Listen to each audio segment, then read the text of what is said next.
Testing. 1, 2, 3. Okay, yeah. We have audio. Yeah, that's a problem. That is an actual problem. That's failed twice in the same place now. Oh, that really fucking sucks. I think I have to fix this. We kind of we've kind of kludged around it by disabling builds, but I don't think I can do that for the release step. I did look at it a bit off stream. So, yeah, fuck, the hell of it. Let me pull up the source code. So, what I know for a fact at this point is that the NetBSD and OpenBSD ports have the same source. They came from LUD, which was a school. My guess is that this was probably the upgrade path for a bunch of machines that were running Ultrix, and then it got pulled into NetBSD, and then from there to OpenBSD, or vice versa. So realistically, fixes for one will work on the other. This is actually fairly consistent to what I was seeing with NetBSD 7 on the VAX, which I didn't stream. So let me look at the file in question is trap.c on NetBSD. And it's the same file. So this, let me pull up the file. It's actually shitting the bed in. Actually, I should still have our terminals. Yes, I do.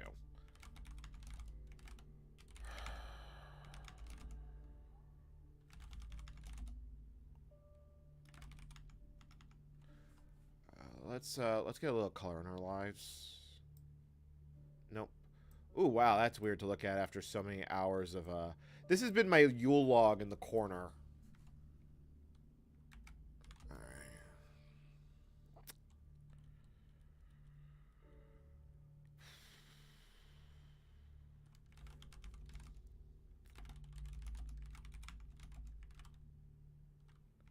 No Vax floor. This is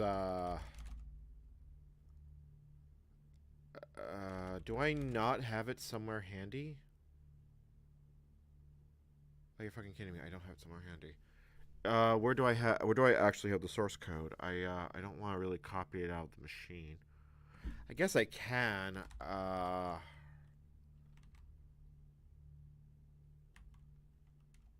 Well, I mean, let's be honest, the machine just broke. Let's let that reboot, because that's going... actually, I'll just let it generate the keys in the background, because I keep meaning to let it do that, so... we might as well use this... we might as well use this time a bit productively.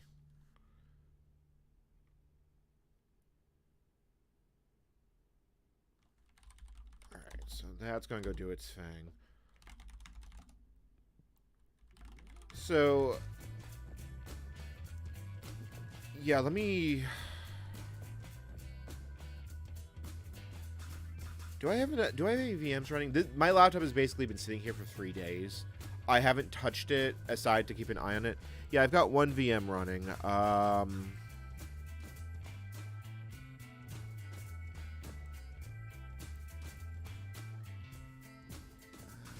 Yeah, I can start up this VM. This should have this should have a 5.8 on it. Oh wait, actually, you know where it would be? It'd be on the NAS. You know it. That's right. I didn't do it on. All right, let's hop on the NAS and take a look.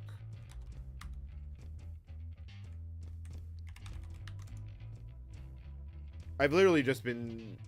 This has literally been like a Yule log in my living room. It has been incredibly nice.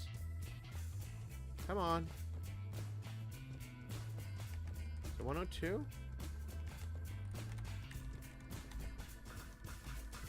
Oh, right, I had a power outage. The VM probably isn't running. It took a hard crash.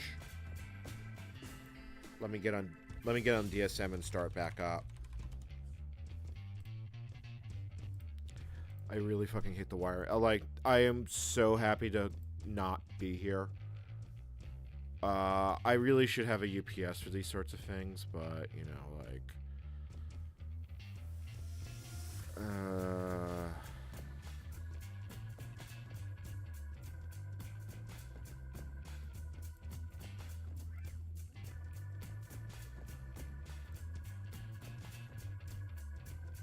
Here it is. Power on.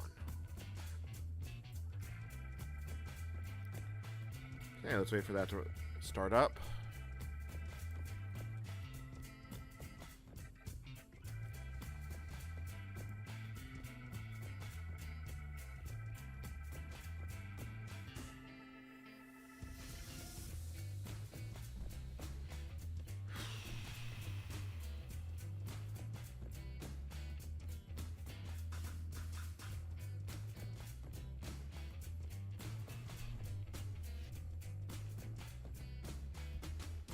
Now we're getting request timeout. Are we running yet? Oh yeah, it's still running disk checks.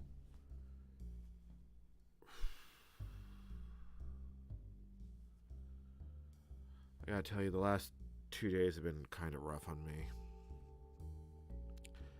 Bad health days really suck. Like when it just all completely falls apart. I went to MVC because we plates were needed. Basically, what's happening is I'm getting ready to help move the $1 car. I haven't put a Patreon post up about this yet because the car actually failed emission testing. But it failed emission testing because it has a battery drain, so the lead has to be taken off the car, and that means the emission system is resetting. So, and then the problem with that is because the rear tailgate is busted. Like I said, it's been rough, and like on top of that, just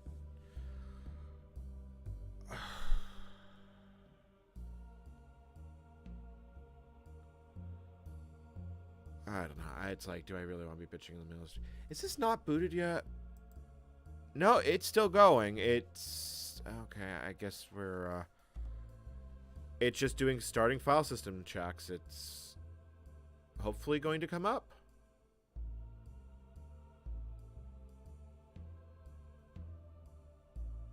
Alright, I'm going to give it like 2 minutes, because if it doesn't come up, then there may be a problem. That being said, it was a fairly large disk partition, so maybe it's doing something comprehensive. Speaking of comprehensive, yeah, no, that's generating the key. Oh, there it goes. There it goes. Now it's actually booting up.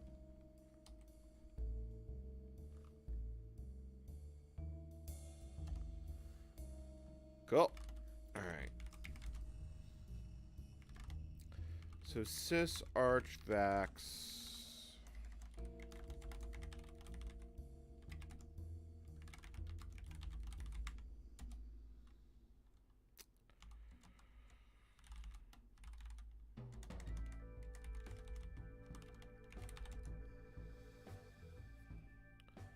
Oh, that's right. I have absolutely no good utilities here. Did I install Vim? I didn't install Vim. Alright, fuck. I'm gonna have to just do this the slow and painful way.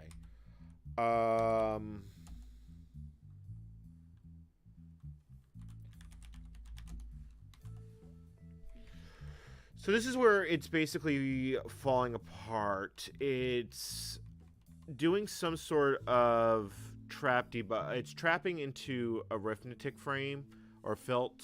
I'm not actually sure what this function does. I'm assuming this is coming off let's see here.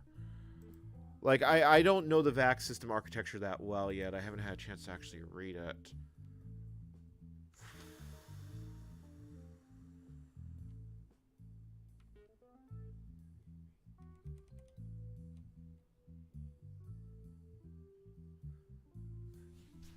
A double page table fault will cause a transition fault even if the access and strp specifies no access. Let's fall through here.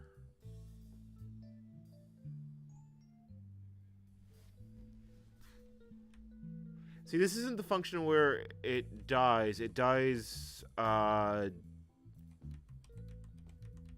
does NetBSD do here? Because when I see bug in big text like that,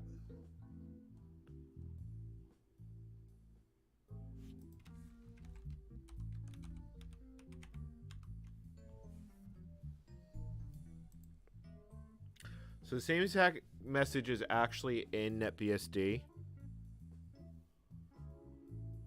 Like, this comment is one-to-one the same with the current NetBSD.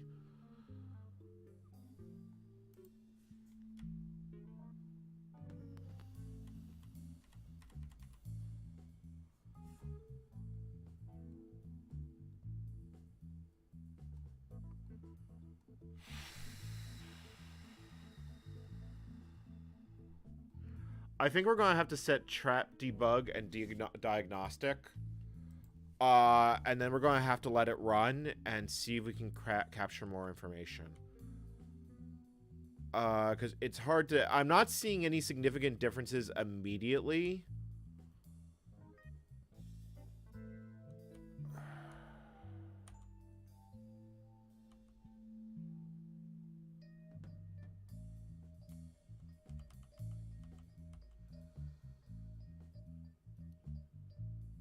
Alright, how do... Oh, sorry. That's me hitting the microphone.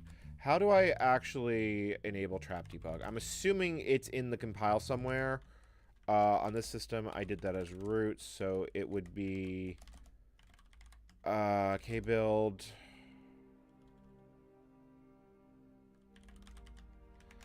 I need to make a copy of the kernel config.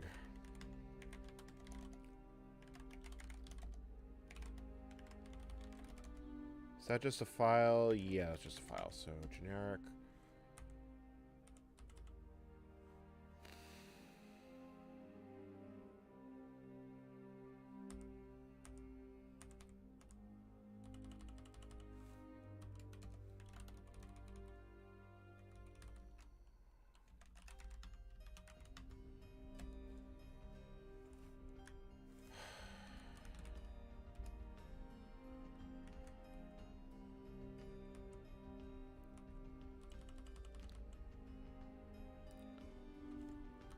So, do I just rebuild that file with trap debug enabled?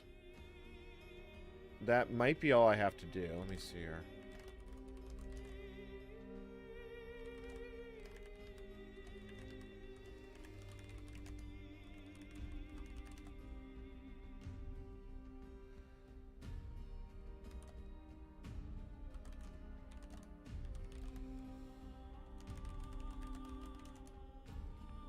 Yeah, so that's the only place where it actually has trap debug. So I assume if I just put a define in here. What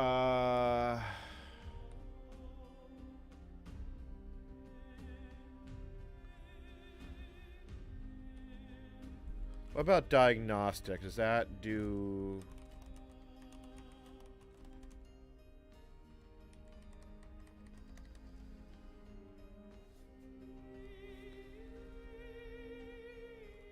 That actually gets set in quite a few places.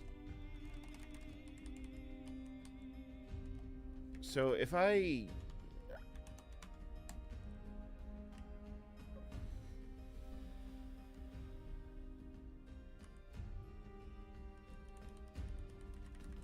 I assume if I add, like, option... trap debug, option...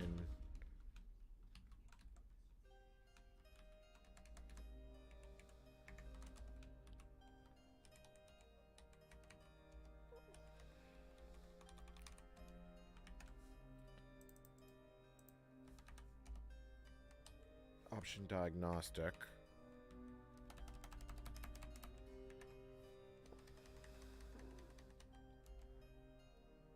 You know what? That may be a lot too much error message context. Like, just looking at how much that enables, let me not enable that. Let me just enable trap debug.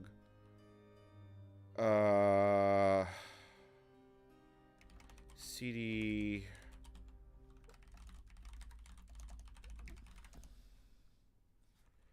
Now, the problem I'm concerned with... Oh, okay. Oh, right, I have to make the environment. That's right. I need to find the Mystic Runes.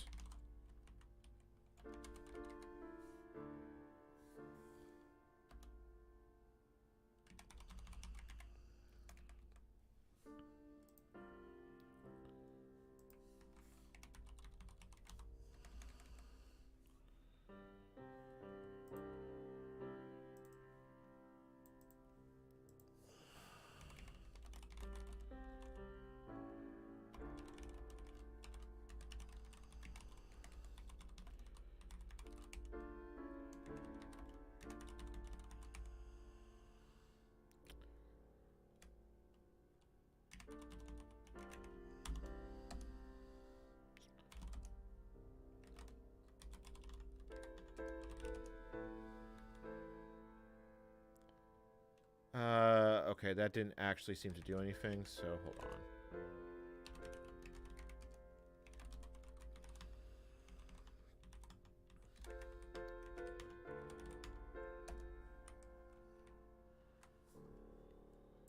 Alright, hold on.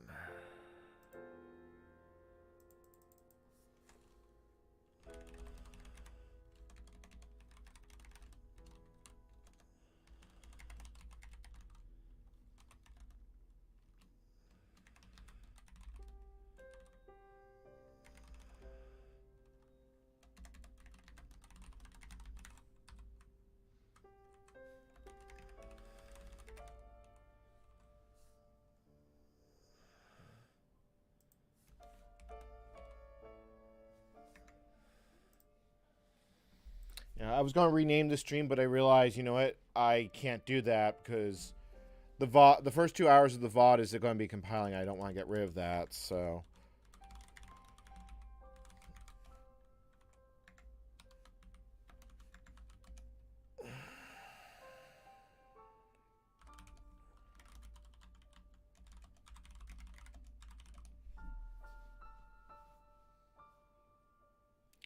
Fortunately, I have a cross-compile environment all set to go.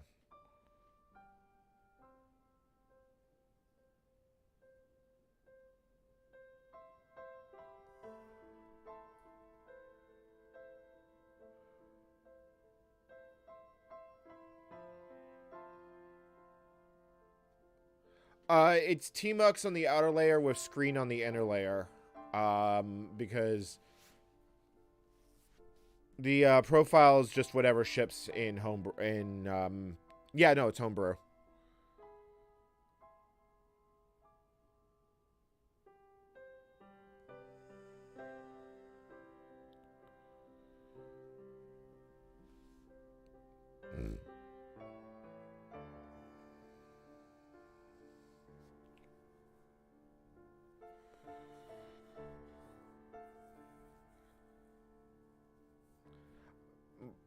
The easy way to see it is I like screen for keep. I like being able to detach the screen independent of the main session. And while Tmux may let me be in multiple places at once, the screen has a lot of things. I've used it for a very long time, so... Well, we're cross-compiling. This is a cross-compile... God damn it. Oh, really? You have W ever set?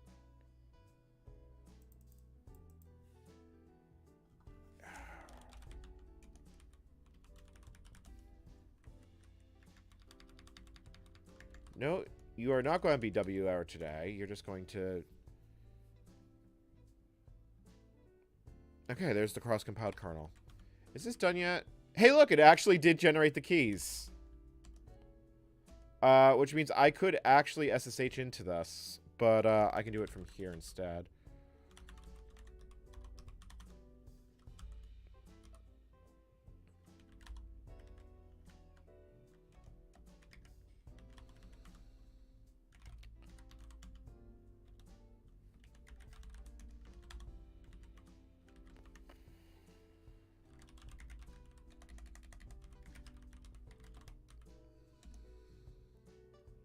See, my concern here is that we're going to enable the debug messages, and then it's going to work.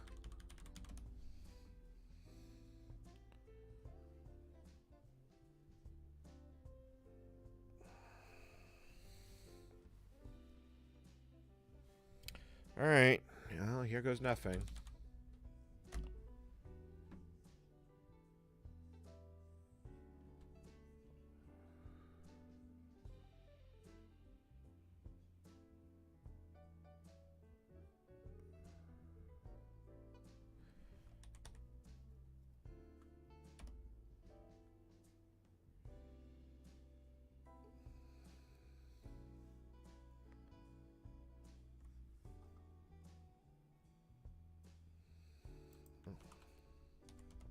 Every once in a while, when you try and boot up the emulator, it faults like that. It's like, I suspect there is actually some problems in the SIMH emulation.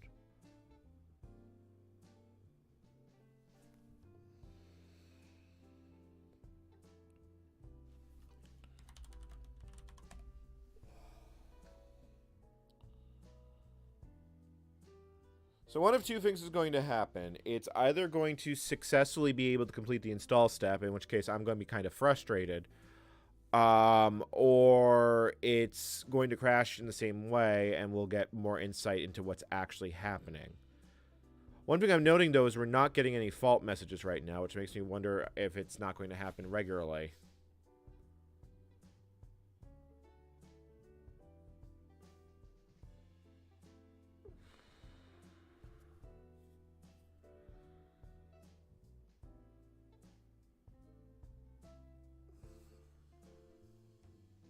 We haven't installed the new release yet. This is still the same cross. Sorry, we have installed it. We ran sysmerge. I haven't built release tarballs yet. That's the step that's failing, because the system just cannot get through it. We had some problems earlier in the build. I have been looking at this a little bit between when my health had let me sit at the desk. So it happens that 3 of the 4 crashes, I was sitting at the desk when they happened. Because, like I said, my laptop has been sitting in the stand this entire time.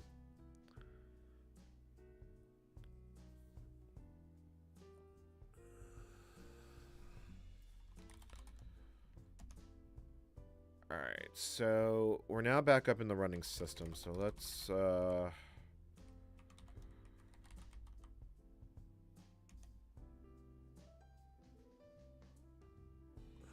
sorry, I've been wrestling with my own inner demons as of late. A lot of stuff I thought I had come to terms with has kind of gone dredged up due to,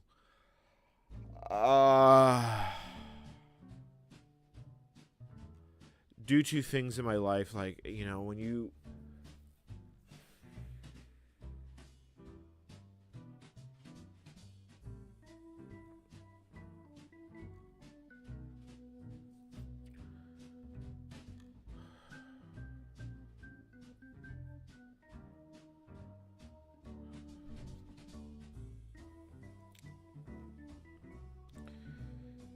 It's understanding a lot of where you came from and the implications of that. It's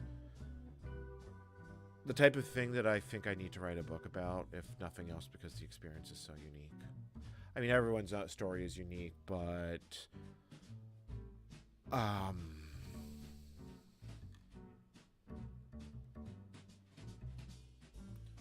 it's easier said than done. Yeah, I would imagine that ED 25519 is actually faster.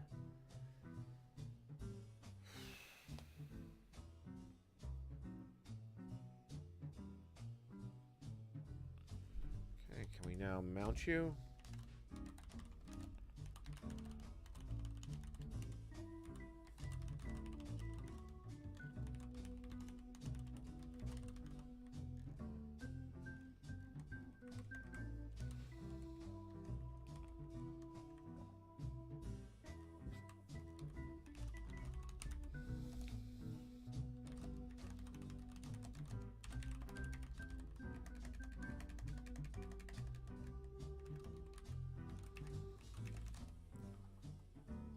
Okay, what was the magic command?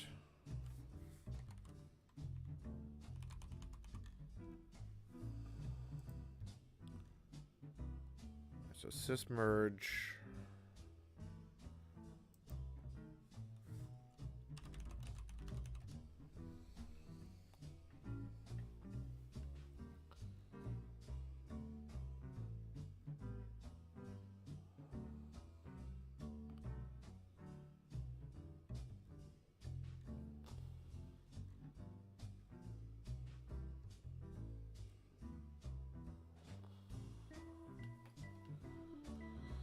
Now we wait.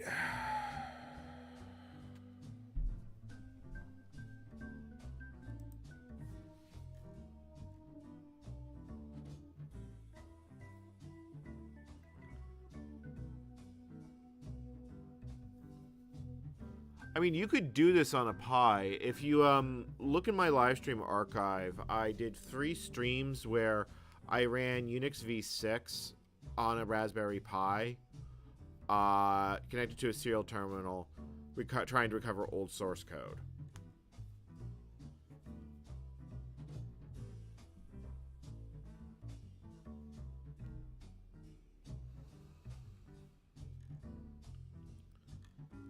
like that's going.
I mean, I'm just sitting here watching this go. Like, I'm still out of commentary.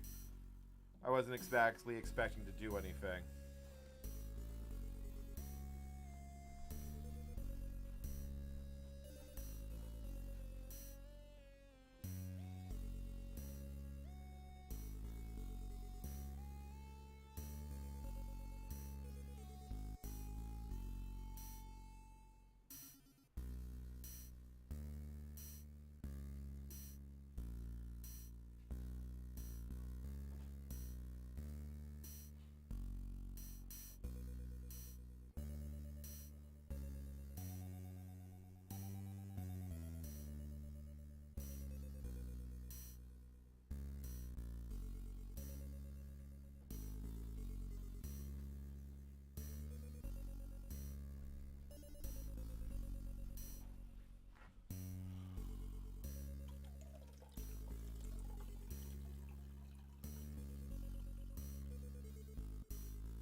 man pages are going.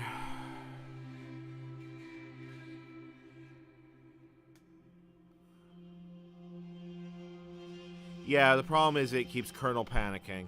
It's having the same problem that's been happening intermittently throughout the build process. So now I actually have to look at that and see if I can figure out how to solve it, because realistically, the system has to be stable enough to compile itself for it to really be considered a successful port. Whether or not I actually get that far is a open question. I will say that I've learned a fair, right now we haven't gotten to the point that I'm actually learning per se, but it's been a really good exercise of low-level debug skills again, which I haven't done in quite a long time, so this is proving to be quite useful. I don't know what... I think I do actually want to see how far I can get it, since MIOD has, in fact, written patches for OpenBSD. I think he got it... He's a core developer for OpenBSD. It brings it up to 6.2, but he didn't publish binaries. And there's no notes as why the 6.3. I also didn't see any code changes. It looks like he's only getting it to the point that it can cross-compile. There might be fixes in there, but I didn't see any.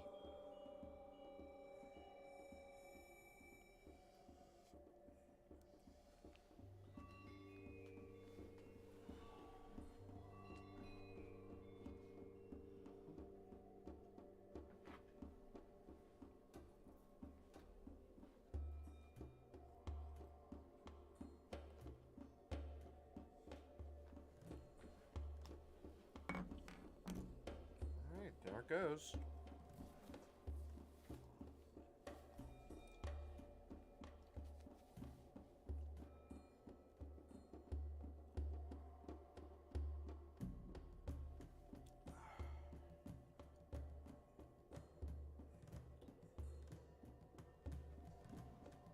I'm a little concerned that I haven't seen any messages relating to trap debugging. I assume there would be a constant flow of them.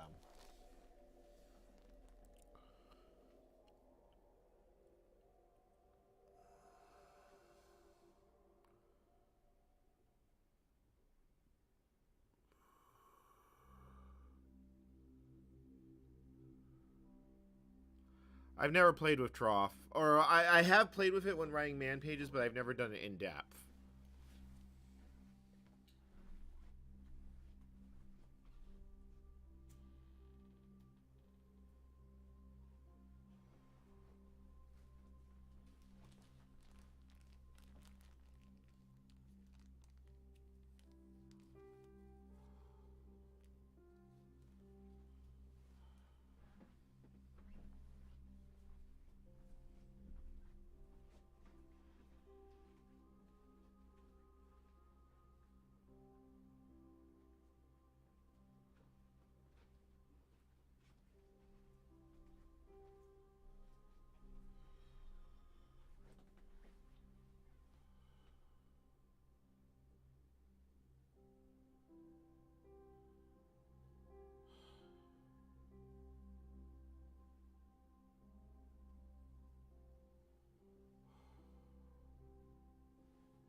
Someone did try the VAX. There was apparently SMP VAX machines, so OpenBSD will run on him, but it only runs on one processor. They were extremely rare. Like, you would have to be running VMS, and VMS is something I definitely want to play with at some point.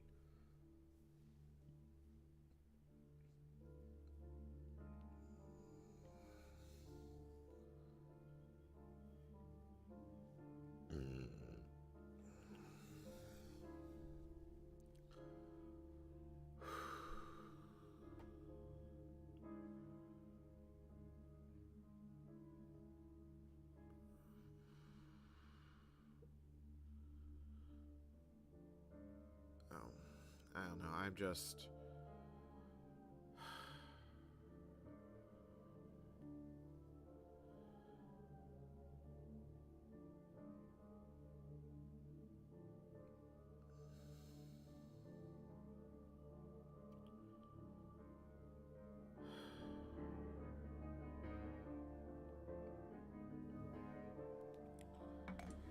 Sorry, apparently I'm just lamenting tonight. It's I haven't slept well in quite a few days. What sleep I have gone has been haunted, to say the least.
I'm just really struggling.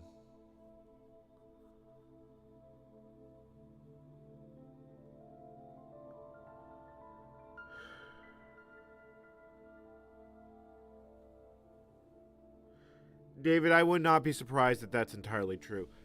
You only need locking in cases where you need to multi-thread the kernel. I mean, and realistically speaking, for a lot of workloads, you can still get a real performance benefit just by having application code and kernel code running on two different processors. For that to work, all you have to make sure is that you get a pretty nasty, you lose a lot of performance, but that was how the initial SMP implementations worked in Linux, and that's still a relatively, that's an easy way to get probably a 50 I would say about 40% hardware increase in performance with plenty of room to increase for relatively little money. Because also, many times CPU processing power is not what's bottlenecking you. I mean, let's be honest, the world ran on one CPU.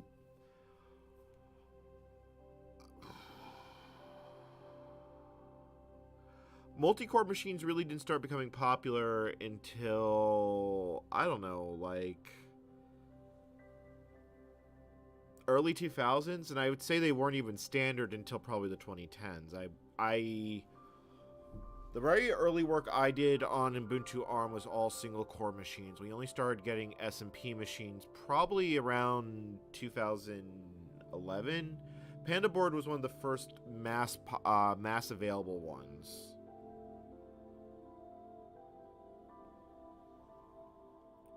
Yeah. 5.8 was from 2015, but the VAX port was not well maintained for quite a bit of time before. essentially came into the NetBSD source tree, and this was only a few years after OpenBSD and NetBSD forked, and you're touching on core architectural code that realistically does not change that much.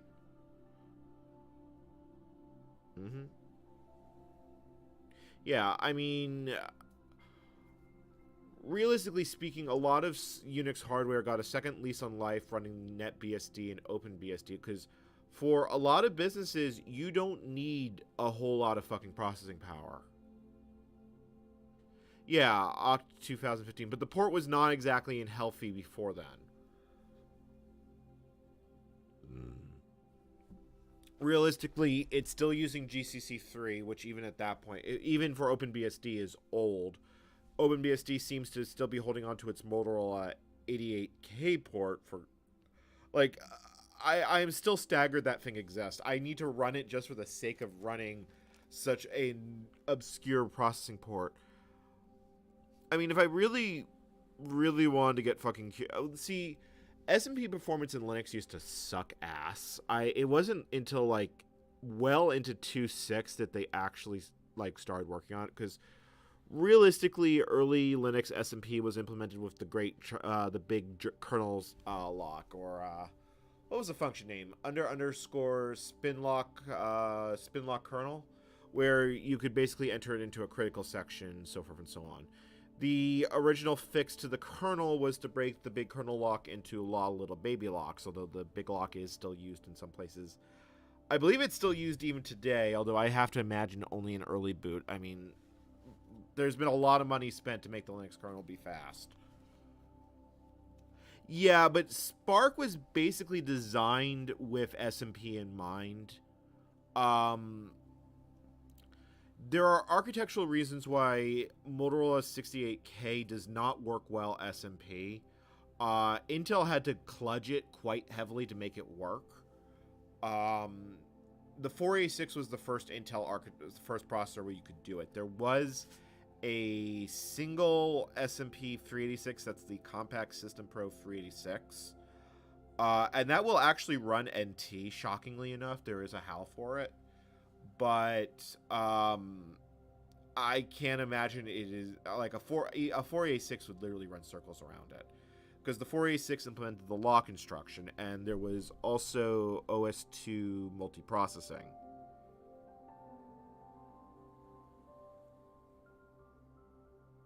Yeah, I mean, that makes sense. Realistically, the reason the NetBSD port stayed alive is that the NetBSD can be cross-compiled. You can literally build it on anything that is remotely PostX. I've built it on Linux. I've built it on NetBSD. I've even built it on Mac OS X. Build.sh is...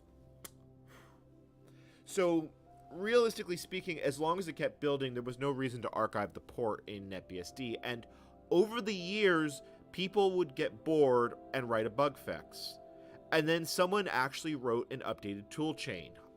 Someone wrote what's called modecc for GCC 10, which kept the port alive. I don't know how much longer it is for this world, because there has been talk about removing the VAX code gen from GCC upstream.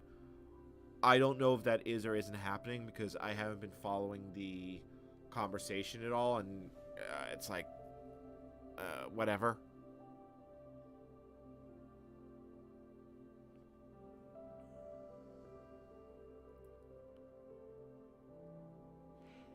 Yeah, I mean, Motorola 68K is a strange architecture, not helped by the fact that Motorola's documentation on how it works and how it actually works do not completely agree with each other. Something I actually experienced myself when I was playing with Coldfire.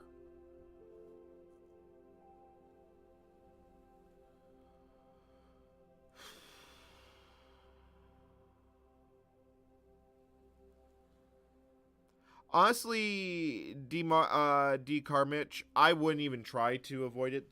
Let the operating system handle that. I mean, realistically, in that workflow, you're going to use ZFS. That's ZFS's problem. Unless you're dealing with a specific application workflow, you're not going to be able to avoid it. If you're dealing with something like running a database against a SAN cluster, then there are different things you can do. But you have to accept the trade-offs, and you have to accept a large peak in complexity. Like, one thing you could do is have it write to a RAM disk that then is back to the actual storage. You can do that with LVM. You could, more specifically, you can have a specific scratch NVMe that is then back to ending Rust.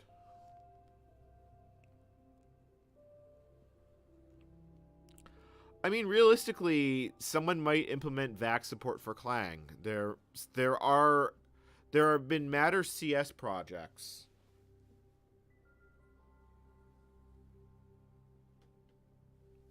I mean, let's be honest. The fact that I'm actually sitting here with the OpenBSD source code has gotten a few people to start looking at it.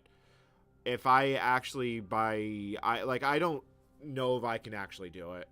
Realistically speaking, I will be happy if I just get to 5.9, but if I could actually get to all the way to 7.5, it might incline someone to actually get the port working on GCC4. I might even take a stab at it. I have not. My success ratio dealing with internal compiler errors is like basically nil. I have generally been able to get GCC to do what I want, but yeah.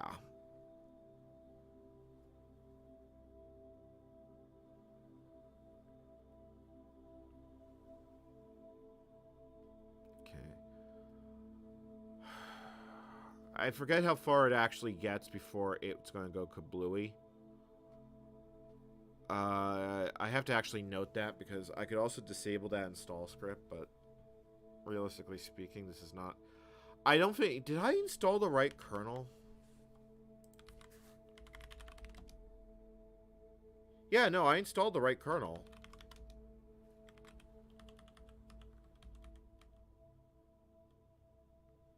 So it just hasn't trapped this entire time?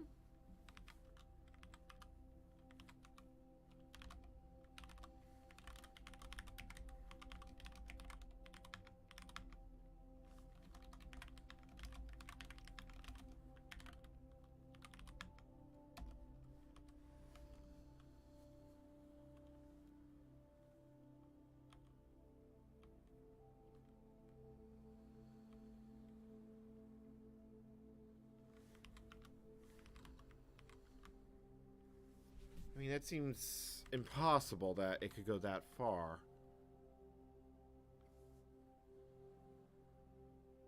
Oh, I guess it only does that when there's a fault debug?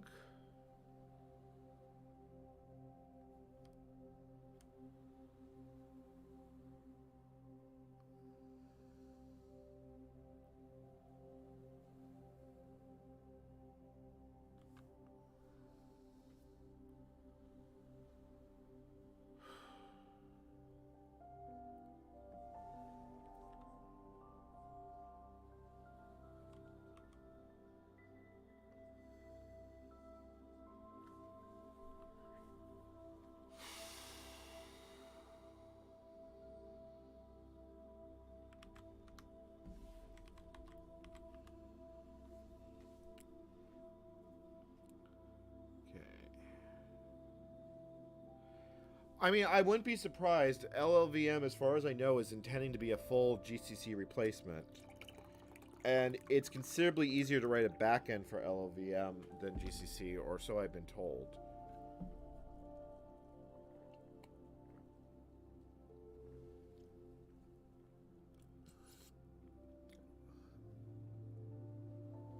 Ooh. I am really not in a good place.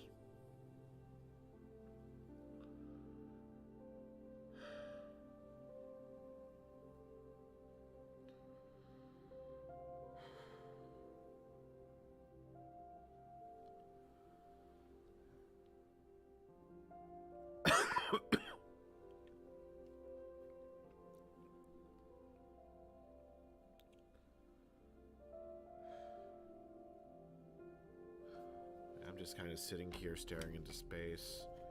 I do have some Altoids here.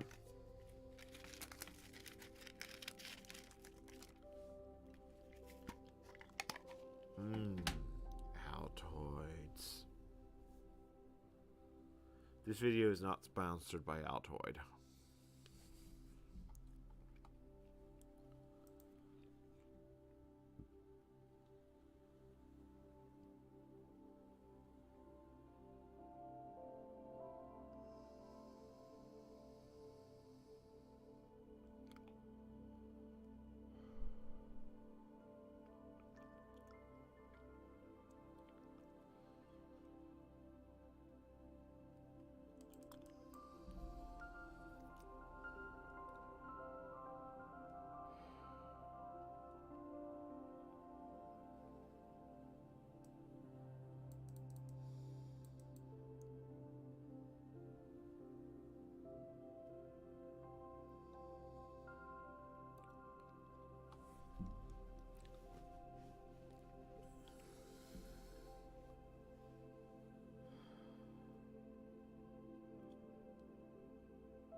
You don't need a commercial return on interest. I mean, let's be honest. People are watching my stream. I get paid for people watching my stream. And realistically, this is something I can just do because at the moment I'm not going to be able to look for work until I've... Oh, man.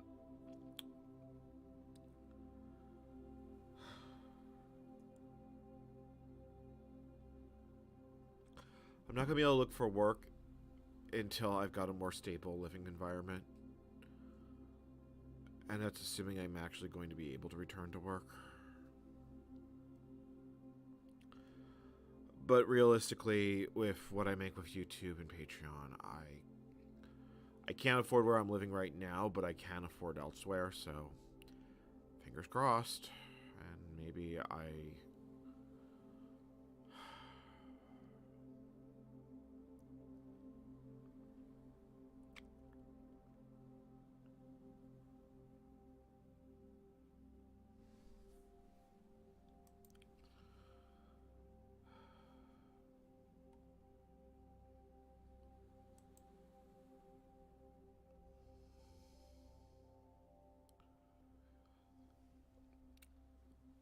think at some point we'll play with Minix, which is sadly appears to be abandoned, although it's still used by Intel as part of their management engine.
LDAP control.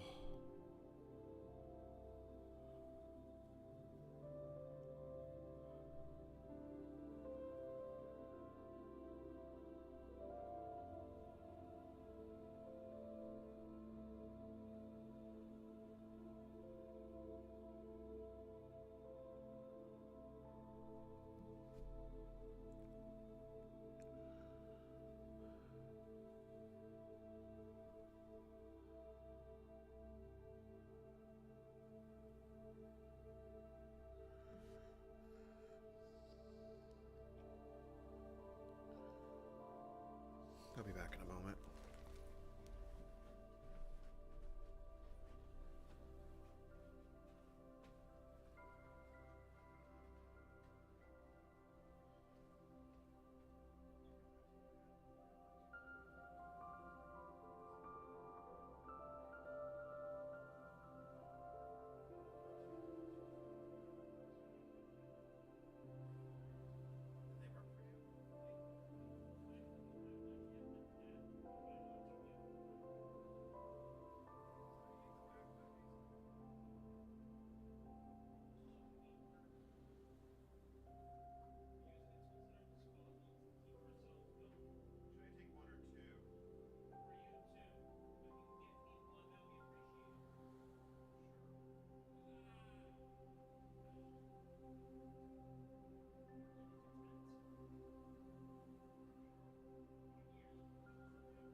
Jump it, great.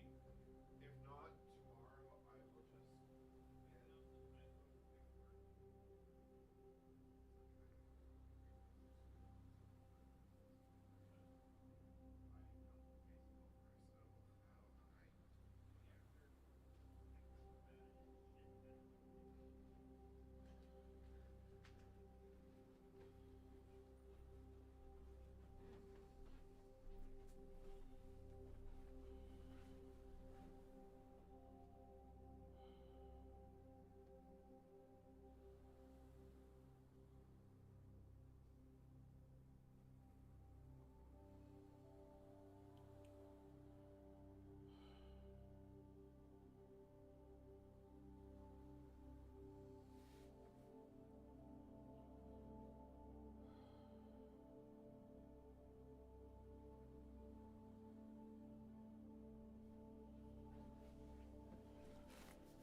I'm here, chat. I'm sorry.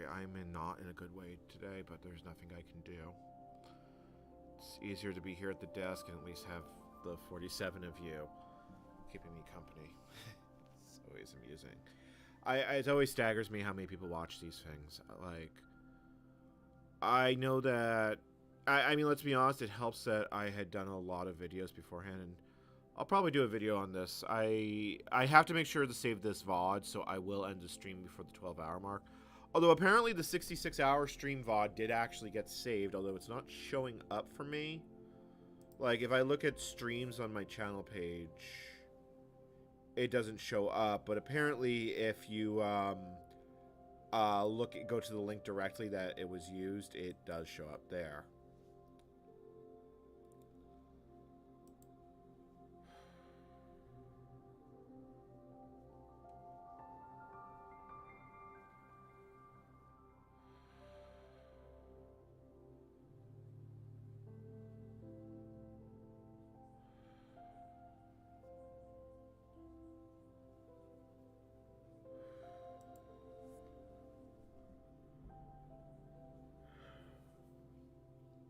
I think it's gone farther than it has before. I'm just...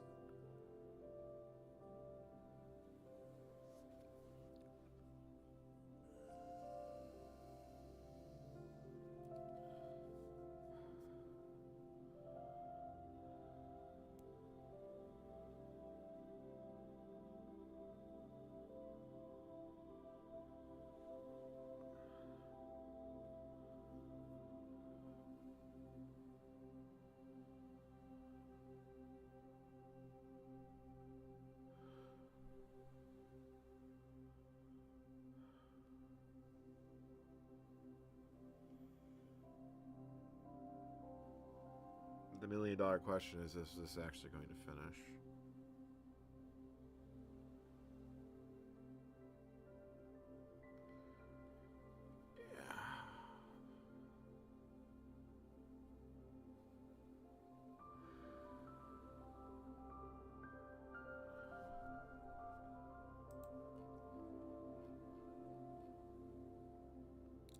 Honestly, what I think when it comes time to start doing next step work, I think I'm going to start with Minix 1 and see if I can get it running on the next station. Because if I can get Minix to work, then my ultimate goal of getting Darwin to work is probably a lot easier. Because Minix had a Motorola 68K port. I have been thinking about this right along.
Well, all I'm learning to do is how to get it running on a next station. Because unfortunately, the only reference I have for the next station hardware is the NetBSD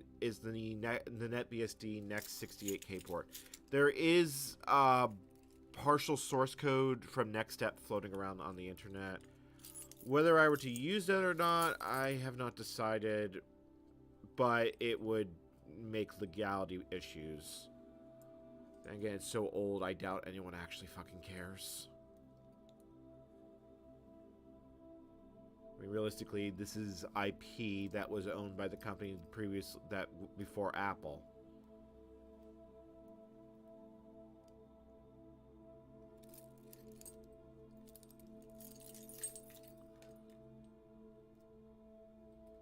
Yeah, this has gone farther than it's gone before because it got through GNU. I think installing the cross-compiled kernel did something. Oh man, that's a fucking Heisenbug.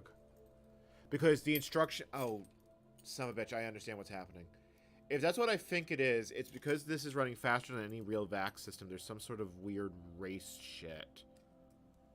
We'll have to see if the problem comes back. But that's just... Ugh. Yeah, I was going to use Previous as well, but I don't have a whole lot of experience with that architecture. VAX at least is extremely well documented, and there's so much fucking reference source code that it helps. I also have a next station, although it's modder.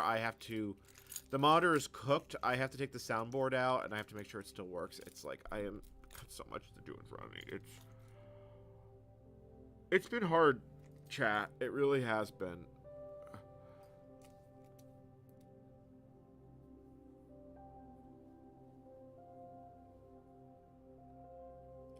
Set the install step. Yeah, apparently that was... Adding trap debug makes the fucking issue go away. I hate those type of bugs.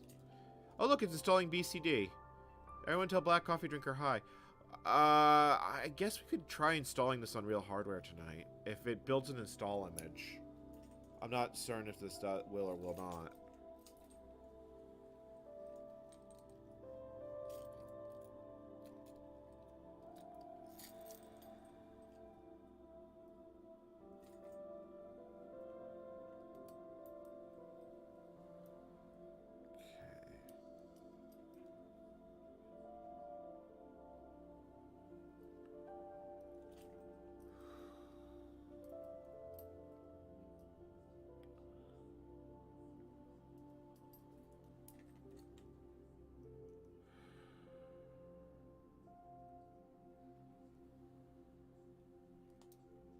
I think if it's going to crash, it's going to crash around here.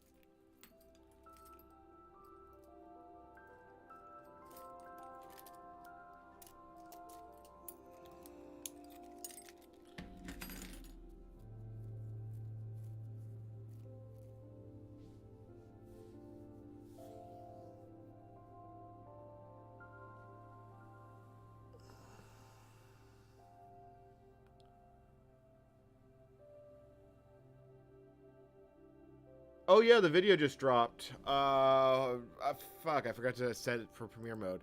Yes, new video just dropped. New end commander just came out.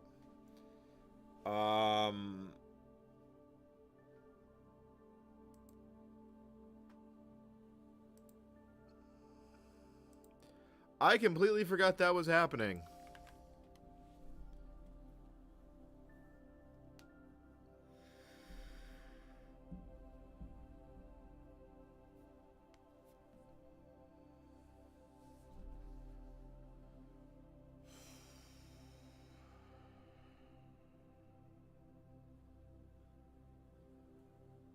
It's into bin utilities. So far, so good. We're still going to have to fix the network issue. That's probably the biggest thing we have to do.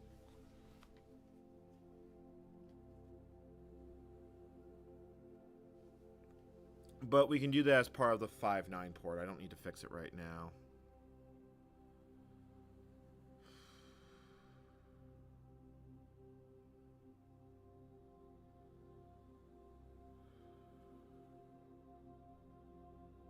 Bum, bum, bum, bum.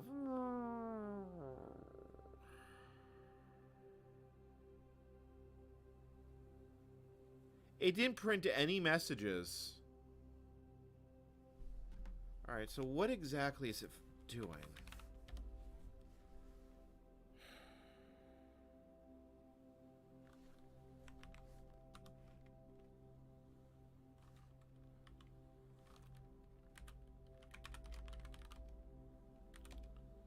So this is the only place that it can actually fault downwards. Is here, UML fault. So, if fault debug... Oh, I see. You have to enable this fault debug variable. Which I assume... Yeah, it's there. Oh, man, that's gonna suck.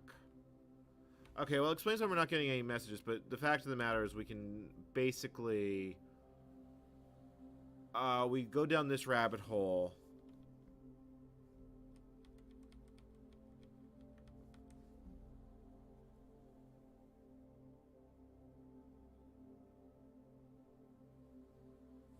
So let me see if the NetBSD code does anything different here.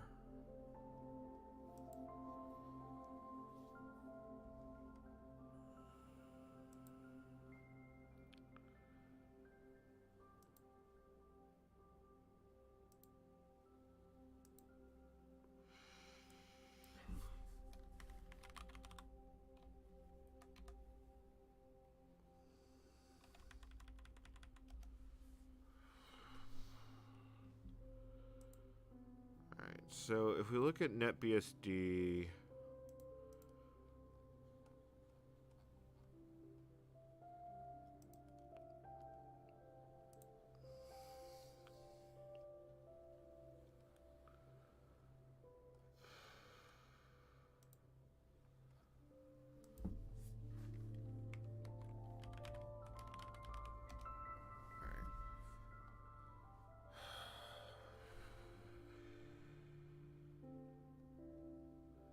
so this code is slightly different.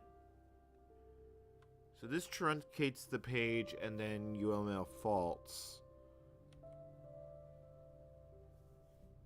So the code is actually different between these two, although it looks very similar. Twrite prof read write.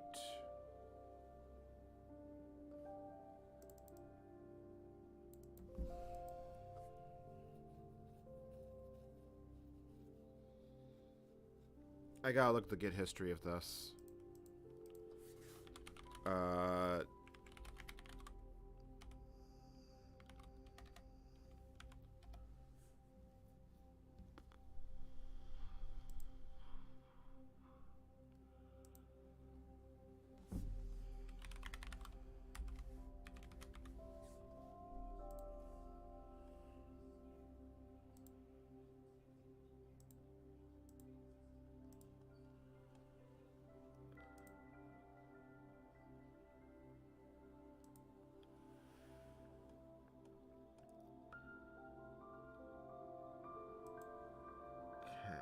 Let's go to blame.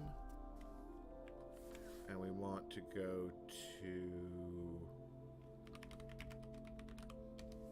trunk page.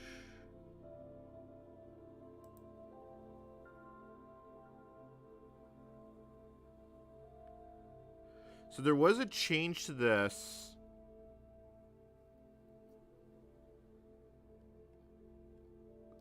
What the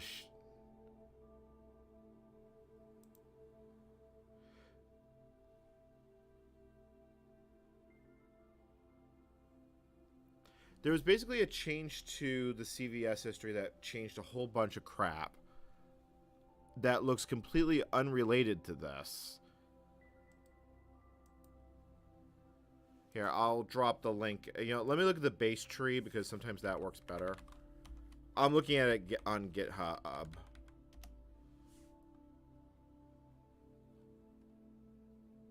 There we go.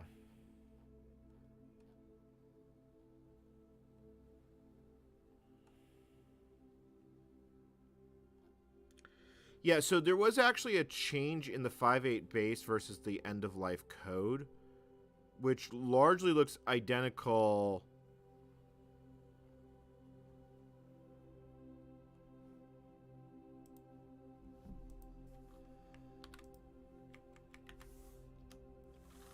And then on trunk, I'm dropping them in chat.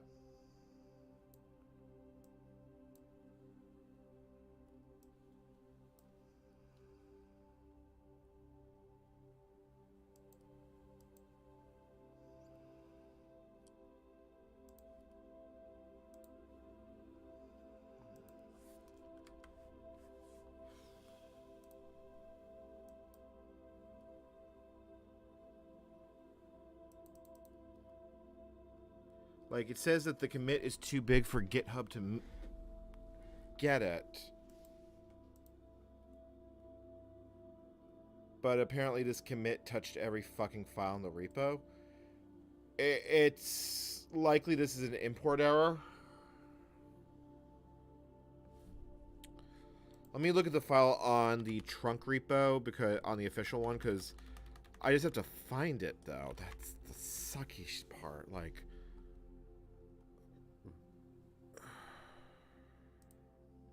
because there's no tags, there's no commits, it's just a complete mess.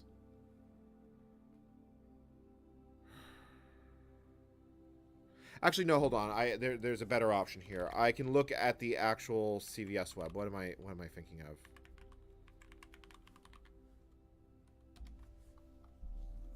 I can just look at trap.c.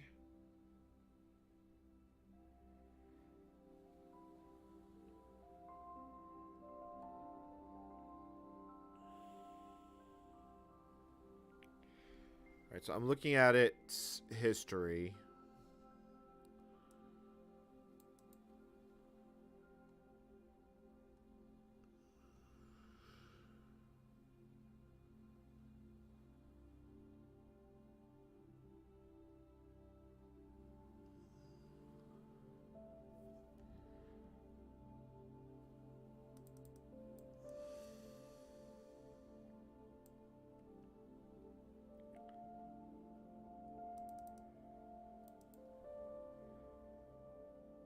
I'm currently looking at the full history here. Me IOD is the person who apparently wrote most of this.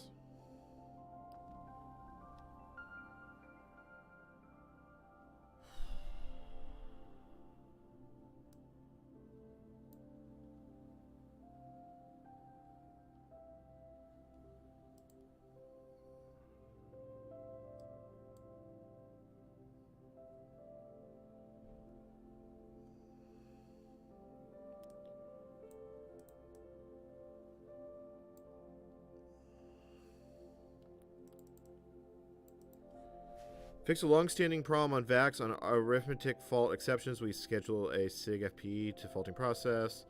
Traps are regular exceptions. In practice means...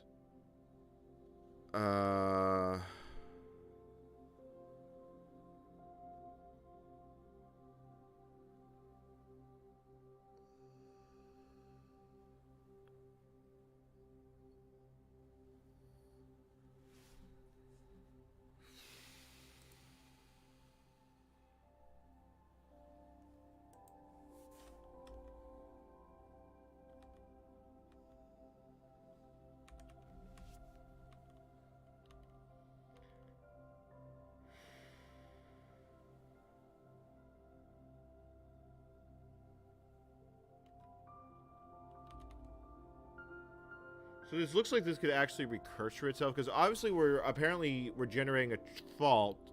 The fault's probably coming from user land.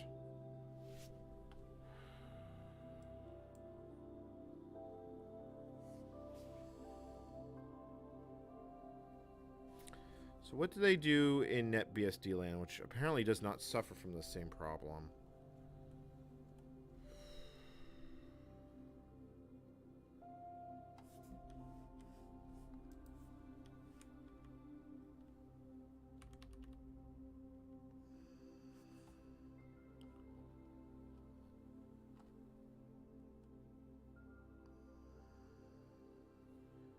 So if trap sing...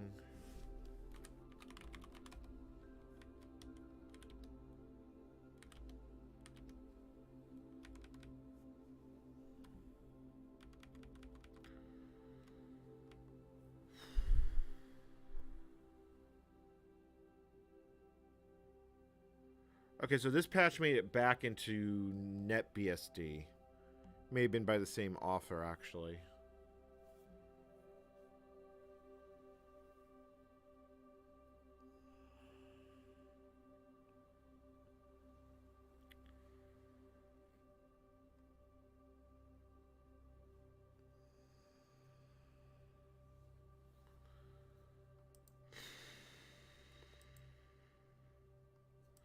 Keep looking at the CVS history.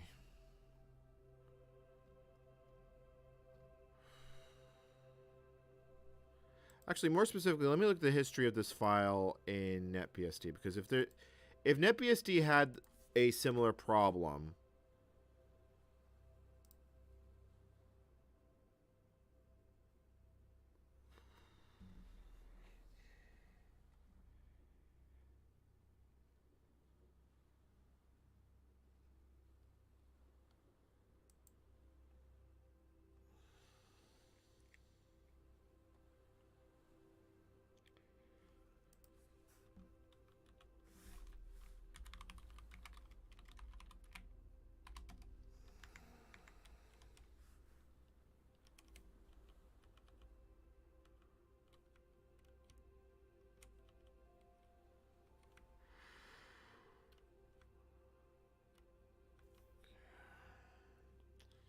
so we ended up switching. Let's see here. Can we do This has a bunch of trap code.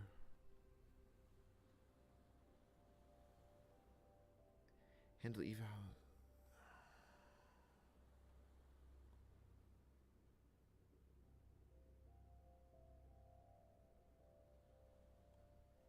See, I don't even know if this is relevant. Like, this code has changed a fair bit. Let's keep looking. Suppress print fail traps if the process being dug is the cause signal.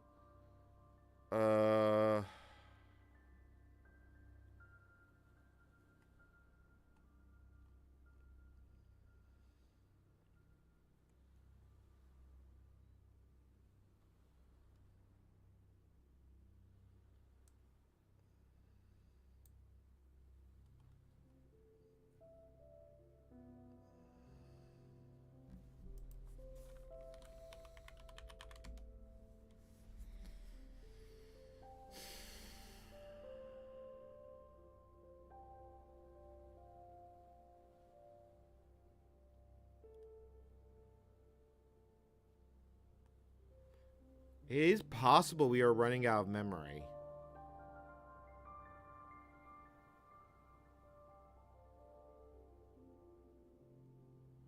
Although we were dying on an RM page. So we go down this trunk page syscall. Like, where did this come from? Like, why does it exist?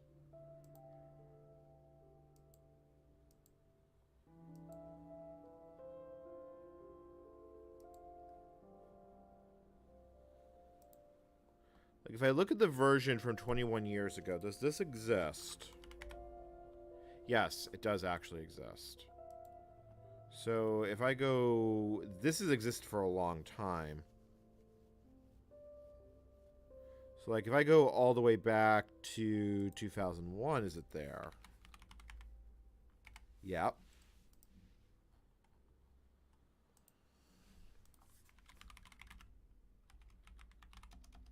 Okay, so it's not there in the absolute first version of this file.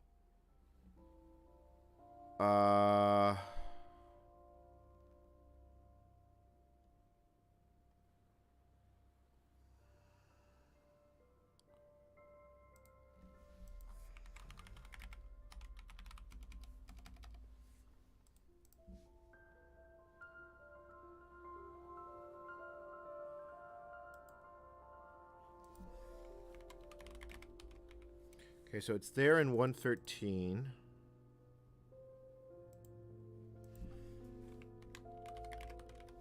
It's there in 112.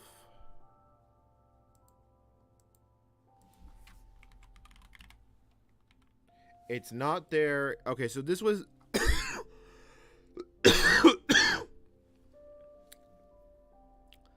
This line of code was imported from NetBSD.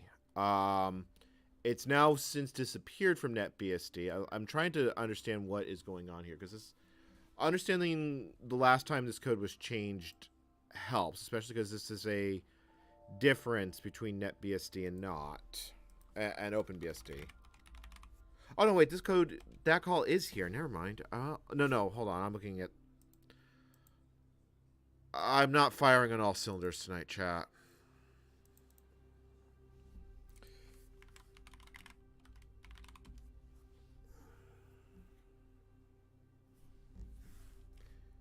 There is a trunk page call.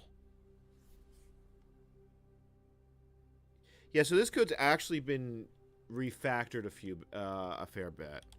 So in the current version of the code, it's done...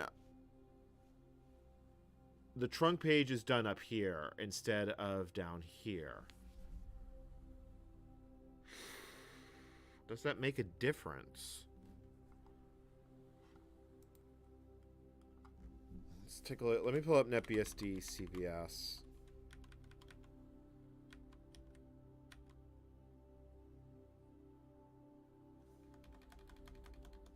My guess is that this is just random code change. Like, it's like, maybe the more I stare at it, the more this will make sense to me. This having a long reproduce case does not make me happy, though.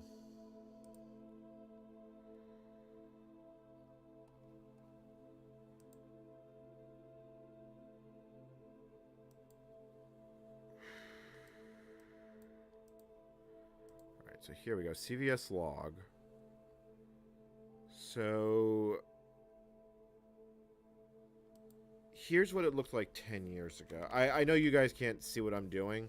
Yeah, okay, so this looks like this is just how code has changed between the two over the years.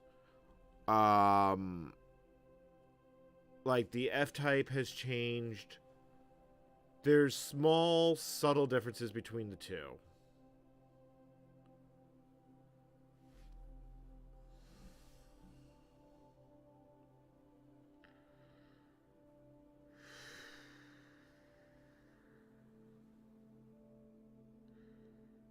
It then goes into RM page and dies. So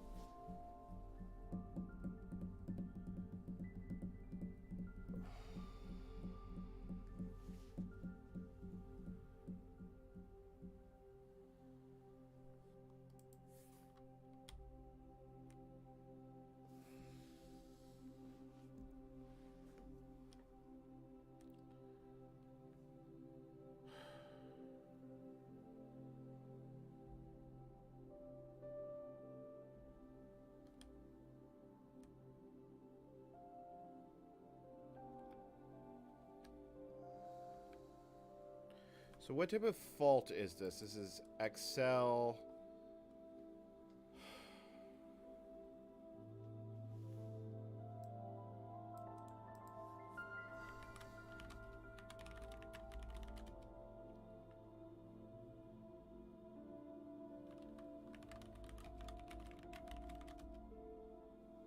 Access violation fault.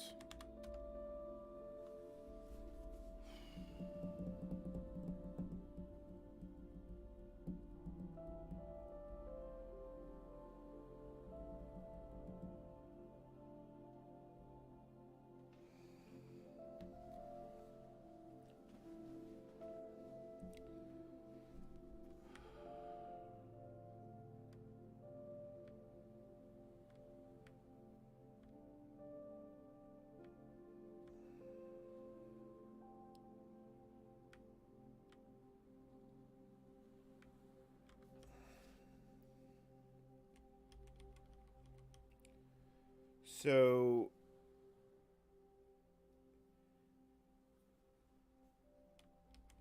page tables describe a lot in PMAP. Enter, we get info below the page table fault. Main pages without fault, so we must check for PD pages since we don't bother doing it here.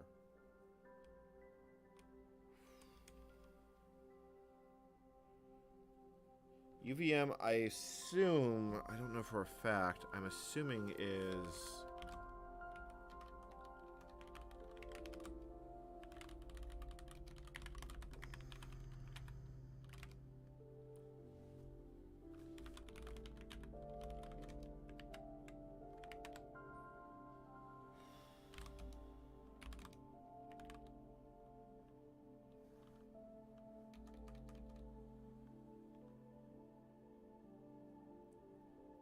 micro VM. I'm not sure what it says. It definitely looks like it's part of the virtual memory system though.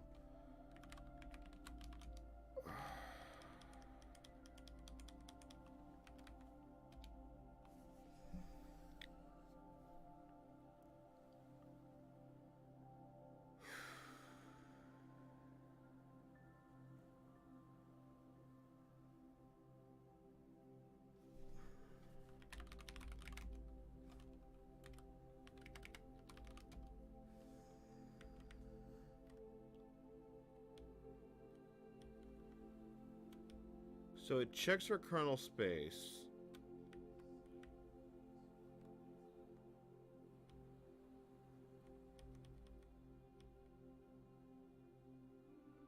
Chat, I think I just have to enable fault debug and see what we get, because at this point I'm staring at this and I'm not getting anything. I think I just need to enable this, because I just want to enable it by default.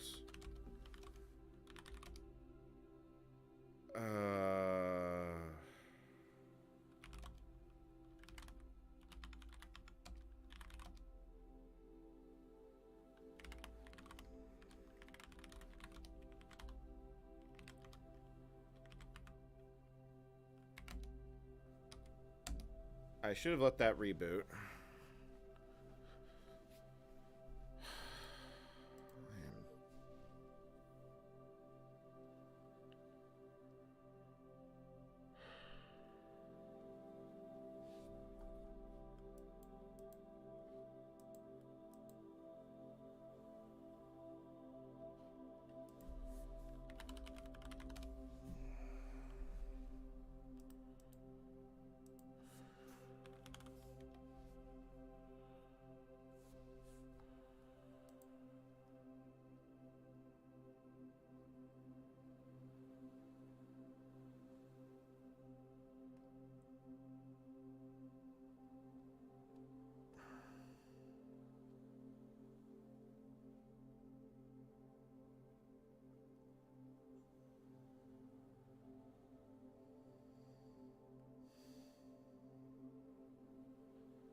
Alright, that's booted up.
Sorry, I'm really hurting tonight.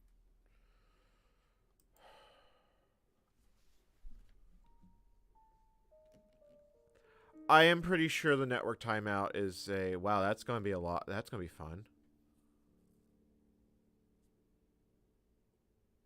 Well, at least we know it's doing something.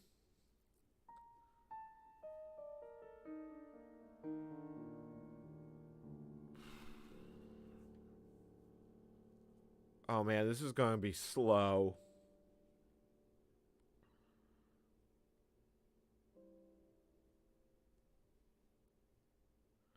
I might actually have to SSH in. Ooh, fuck. I don't actually have a user to do that. This might not be good.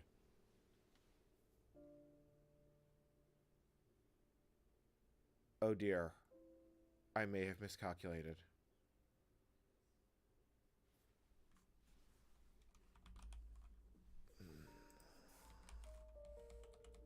That's a lot of access violations. I mean, that's the page mapper doing its thing.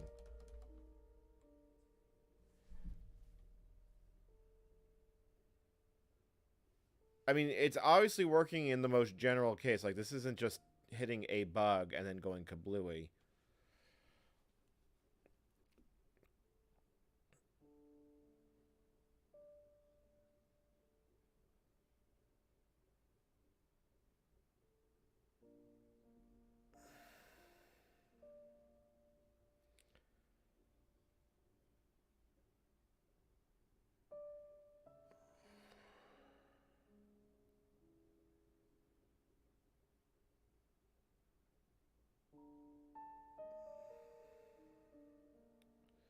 Yeah, it's still booting up.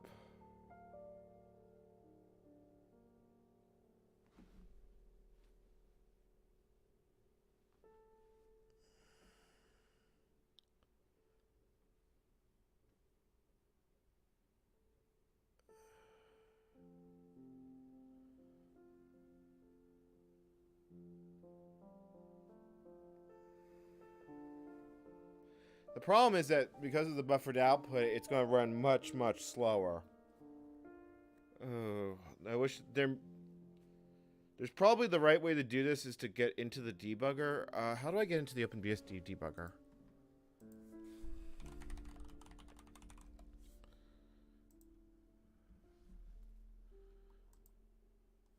All right, hold on. I didn't want to kill the simulation. That was not what I wanted to do.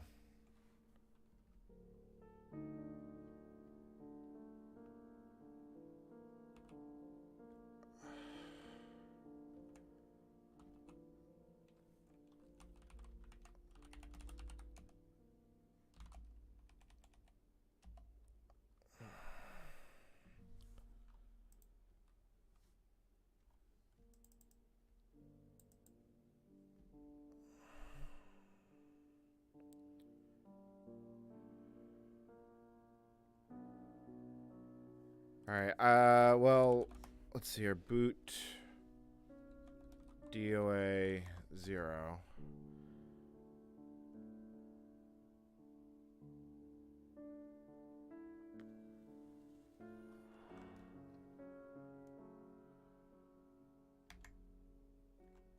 So apparently pressing Control Alt Escape, I need to be able to send a break. Can I just type break? Let's see here, that would be pause or... Oh, helps if I'm in... Let's see here.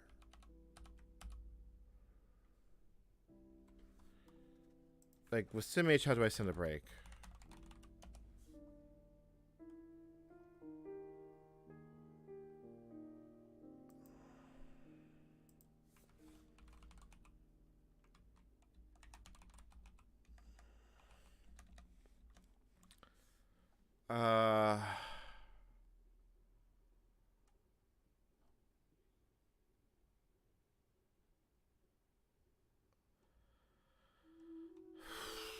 I'm trying to figure out how you get back to the emulator shell. Okay,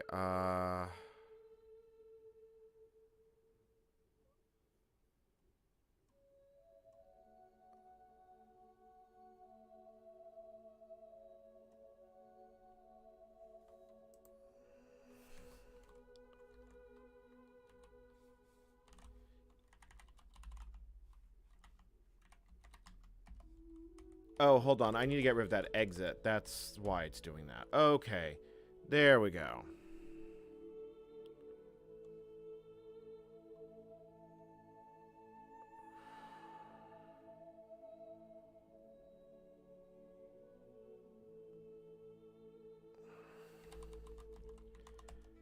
Alright, wait for it to get a little bit more started.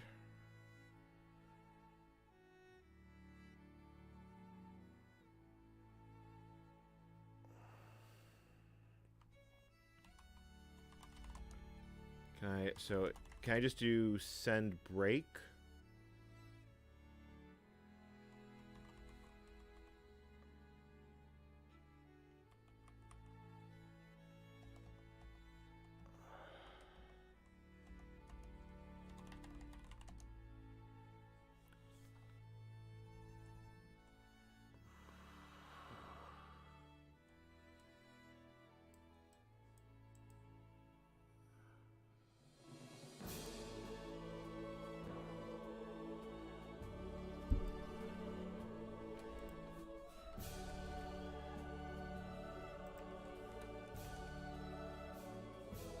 Break.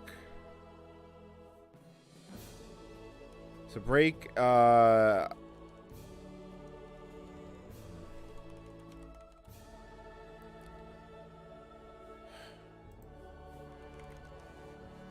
not seeing a way to do it.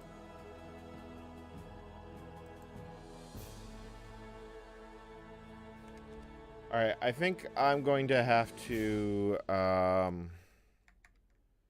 that's going to slow down the start time so much. My God.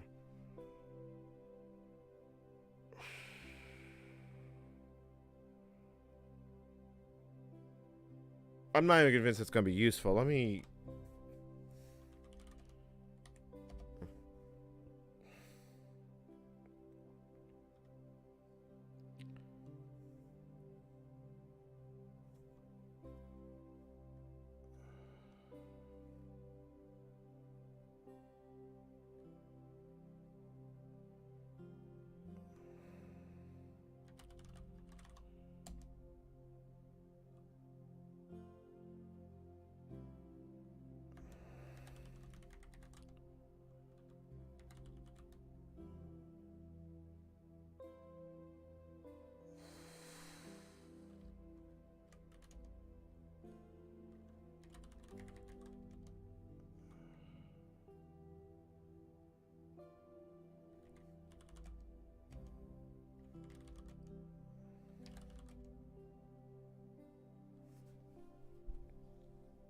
I think I borked it.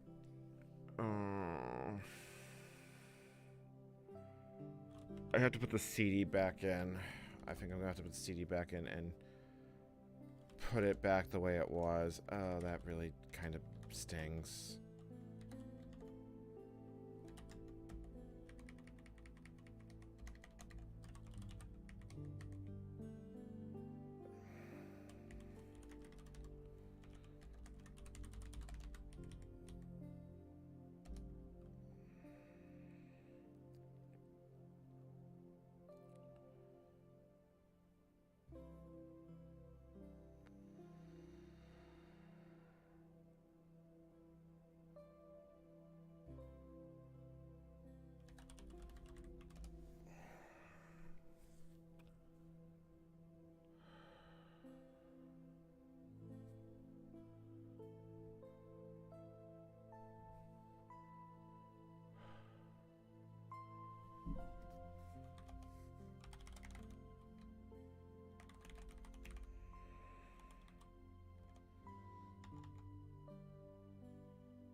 How do I mount the devices? They're not here.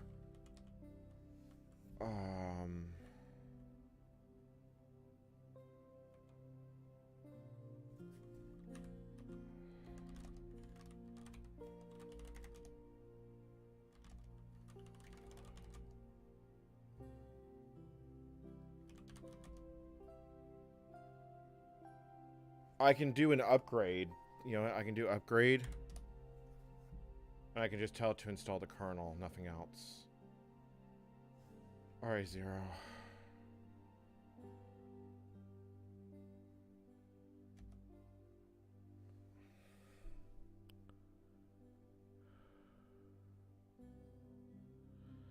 All those trap messages is every time it's executing an interrupt, but it's faulting in such an weird way.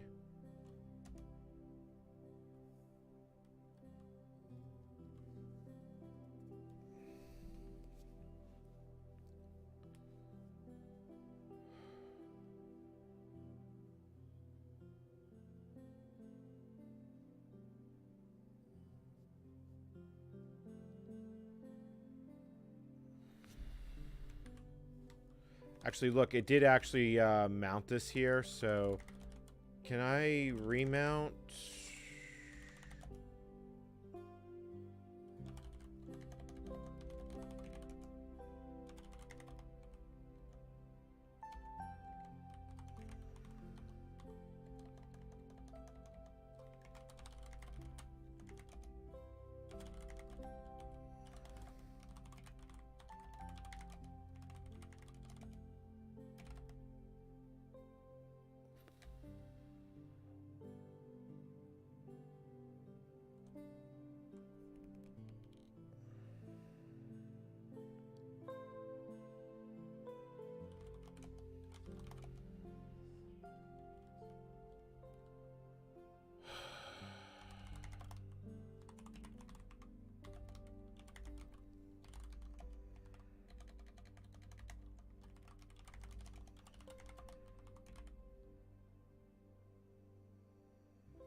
I don't have the original kernel here, and I don't seem to be able to...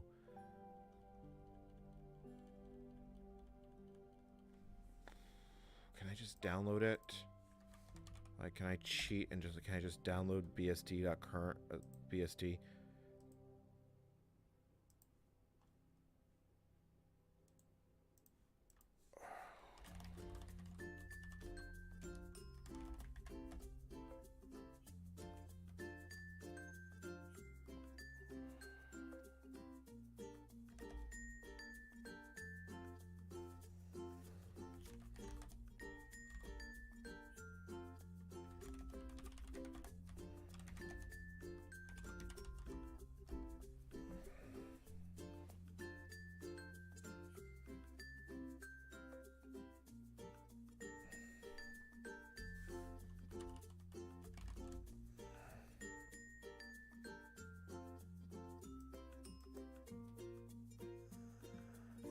It wouldn't let me do that, but this should be fine.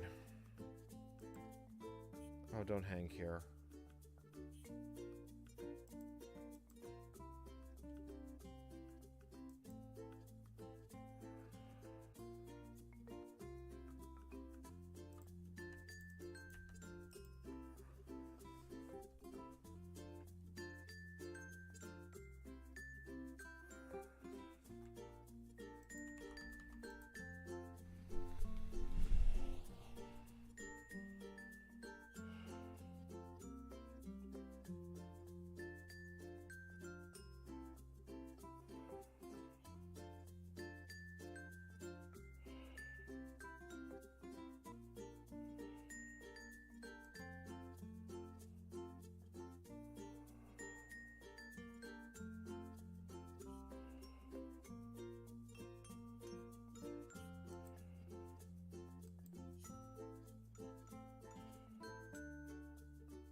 That is weird that it's like hanging up right there.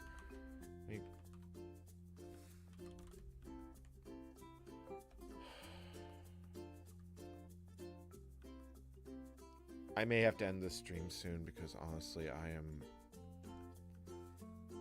not doing very good.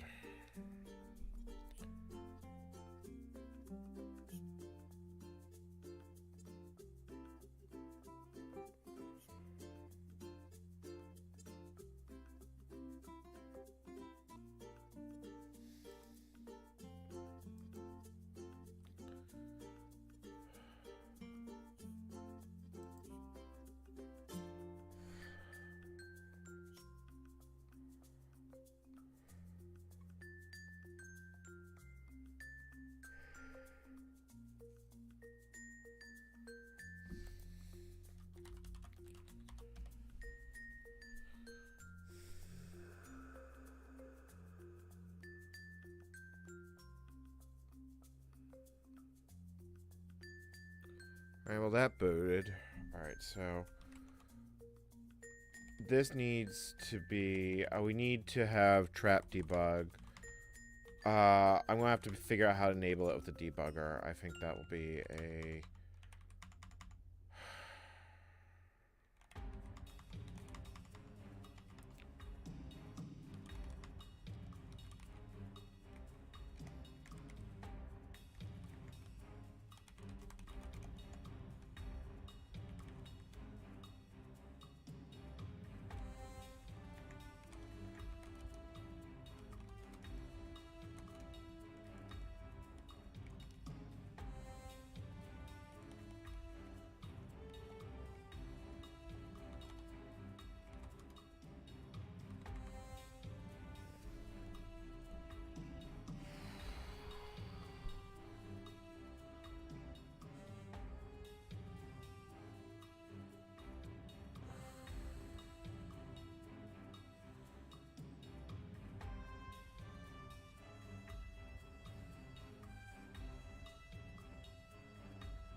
Yeah, I think I have to somehow send a break command, but I have no idea how I do that.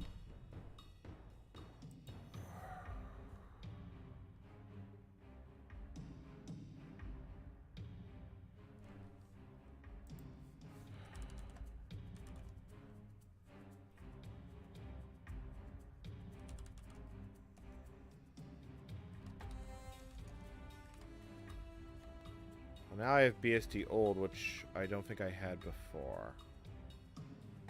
Or maybe I did and I just didn't see it.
Yeah, for some reason that doesn't seem to work. I actually have to shut the emulator down.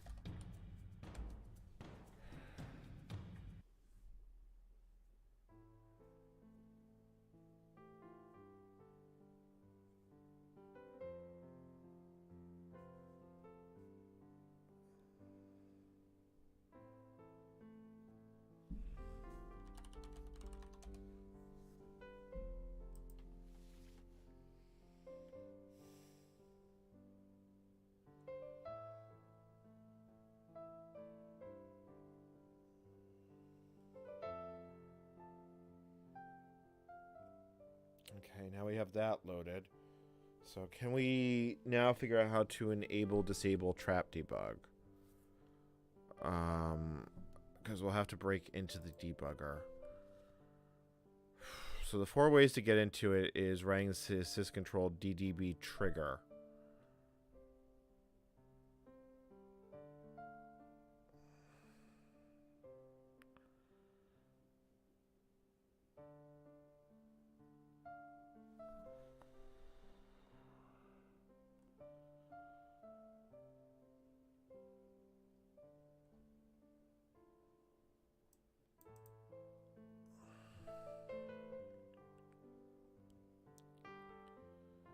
Alright, so now that I've got commands for the debugger, this makes me feel a little bit better.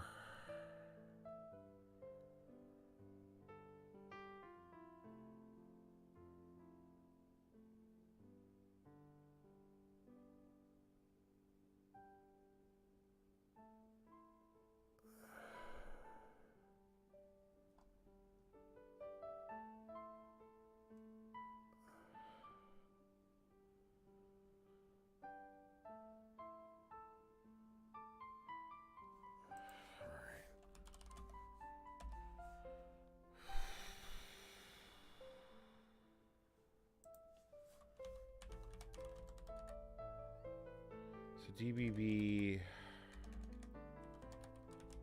trigger.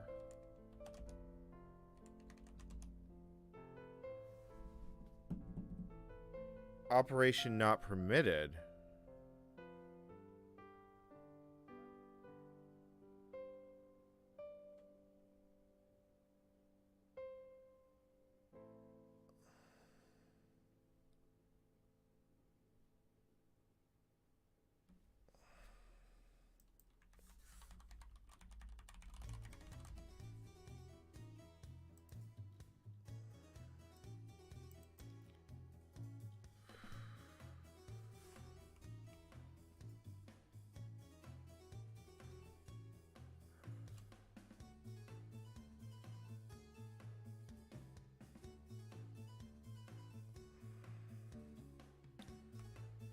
Okay, so there's other actual useful information here.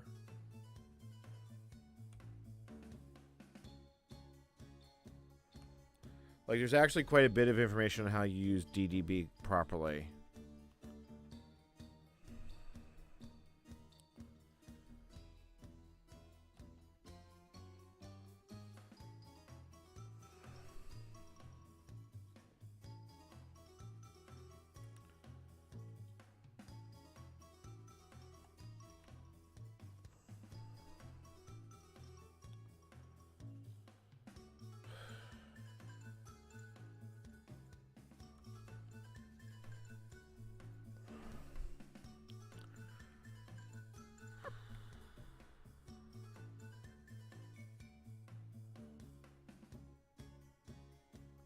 Okay, hold on. There's actually some additional debug information I can get here. You know, I think the best thing I can do right now is get all the debug information here with this version of the kernel. And then I think I'm actually going to call it for the night because I am not in a good place and I don't know how much I really have in me. If I can't sleep, or if I don't think I'm going to sleep, I'll keep going at it. But it's like the alternative here is I can lie in bed or I can lie at my desk and suffering. Let's see how my video's doing. Hey, it's already got several hundred views. It's so far been my worst launched vehicle by far, but I misset the time. So, what?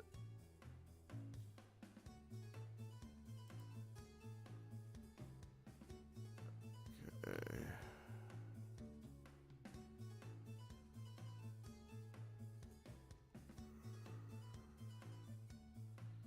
Then again, I got 4 comments, 5 comments in,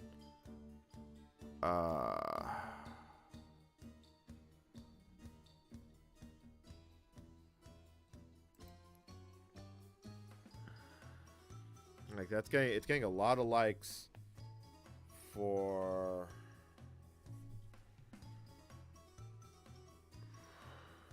I don't know. I don't know how happy I was with that video in the end.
Oh, that's good to know. Okay, let me set that.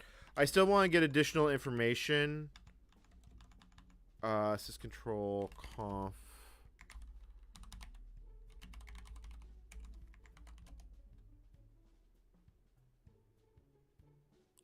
Well, let me just disable changing the security level of the kernel. I mean, look, this is a development system. We don't care.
Let me let it run through this and then crash, and then I'm... hold on, I'm actually thinking about this. We know this is going to crash. Trying it on security level 0 might be a good thing, because that's a different state in the kernel, and if it still does it, at least I know that affecting that isn't going to do anything.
I should also add the build partition to FS tab.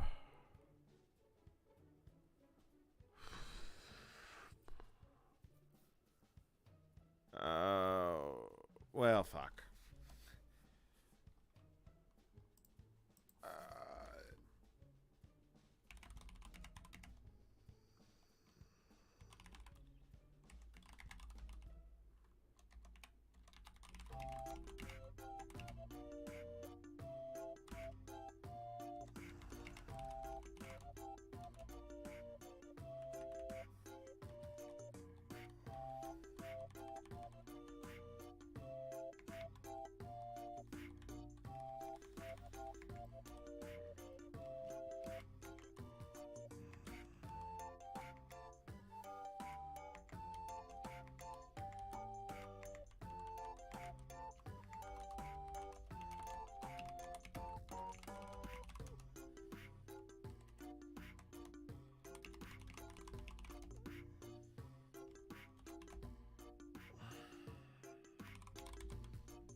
Yeah, I meant to drop it later. The time was a misdrop, which is also why it wasn't a premiere, but, you know, it's fine. I'm just...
Oh, that ain't gonna work.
I saw DDB console go to 1, so it should now be able to, like, if I hit Control Alt Escape now, do I don't end up there, but I should be able to do the trigger now.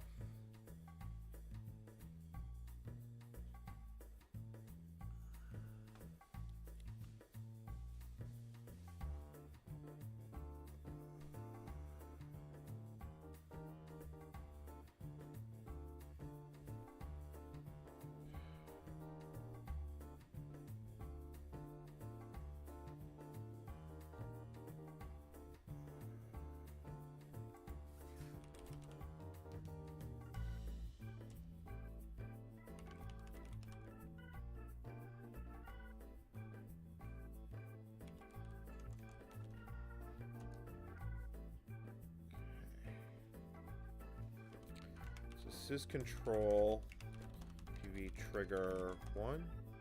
Hey, that actually cool. That actually works.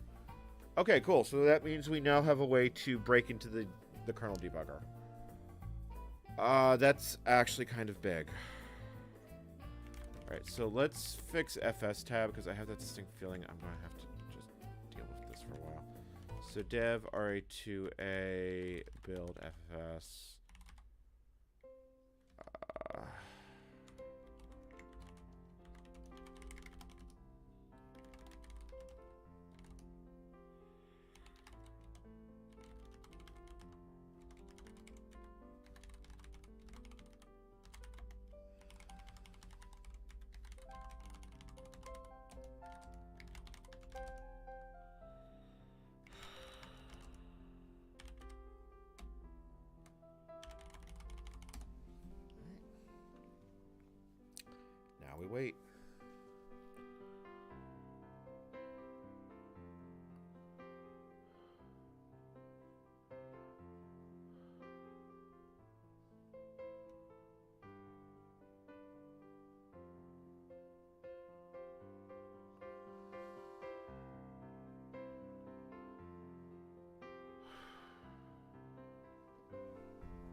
gonna go see if I can find something to snack on.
I didn't realize I had saved the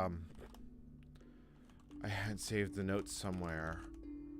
Let me find RM page then.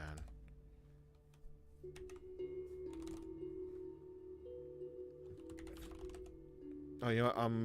No, this is the Intel system. Okay.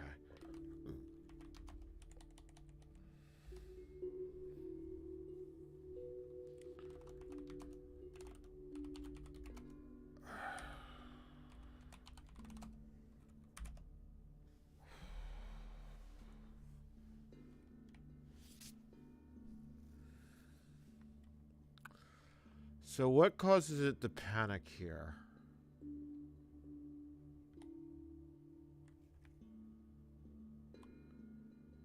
Oh, interesting. Okay, so that panic happens if PM kernel physical demand PG none for, so it locks the page table.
So we're basically panicking through here.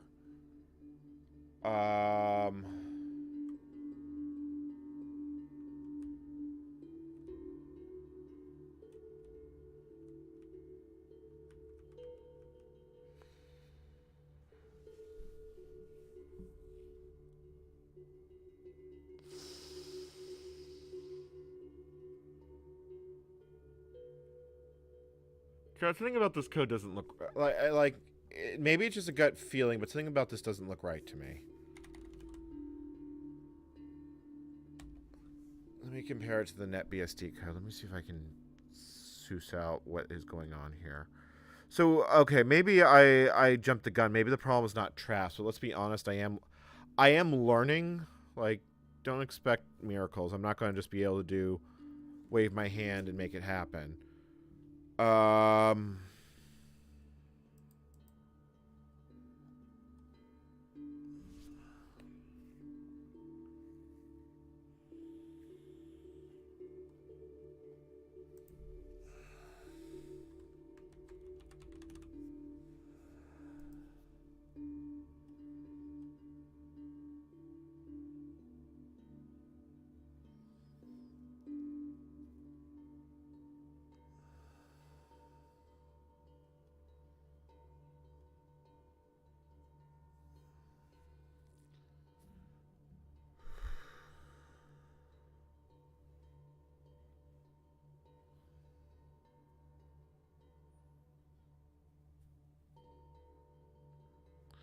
So this diagnostic message doesn't exist in the NetBSD code. Whether that's a good thing or bad thing, I'm not certain. Okay, so it's getting SPL level VPM.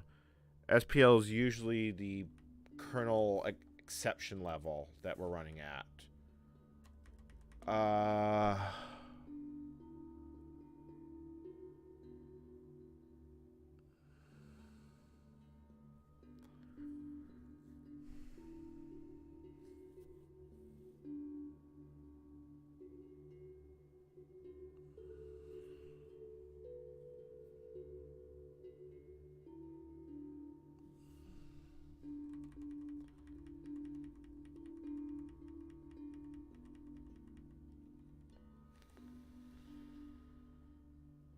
So ultimately, it's searching for a page and losing it.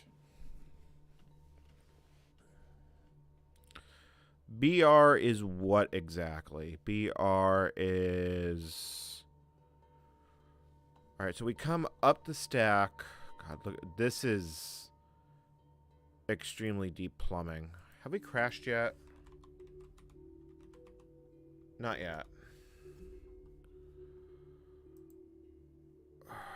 Actually, I'm feeling a little better right now, which is kind of a good sign.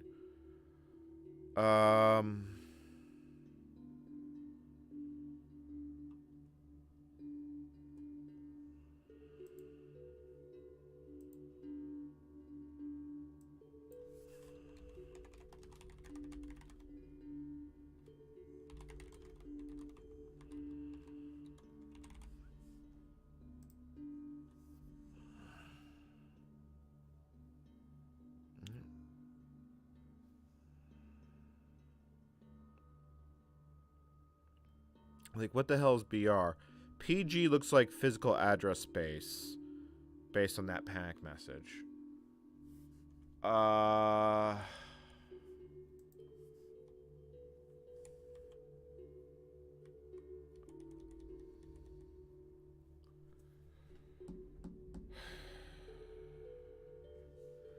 Vax, I guess PTE would be, let's see here, Vax, PTE.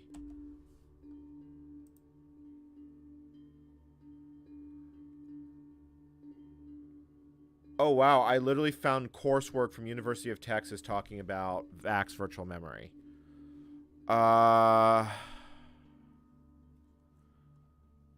Page table entry. Is the page resident? Do I have to make access? Has the page been written to? In what frame? It's in physical memory.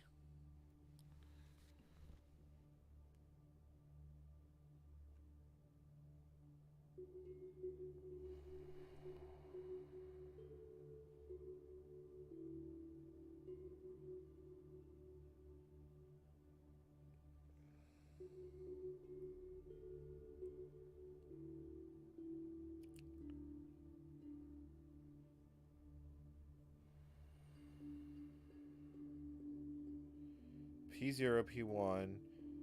Yeah, because Vax, I realistically, yeah, I can only use 1 gigabyte of address space because they, well, there's P0, P1. But you run into problems past a point.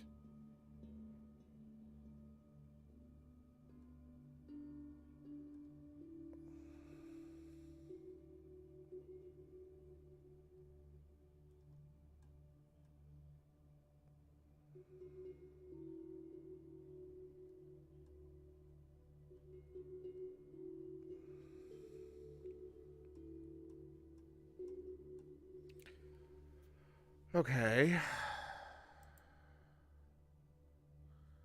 I'm not sure that actually taught me anything, but okay, at least we're in the right ballpark. So when we end up here, we're ending up because we're truncating a page from userland. Because we seem to end up here one of two ways. We seem to end up here through... Because, yeah, this is actually a different crash than the one I have written down. But the kernel address space, it looks like it's at OX80. That seems to make sense. That seems to make sense. All right. Still hasn't crashed.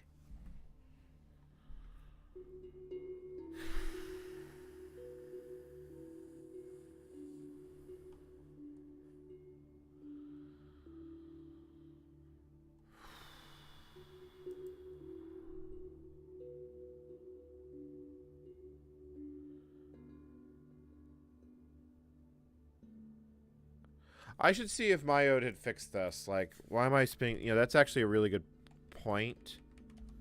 Let me look in these BSD extras and let me see what he actually has in here. So, 5.9 would be the first one with VAX. VAX to F.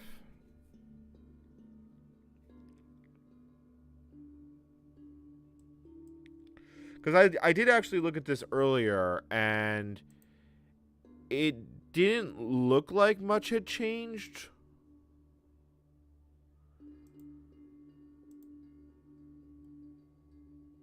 Like, so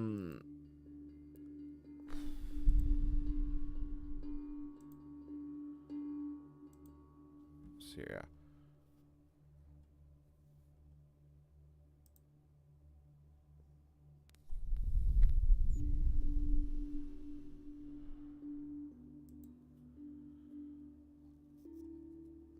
Like, unfortunately, the commit history is not in a way that I really can see any differences here. Because he basically just imported files as is, so it's a little bit difficult to see what the differences are.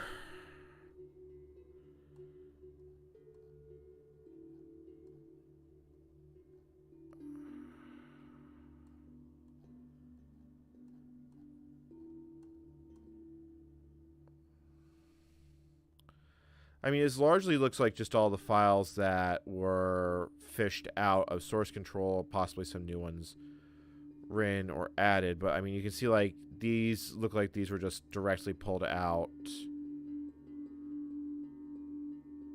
Oh, maybe not. Maybe there's more than that, like...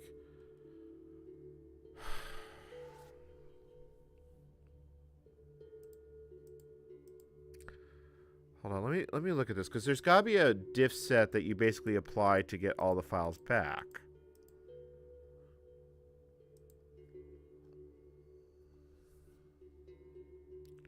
Okay, files to be added. Here we go.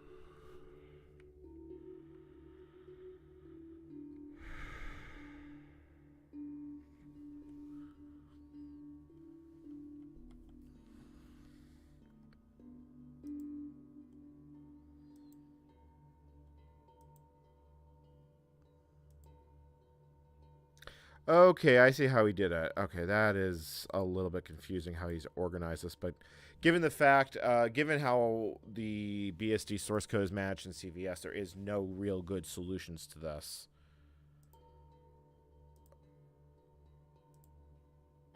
So it looks like he started with 6.0. He skipped a bunch of releases, which honestly I was kind of wondering if I was going to do that myself. I don't know when 5.9. I don't know how far into 5.9 that support was yeeted from the tree. It's quite possible that 5.9 was basically good to go, but was never compiled. So let me see if there's anything relevant in 6, because at this point I'm still kind of irk-a-dirk on what exactly.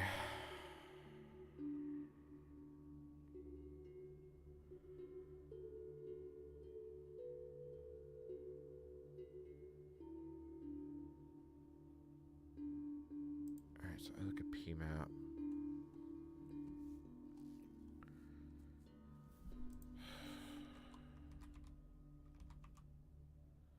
Nope, still hasn't crashed, and Knowing our luck, it's not going to crash. Although I still don't think it's actually gone to that point. It takes a long time to get there. Alright, so if I look through the PMAP files...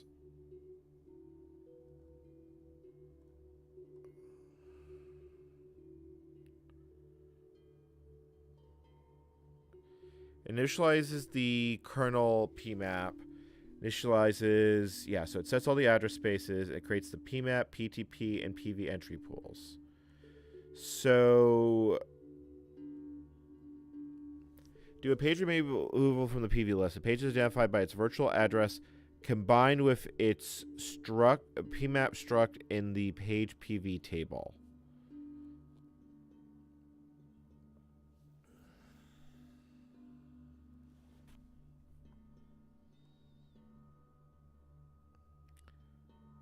This code doesn't look different. I'm sorry, I am reading it on the second monitor. I don't have the spoons. I just can't.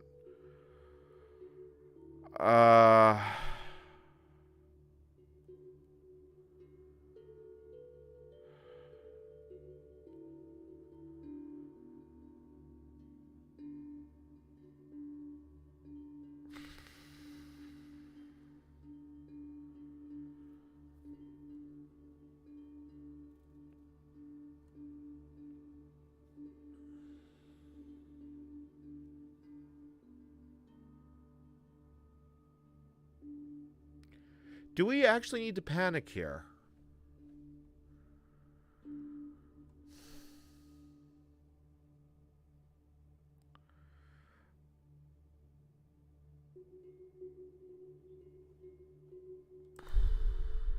Like, ultimately speaking, we're truncating pages, but why are we doing so? Like, let me follow the code all the way from the start. I have to do this on the other screen. I'll pull some up on this side, but I'm jumping all over the code base. This is quite annoying to do on a terminal.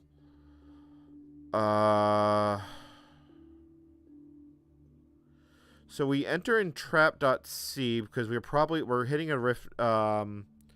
We're hitting a fault.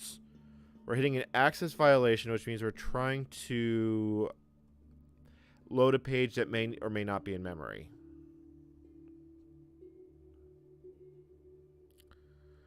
We then call trunk page, if I remember my fault correctly. And then we go down in flames.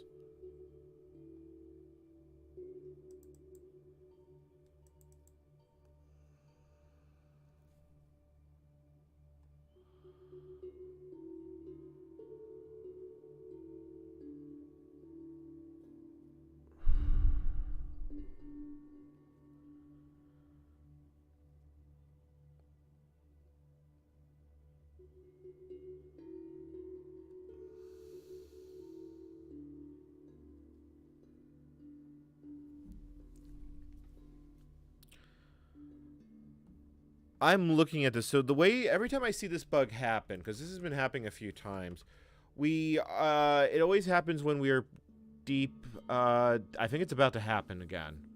It happens when we start recursing multiple levels deep.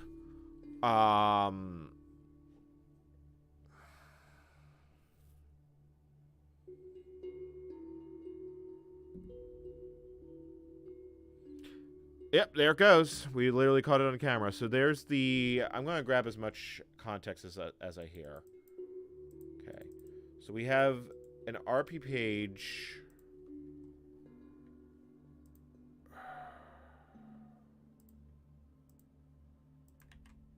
Alright, let me look at this page about information I should get. So to confirm... So show panic, I'm assuming it's just going to be the same. Yeah, RM page. Show panic, trace. We enter UVM. That looks like a different crash.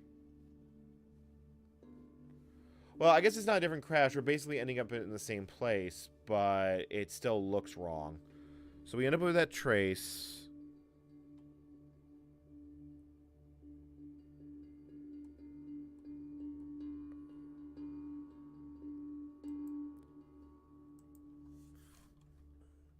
Show UVM.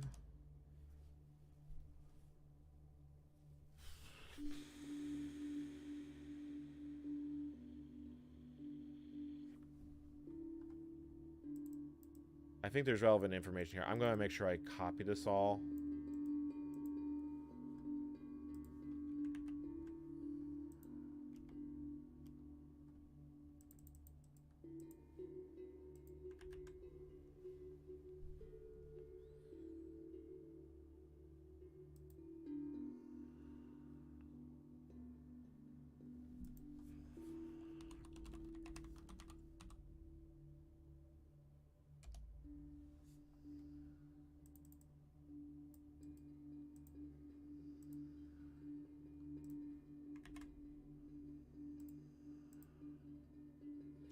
All right, what else should I grab from here? Like, what else is there?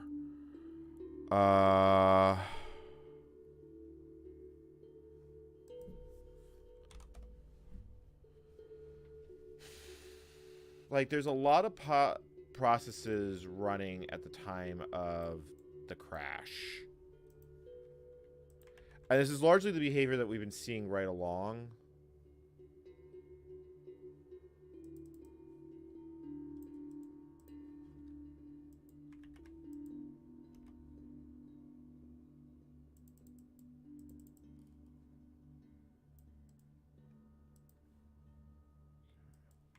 Is there anything else that we can,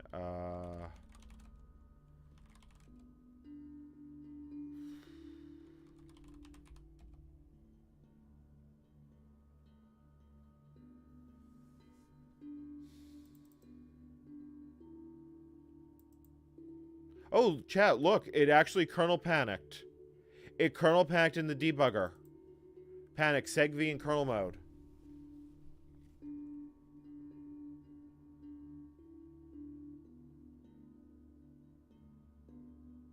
Oh, that's... What is going on, chat? That... Can I get it to do that? Let me, Well, I think I just lost... Yeah, hold on. Let me,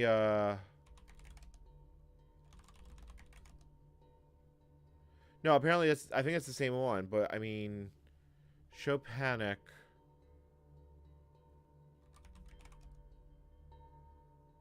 Yeah, chat, it actually crashed in the debugger.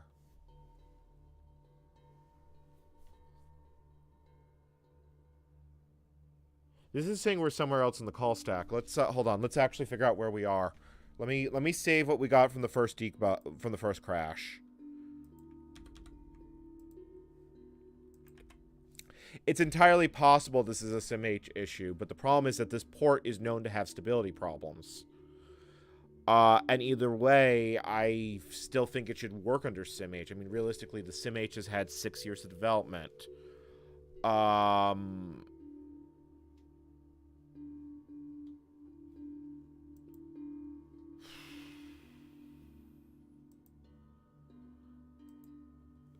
So crash number 2...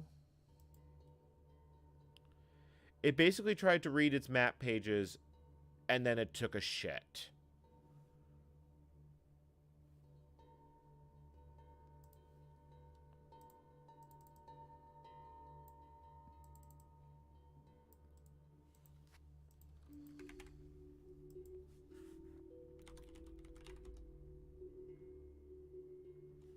Like, is that any different from the previous one?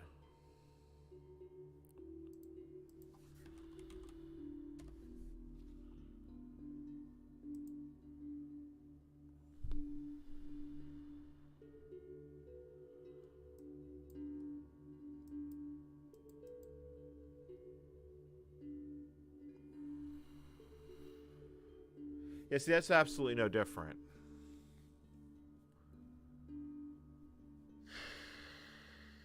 I should probably label this.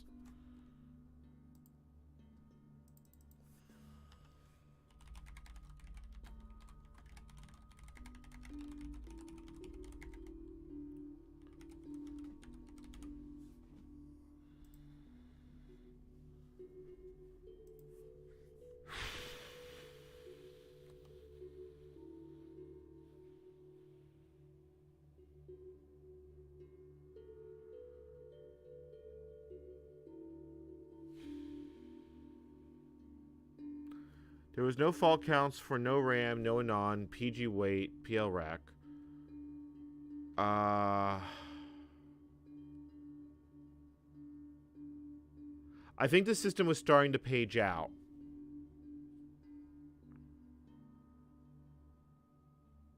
Actually, I think that's exactly what happened. I think the system tried to start paging out, and then something bad happened.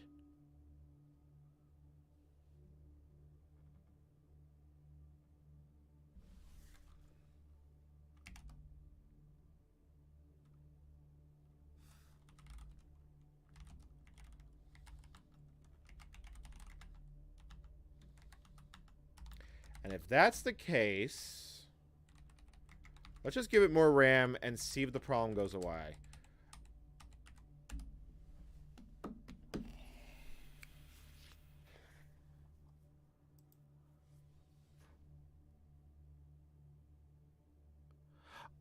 It could be that the page tables are hopelessly broken. It's possible that they're getting swatted. It's also possible that the entire paging subsystem has bit rotted out of the blasted kernel. This probably did not get used for a very long time.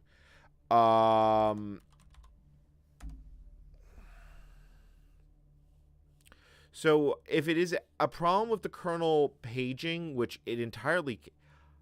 It may not have page space. I may have fucked up the install. Hold on. No, it does have swap. See RA0B. But it looked like the system was on the verge of paging. Realistically, we're not running a whole lot of shit on this system. It's running make, but one of the biggest issues with GNU make files is they're recursive. They eat up a lot of memory, just recursing it upon himself, upon himself, upon himself, upon himself, upon himself. We can see that in the PS and trace call graphs.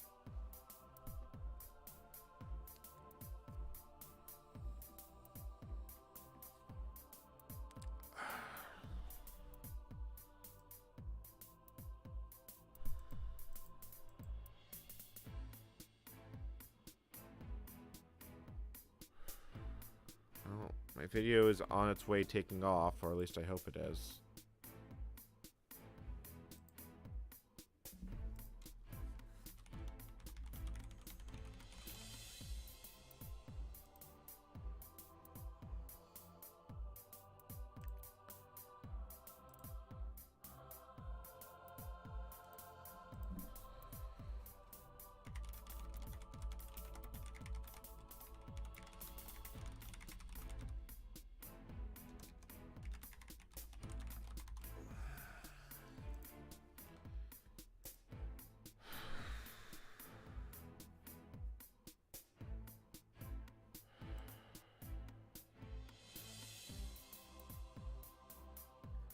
Well, the fact of the matter is it is possible that OpenBSD has never been tested on a system with 32 megabytes of RAM. I mean, let's be realistic here. Those VAX systems were probably sitting in a data center or in one of the OpenBSD devs' house. One of the main problems with this port was that there was simply not enough build memory. The compiler is known to have issues. That was the NetBSD problem. But it's gotten better in recent years. Whether or not I can actually convince it to work is ... question mark. But the compiler isn't a moving target. Not like some of the other things. And I know that modern OpenBSD can still be built on Motorola 88K. So I'm not thrilled about this toolchain situation, but it shouldn't be a showstopper.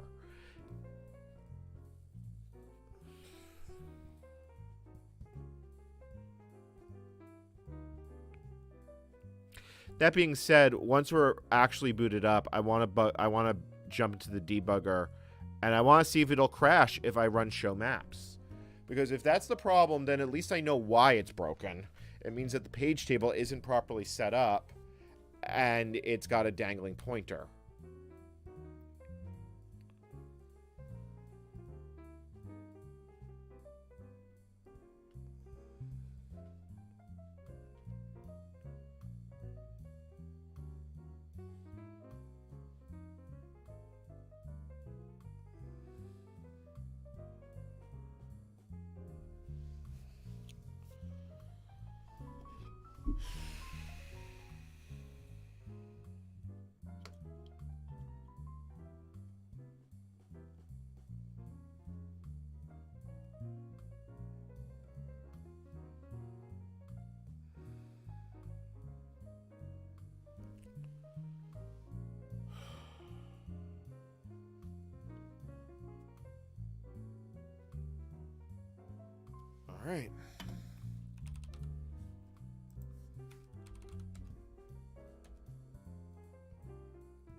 Well, chat.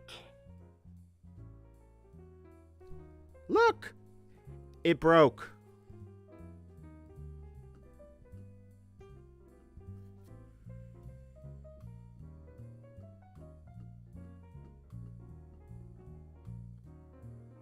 What is this command supposed to do? Like, what is the actual output? Because the fact that I can't dump the maps tells me that something has gone horribly wrong in this kernel.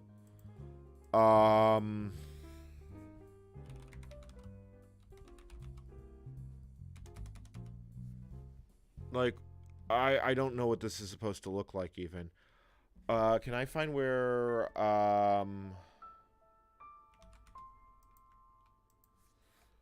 Here, let me get a trace back.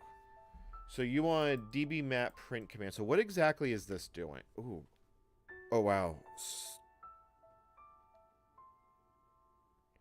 Sorry, I just had a momentary wave of vertigo.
So we're either dying here or here.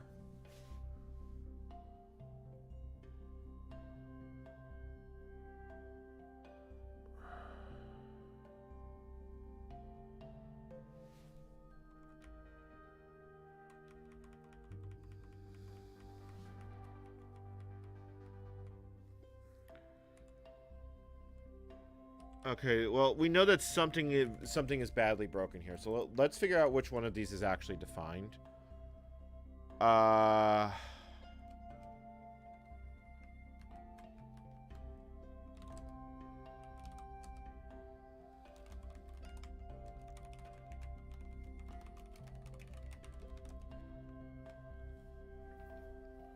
So it is defined for Vax. It is PM stats resident count.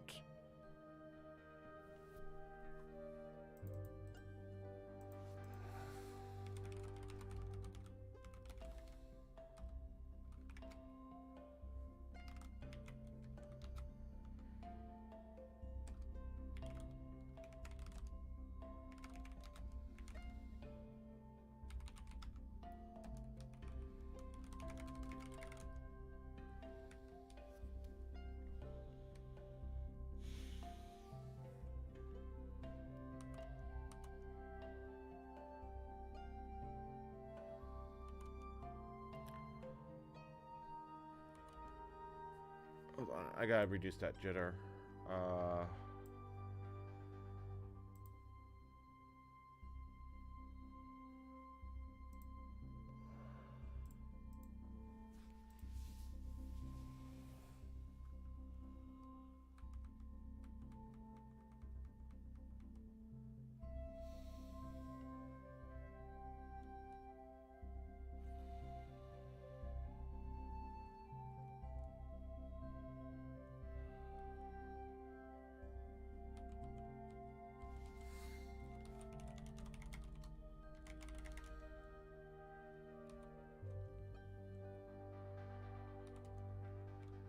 So this variable exists. Hold on, chat. I need to change clothes.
I'm back. I'm back.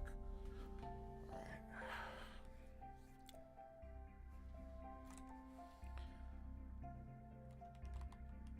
The fact that it's going belly up, touching the resident map, is alarming. It could just be as simple as it implies something's very bad with broken with these page tables. Although if the page tables are really that shot, well, you know, if we're not paging out, because the system,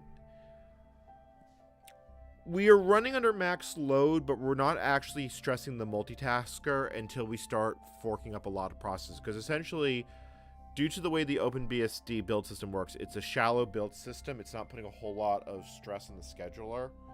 But when you start firing up multiple makes, you put more and more load, the system then starts running out of memory just because of the number of entries. It wants to start paging things out. Yeah, I'm beginning to see that there's something fairly busted here. I might have to bisect this, because if it's been broken for... The question is, did it ever work? That is the question that has to be asked. Because it's hard to tell how much this was ever actually used. Wow, this code's actually for mock. No, what? Okay, you know what? That makes sense. I thought this debugger felt familiar. I didn't realize that it had escaped mock. It's similar, although less baroque than the one that's in GNU mock. I had an unsuccessful attempt a long time ago to try and get GDB stub to work on that.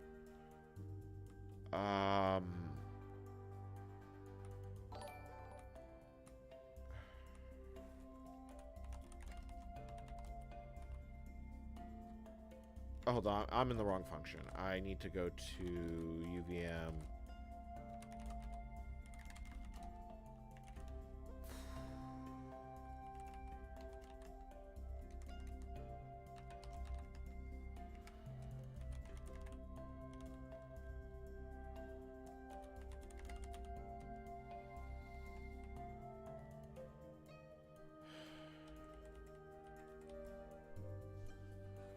Okay, so so it's successfully reading from map.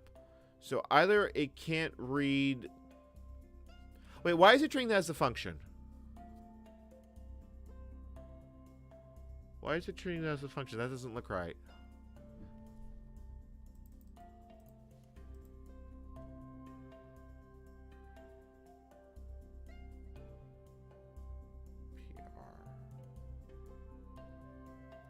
Takes takes a printer function and a veridic.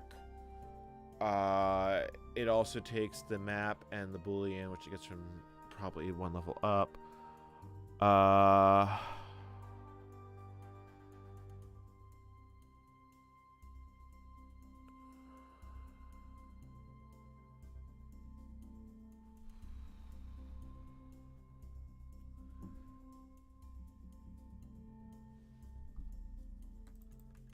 See, the problem with this being debug code is it could go quite a bit of time without being noticed.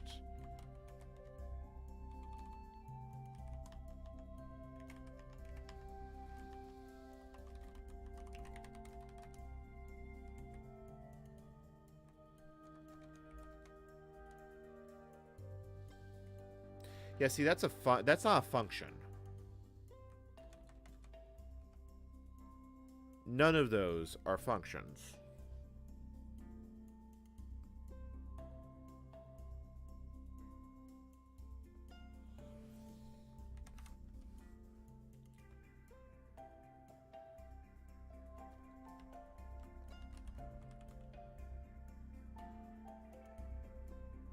Okay, so it expands the macro PM steps PM map pmap.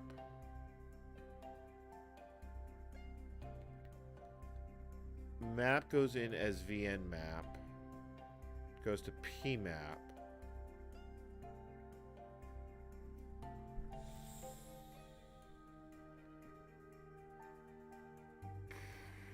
PMAP is the protected map, or something of that nature. Let me see what Chaz is saying. Let's see, because the nice thing about rubber duck debugging is sometimes the rubber duck talks back.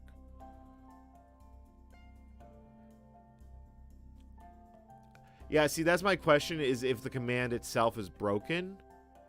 The problem is I don't know. Oh yeah, I just tried to log into my console, into chat.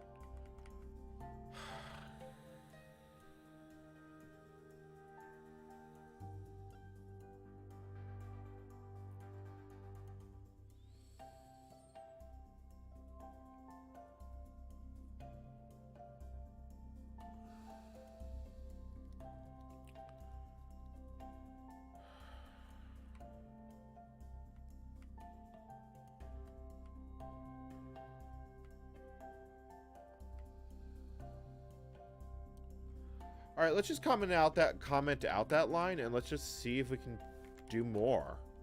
At this point, we're learning.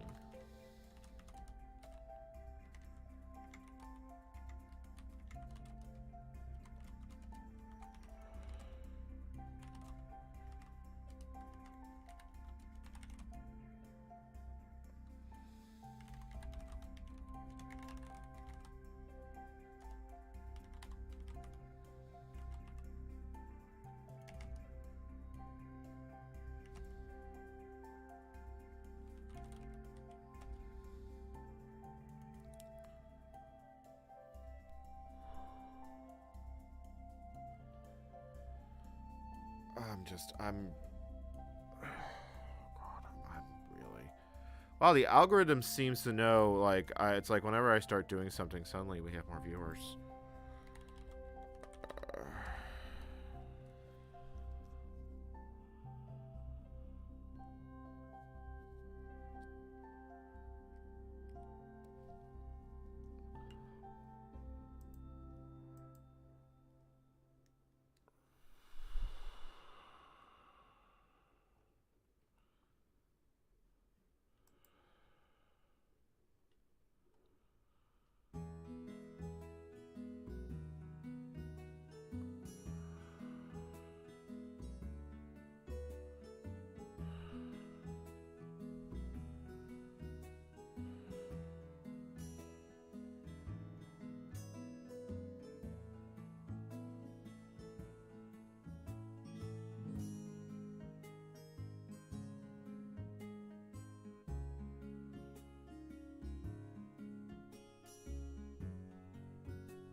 Well, we're gonna find out. The problem is that we have to boot Humpty Dumpty to replace the kernel so we can boot Humpty Dumpty.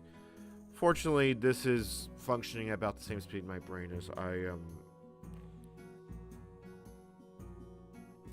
Like, on one hand, I'm actually enjoying this a fair bit. On the other hand, it's like, couldn't I be doing something more productive with my life? But I mean, let's be honest. I'm awake at 2 a.m. my local time. I can't sleep. That's the story of my life every day. Every once in a while, I have chronic health crash. So, if I can sit here on YouTube, basically working on this and growing my channel, because I'm starting to actually gain a fair number of subscribers. I mean, I've gained another 20. You know, I've gained another 50. Yeah, I broke 40K on May 11th, so I've gone up another 50.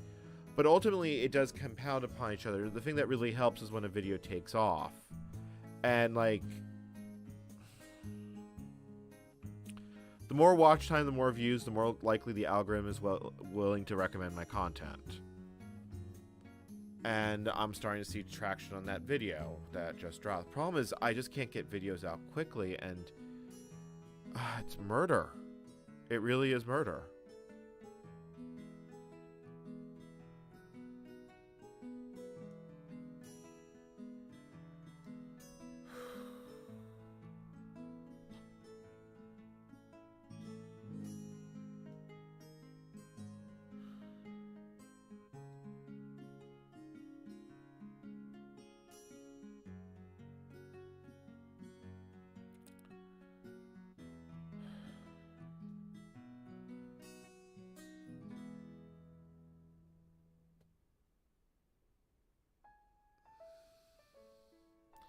I mean, people that like Mr. Beast who do it or such, they make video content each and every day. Adrian's Digital Basement and LGR get videos out once per week. I'm lucky if I can get one out in a month.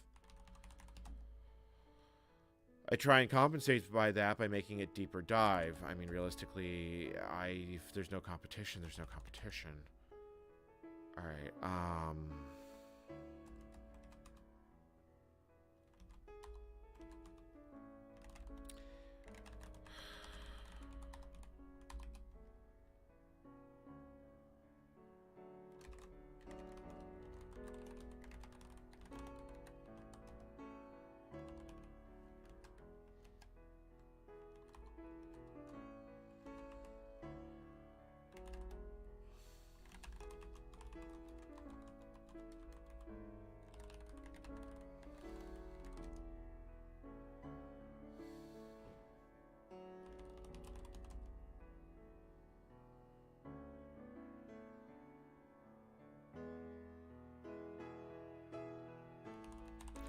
I don't know.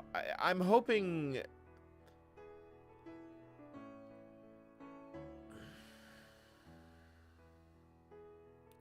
Like, maybe if I get this working, I can send it to Hackaday and get some more eyes on the channel. It's been quite a while since I've really done something notable.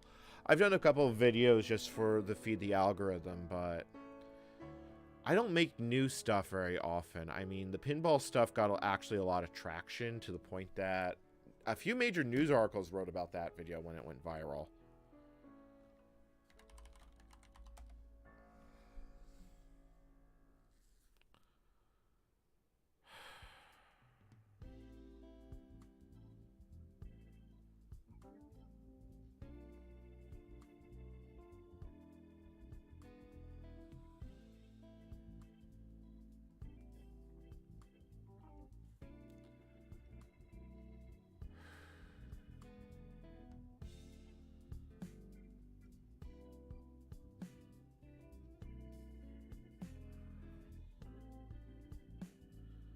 Well, I mean, I used to work at Canonical. It was a long time ago at this point, but I did work there. I'm still an Ubuntu core developer. Like, realistically, I have a skill set that should be hireable, but my health has just been so terrible. That combined with some external factors really makes me question if I really want to work in the private sector anymore. It's just... I'm hoping in the next year I may have an actual opportunity to go back to school.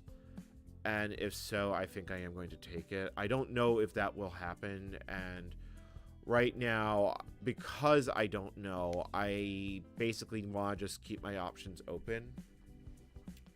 I already know where I'm going to be living, hopefully a month from now. I hopefully know where I will be a year from now, and I'm starting to see where I might be 5 years from now. Which is probably the first time I've ever been able to actually answer those questions with anything regarding sincerity.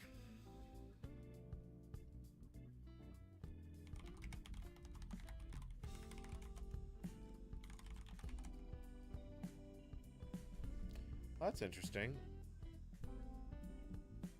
It still crashed. It didn't hit that code path. Yeah, and I was running the new kernel. Okay, then. That is interesting.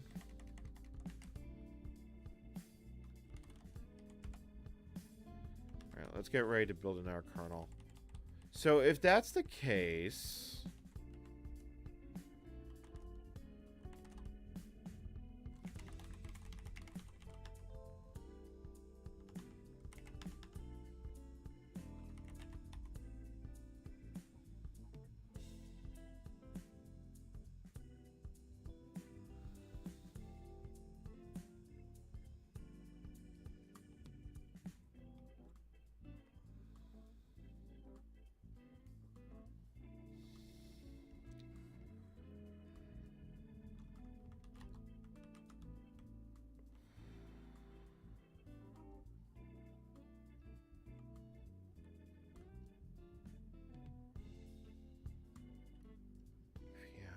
which file was it? UVM map?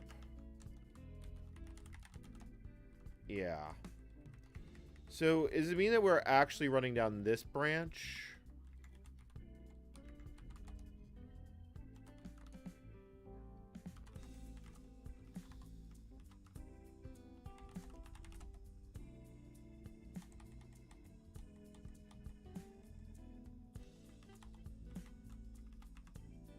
Oh, damn it.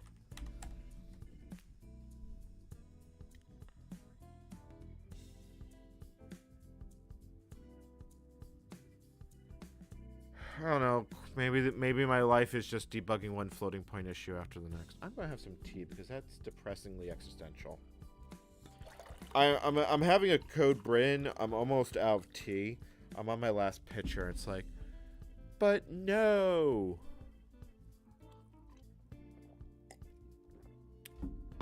I don't know. I keep drinking this long enough. Suddenly I'm going to think that the Boston Tea Party was a mistake. Oh god, I'm getting political. I'm getting free. It's 3 a.m. and I'm getting political. Help.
really think I need to find a way to make this faster.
Honestly, what I need to do is I need to be able to mop boot this, because if I can mop boot this, I could test new kernels much faster.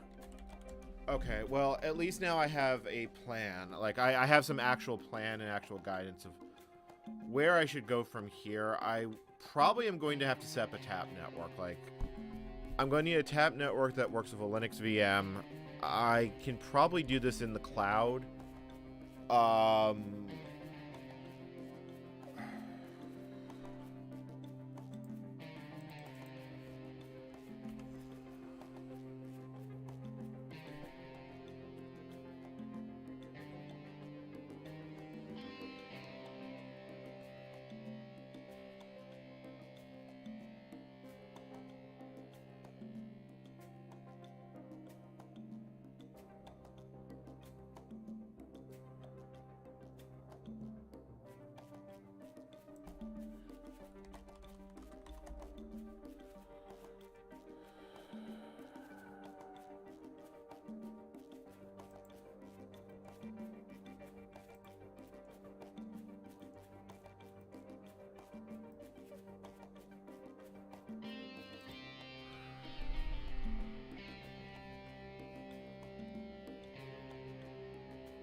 Alright, let's see if this crashes.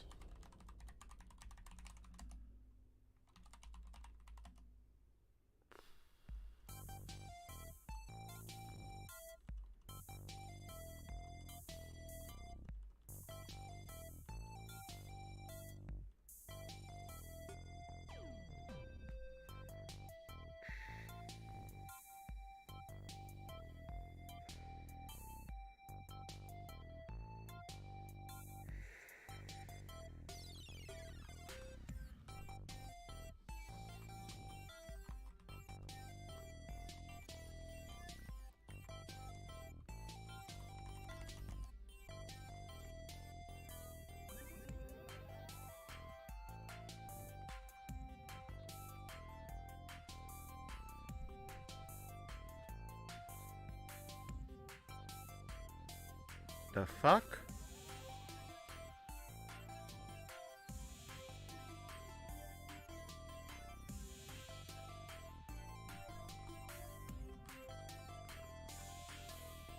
Something here doesn't look right.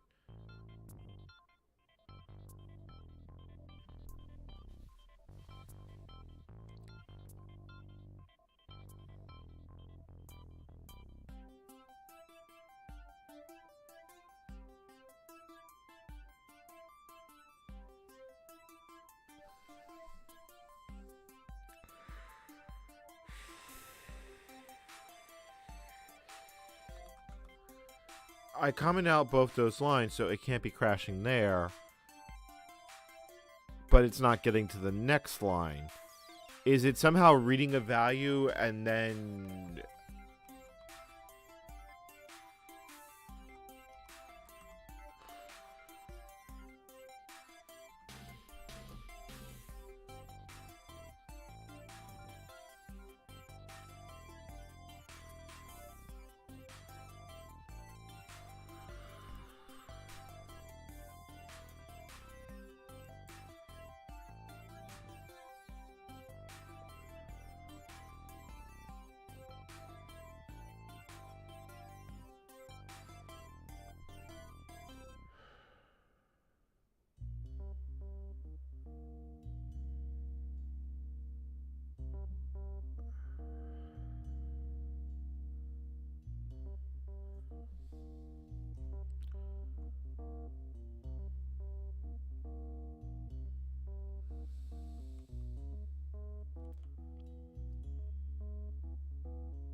How the hell is it crashing in the same place?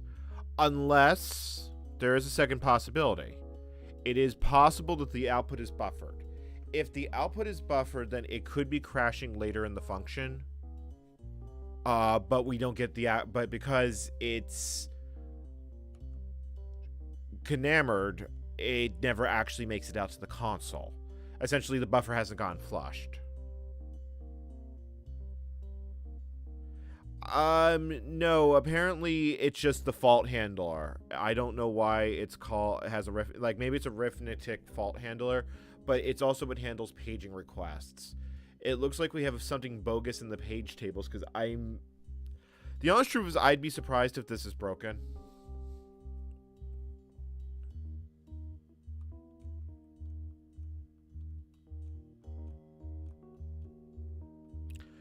The best way to know would be able to go back in time and test the older BSD releases. And then try and figure out why it broke. I do want to check something though. So I've increased the amount of RAM in the VM. I want to see if it crashes in the same place. Which means we have to run the release again. I think what's going to have to happen next though is I'm going to have to install...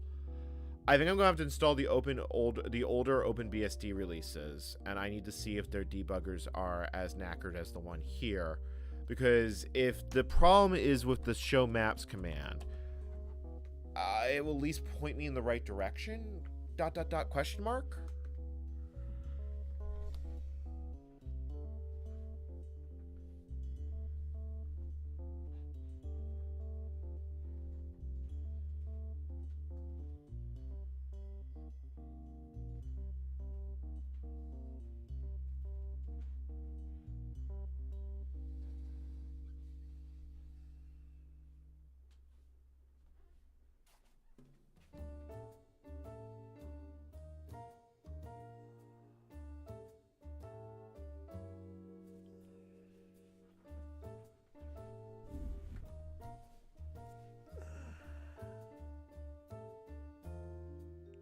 Well, if an older release works, I have to figure out where it broke. I more specifically need to understand what changed, and that might require, and I probably will have to bisect OpenBSD. Because ultimately speaking, I am dealing with code that is almost as old as I am, written by people who know this who've been writing this operating system for 30 years. I don't have the experience, so I need to leverage every tool I have available. If I can bisect it, I can at least learn stuff about how the memory map works in the system, because I understand this at a high level, but I don't know the difference between working and unworking. So, and if it's never worked, then I know the original code is wrong, but then why does NetBSD work fine? Although I don't think NetBSD has... NetBSD might have the same debugger now that I think about it. Well, the problem with Git blame is the BSD code history is a fucking mess. They are still in CVS. I'd ultimately have to find the file and change that broke it. And that is not easy. Because CVS has non-atomic commits. At best, I'm going to probably have to bisect the operating system. Now, if I can fix these stability issues, there's a very good chance that I could probably keep this port going. Currently, one of the developers, Myod, has patches that supposedly get it working up to 6.1 or 6.2. He has patches for 6.1. Probably getting to 6.2 isn't terrible, but he's also maintaining patches to get some of the other architectures up to speed. So I have a set of reference code that at least tells me what I need to do. Yeah, we're dealing with CVS. Like, this is not going to be trivial.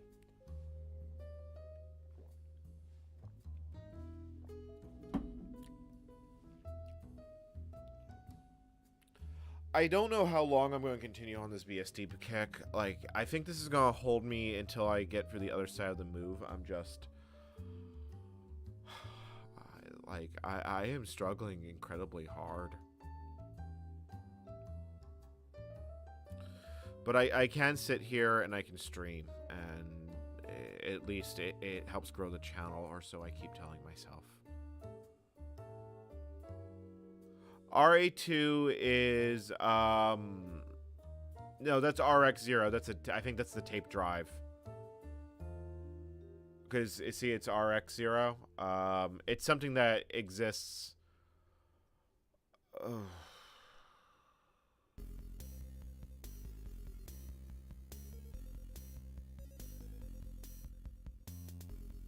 trying, chat. I really am.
I really wish these long nights of the soul would stop.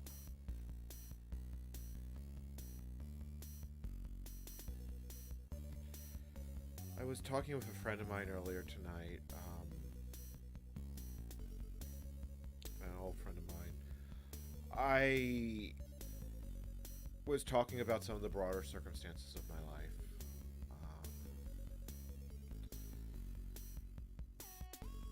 Enough that, like I said, I think I need to write a book. I mean, I could write a book about Unix. I could write a book about my own travels. I mean, God knows I've gone to enough places. But at the end of the day, for someone, I live in New Jersey. I have a flag of Alaska there, and I wasn't born there. And there's a story behind that. And that story is rooted in my own family history. I was already thinking about doing this even before my father became a relevant factor in my life again. If you follow me on Patreon, I scrapped an Ends Life post because my father reappearing as I turned 36 is It has thrown me through such a fucking loop. I mean, we're talking... Estrangement is a horrible thing. It's like...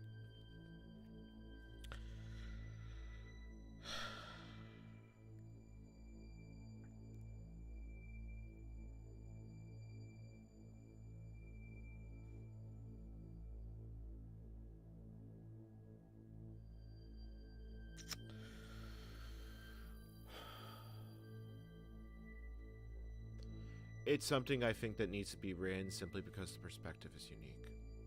And unlike many people, there's a lot of tangible evidence that backs up this story. It can actually be proven. I mean, ultimately speaking, my own experiences are...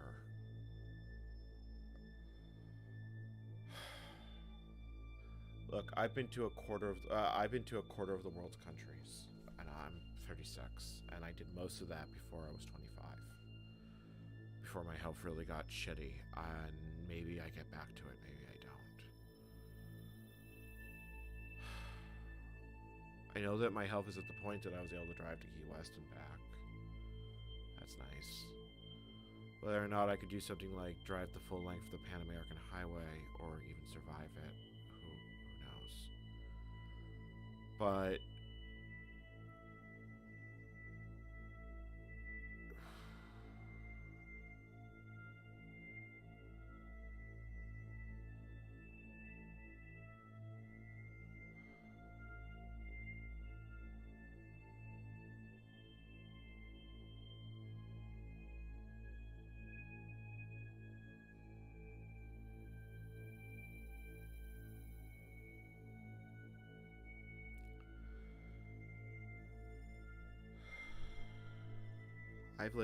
I've lived in 6 states, 2 countries.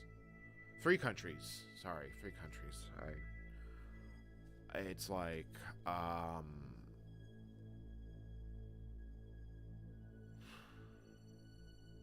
knows how much.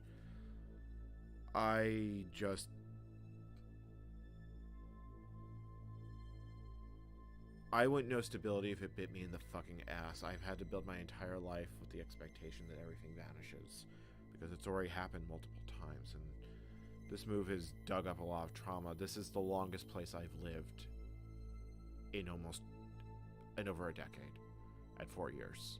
That's to give you an idea of the level of instability in my life. And a part of me leaving here is to hopefully finally have it. There's nothing actually forcing me to leave here aside from the fact that I've already been electrocuted by this apartment. Like...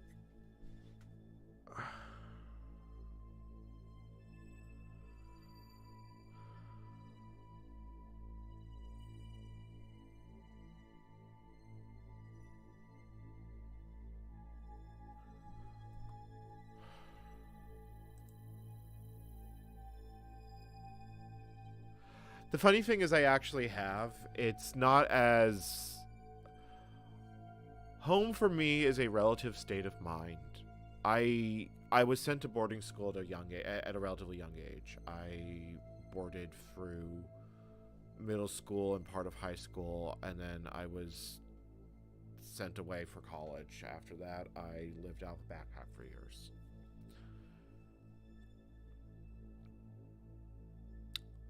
The circumstances of my life brought me back to the city of my birth, and that was probably the single biggest mistake I ever made.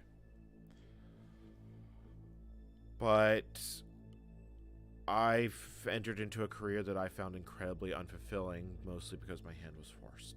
I'm good at it. That's the disgusting part. Like, what you're seeing right now is a lifetime of experience in doing something I don't actually enjoy for the most part. This project has been an exception, but most of the time this is... Part of it comes down to that I got involved with with Free Software Foundation back in the early days.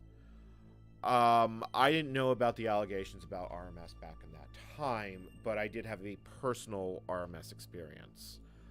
It was basically getting shat on for doing a lot of work that he wasn't involved in, and he just wasn't happy with the way it was. It was a complete asshole move, and I was like, fuck you, dude. And I had heard other people at this point having bad RMS experiences. So I basically decided to get more involved with Debian.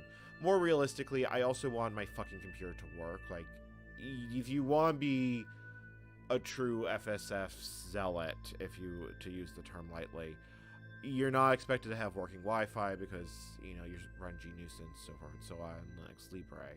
I think such projects are important because they highlight, but they're also very arbitrary. I mean, let's be honest. There's a lot of ROM code in things.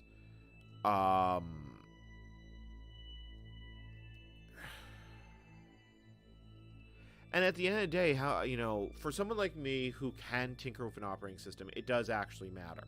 It matters for preservation purposes. Realistically speaking, an operating system where you have the source code means that building an emulator for it is a lot easier. There's a reason why things like QEMU, they'll usually run Linux before they run anything else, because you can look at the code at the other side and see what it is doing. Free and open source software is... an old adage is human knowledge belongs to the world. It's a quote from the movie Antitrust, but I've always considered it quite adept.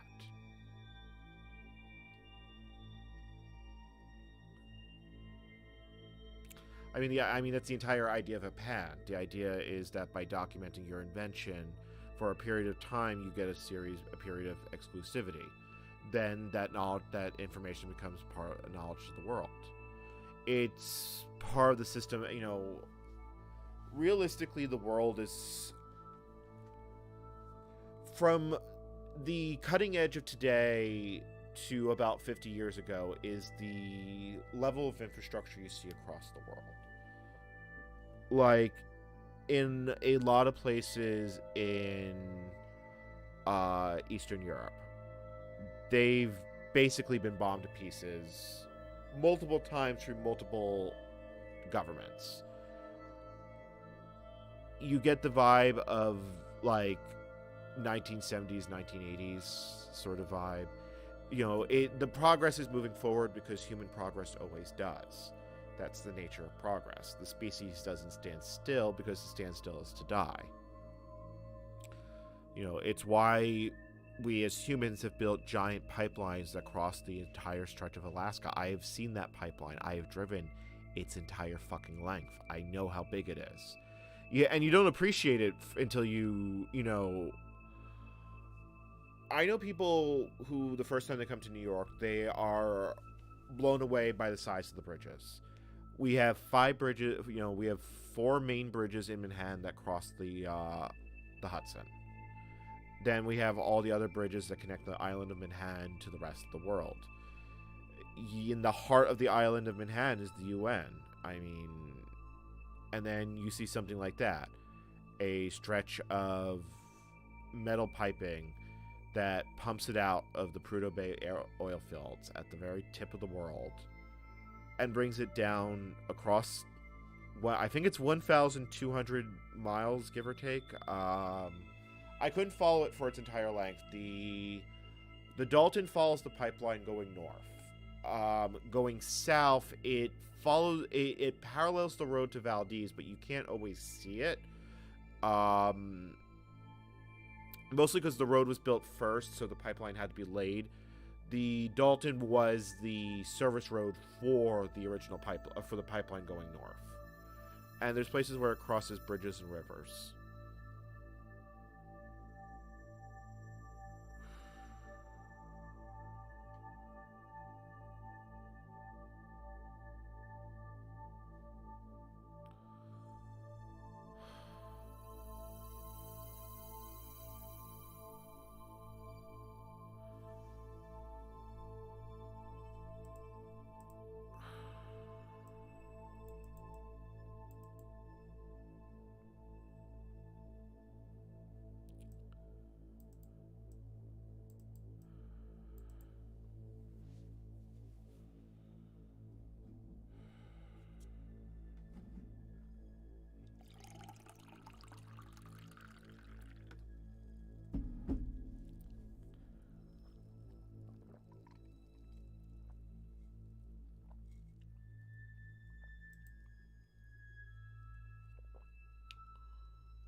I mean, who knows? Considering what climate change has brought, I mean, I have to wonder how many years are left before the human race manages to extinct itself. It may not be in my lifetime, it may not be in my children, should I ever have any's lifetime, but I truly question how sustainable this all is.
I hate to say, when I say I'm hurting, it's not exactly physical pain, but pain is pain. And I'm hurting tonight.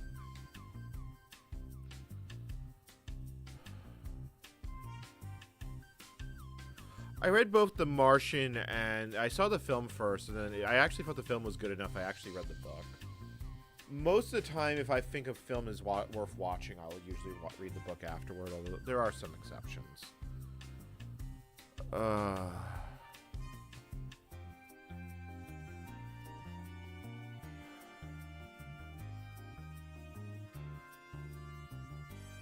I don't think I'm going to get much farther in debugging this. So there's a few more things I could try just to root around, but my general thought is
it's like, guess this is gonna be a quiet night tonight.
The only other thing I could think to try is to do this with 16 megabytes of RAM and see if it kabooms then.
Thank you for the subscriptions, although I suspect that's people seeing the video more than anything else. Oh wow, it's actually starting to get some traction.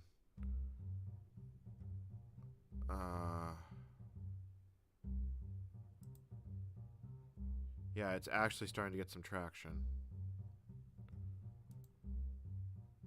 So maybe we'll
Well, it died in exactly the same place. I can't decide if that's a good or bad thing.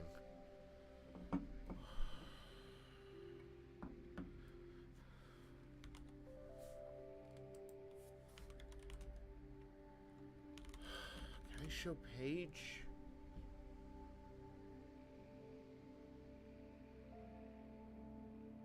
What is that page ownership tracking thing? That looks interesting.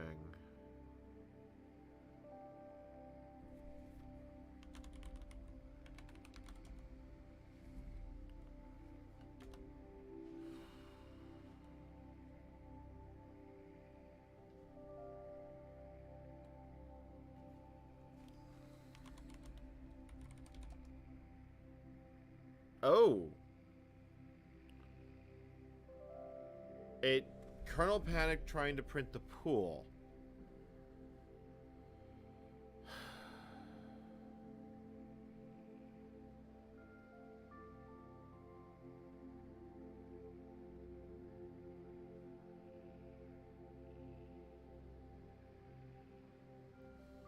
Well, now what?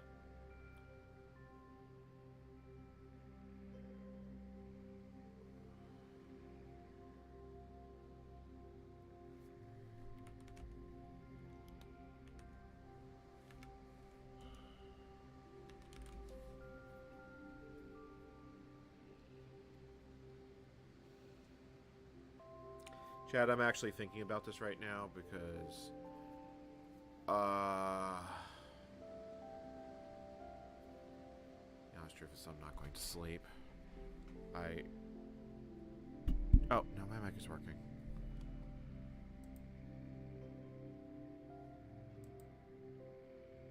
Fuck, I completely forgot to backtrace that one. It's the same fault that we've been seeing right along, though.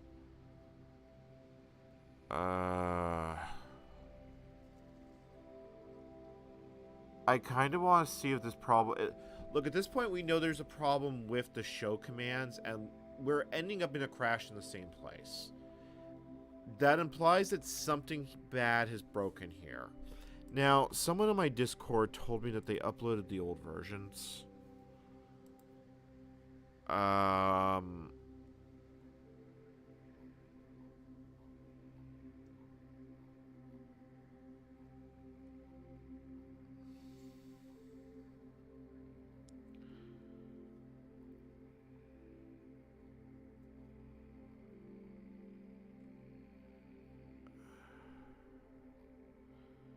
Like, someone said they threw, like, the older versions are missing from the OpenBSD,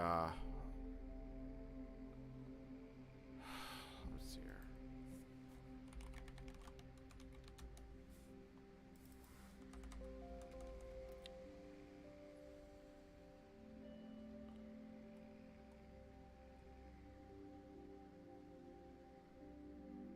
Vax packages.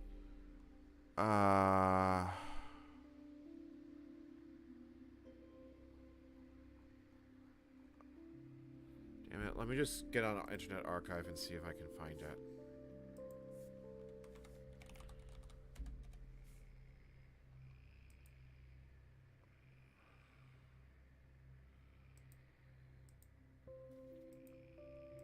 I mean, I should be able to find it here regardless, because we're probably going to have to look for older... Man, I'm having a rough time of it. Alright, OpenBSD.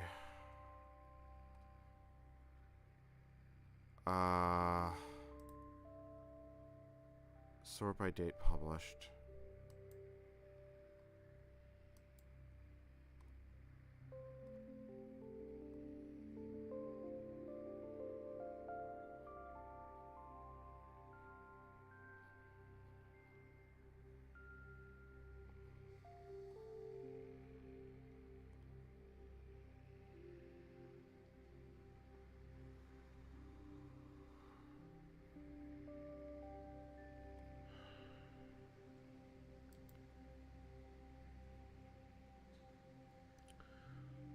I'm looking at OpenBSD and I'm like,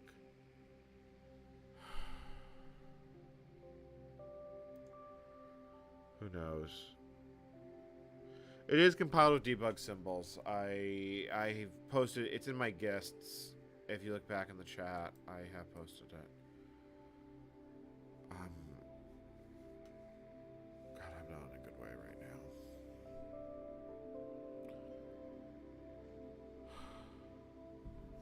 Let me see if I can find where the older BSDs were, because I think I'm going to have to take a look.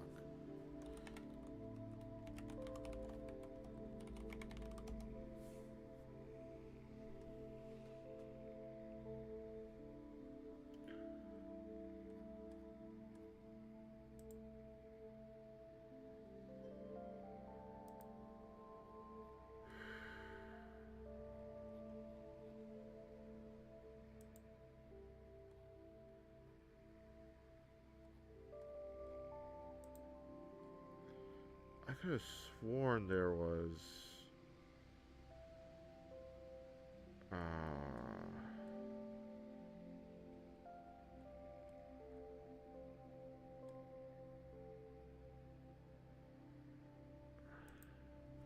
Let me see what's on this mirror server. Like, what's the oldest version?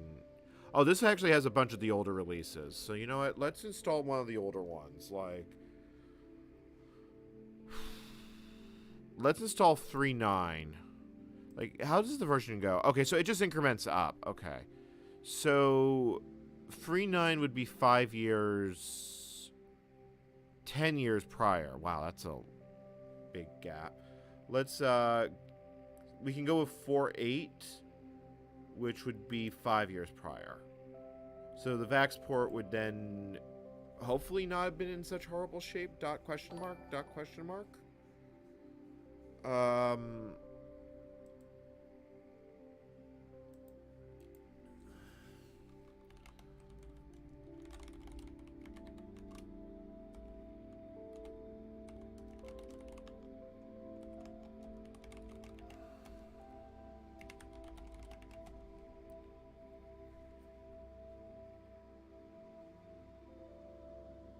That CD doesn't look like it has all the files. No, I think I need the... Yeah, I need the install disk.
We don't need a large hard drive. We just need to install it because I just need to get into the kernel debugger.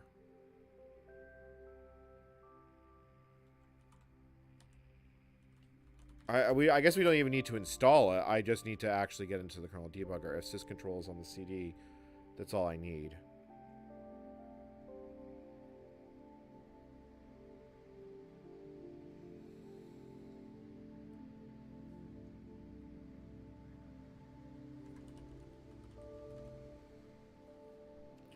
I really hope this works.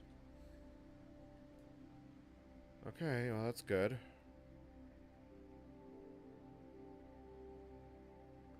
Alright, BSD 4.9. Let's go to shell. So can I syscontrol DDB trigger? No. Damn. Okay. I do have to install then. Oh, you can't... Okay, no, you can't RC that. Okay, so install.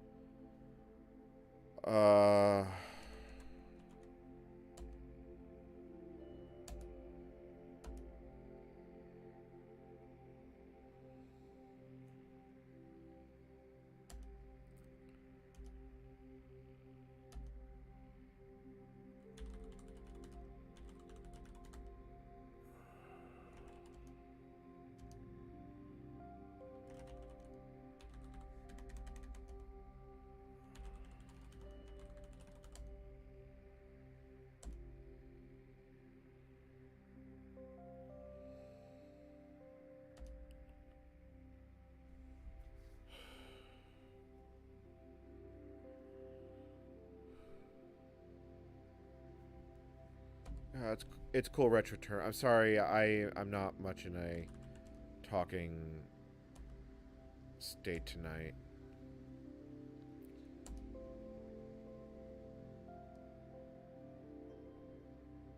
Yep, that works.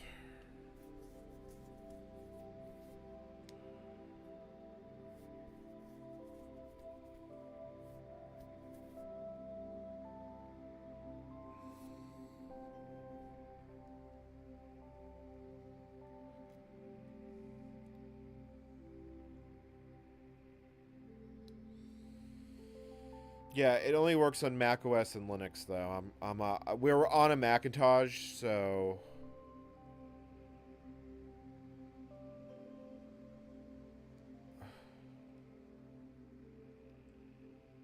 this is going to take a while to install. That's good.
It's not downloads, it's installing from the CD. I mean, this is just slow. I mean, there's nothing else to say about it. It's just slow.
So far, so good. I mean, I'm hoping this will at least give me an idea of how the port has changed over the years.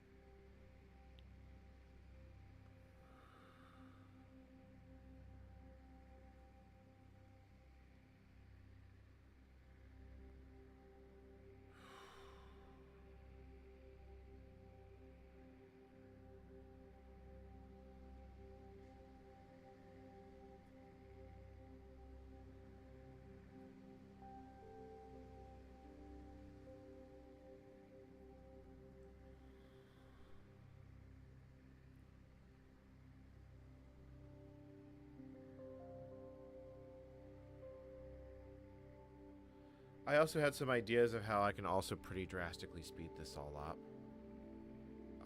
But yeah.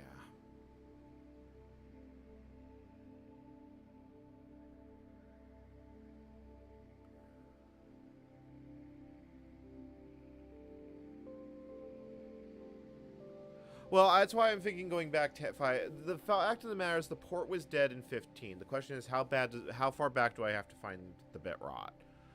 I know that somewhere between version 3 and version 4, it switched from A out to ELF. It's possible that's when it broke. Like, it may have never been a good port to ELF. It may have been broken since the A out transition. The problem is that so few people ever actually used it.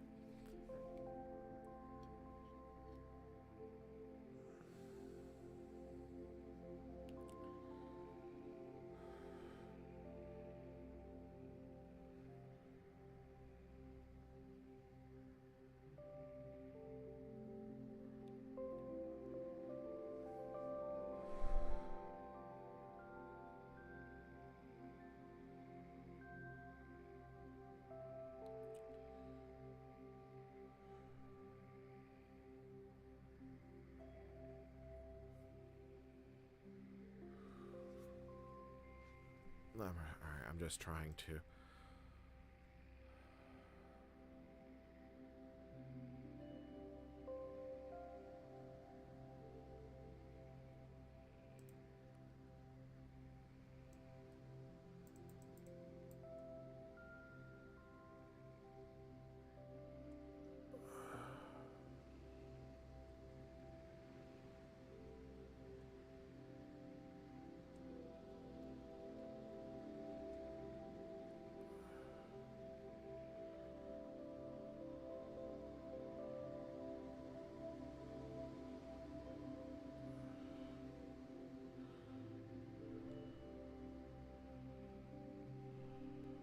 Might actually have to lie down here for a bit.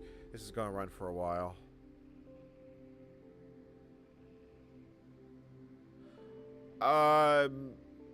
ELF files require considerably less magic to work. They're a lot less complex. They're a lot more. I mean, AOut was basically was assembler output with some additional things added to it, such as relocations. This is like O magic, add magic, M magic, so forth and so on. AOut has some pretty serious problems, especially as far as debugging. It was difficult to do, and the tools were inaccurate. This led to the Common Object File Format, or COFF, which actually became the basis of both PE and XCOFF, Microsoft's Portable Executable, and IBM's format on AIX. ELF largely came around as... I'm not exactly sure where it got started from. I know there was a consortium known as 86 Open that selected ELF as its format, but I'm not actually sure. You know what? Let me look it up right now.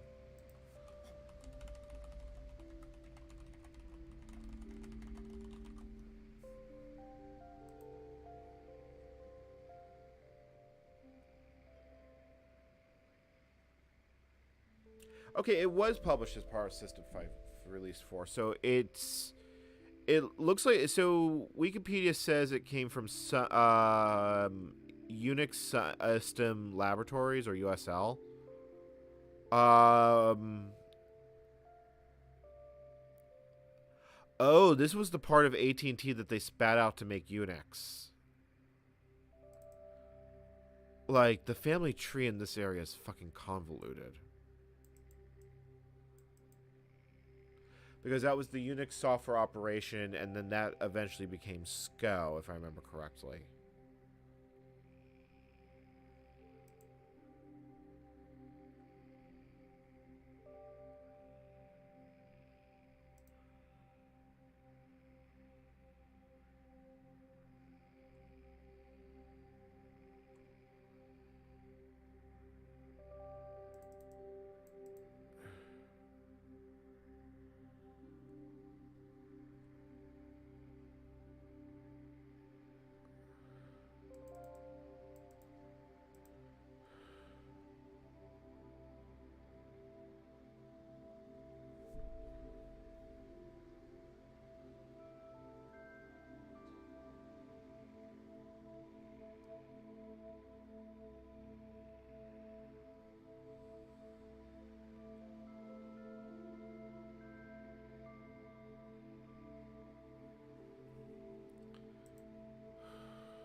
Yeah, I think I'm going to sit on the couch because I'm really...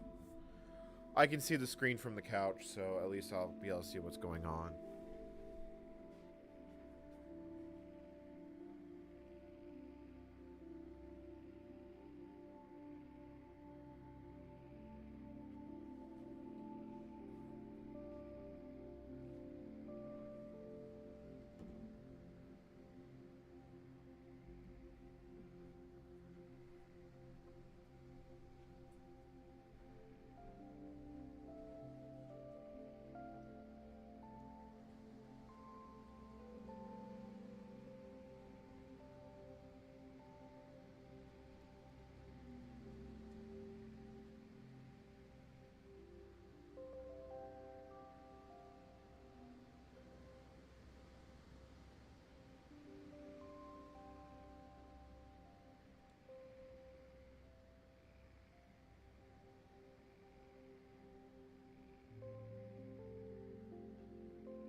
So chat, I found some fortune cookies. I don't have a whole lot.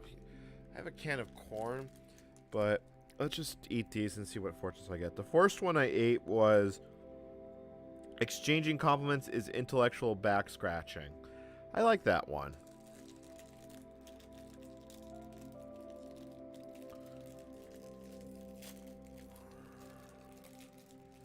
On to the next file. Oh, no fortune in that one.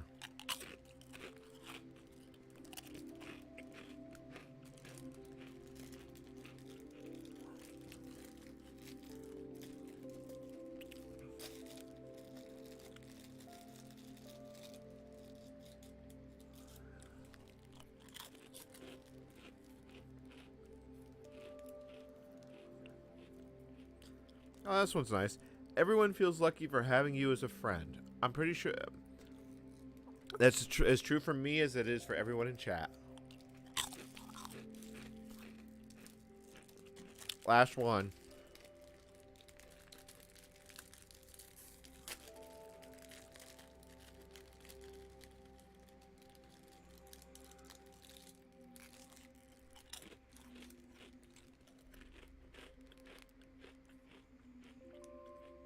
Book lovers never go to bed alone. You know, I used to be quite a bit of a reader, and I kind of lost that in recent years. Like, I live in an area of a good library system. I just don't.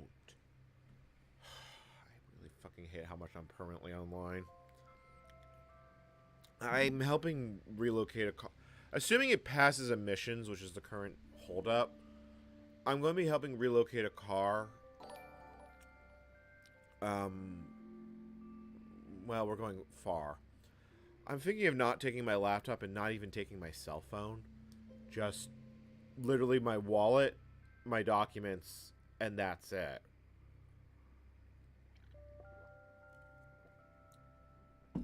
Maybe just the cell phone I will take.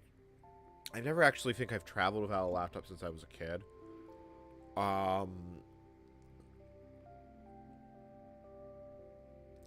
Then again, there's a lot of times when I do travel, I don't take it with me. But, am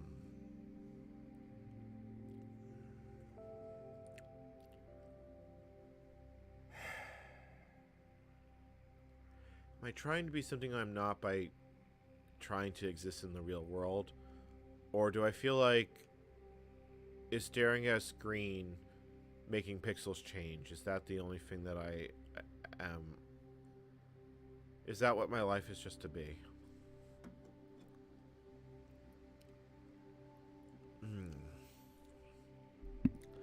I gotta see if I can find. Yeah, that far back, it might have been L from the get-go, but maybe it was earlier or not. Like, the further back we go, the more interesting it gets.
I think what I'm going to do is I'm going to fry up some eggs. I think I'm going to take a break.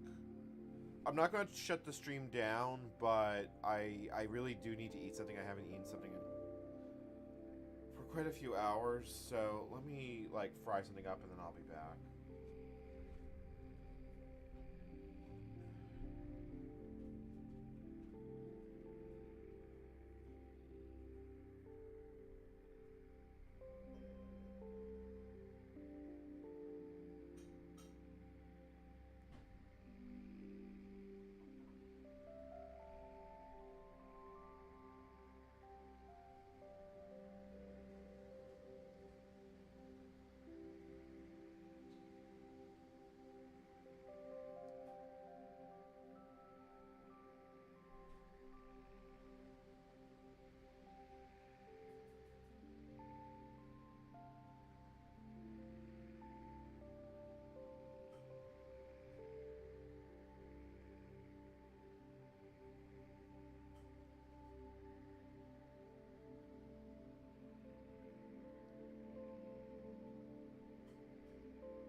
Alright.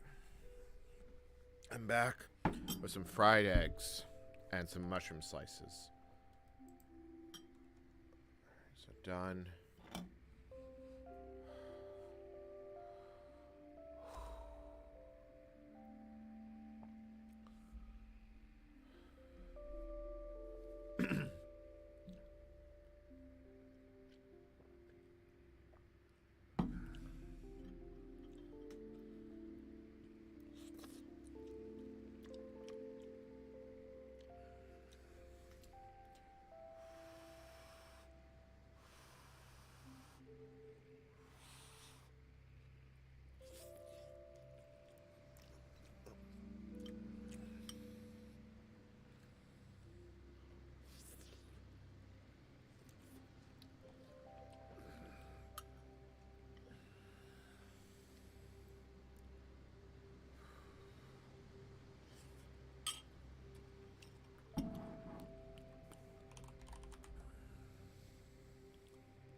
Alright, so let's see. We now just gotta get into DDB and see if the same problem is here.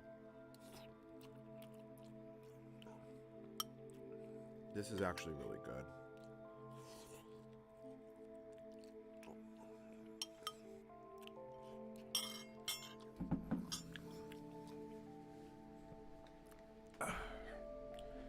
Like that actually helps a lot. I might actually fry some more. Like, I feel like I'm not getting enough protein in my life. Wow, DSA keys. Wow, that was fast. That happened so fast I couldn't even control C it.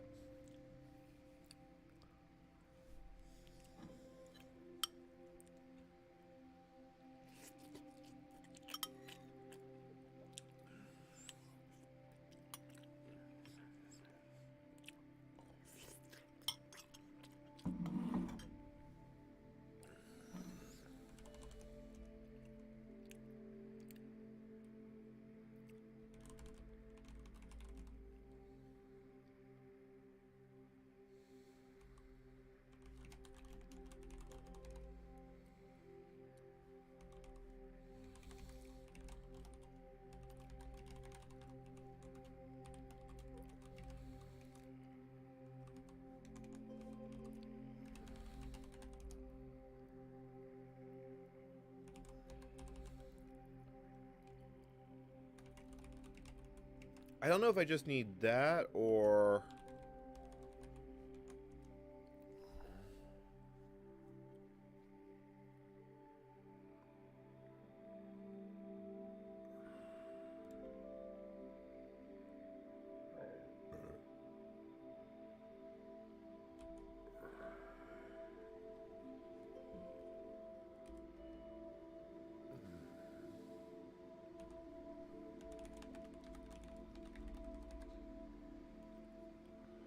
Well, that's just getting all screwy.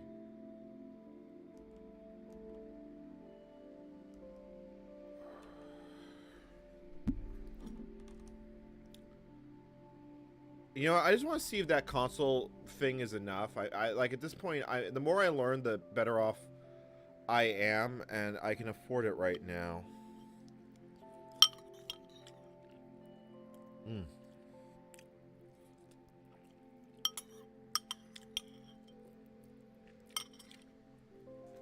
Okay, you know, that was a proper pick-me-up.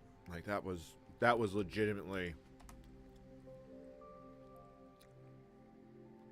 Oh, that definitely was fuel.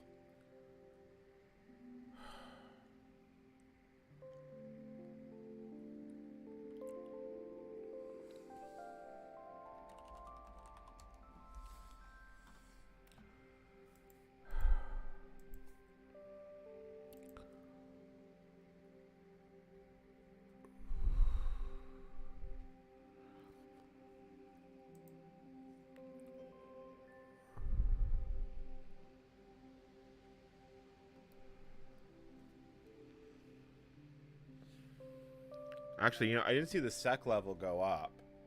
Oh, no, there it is. I see it's not going up, and then it goes up.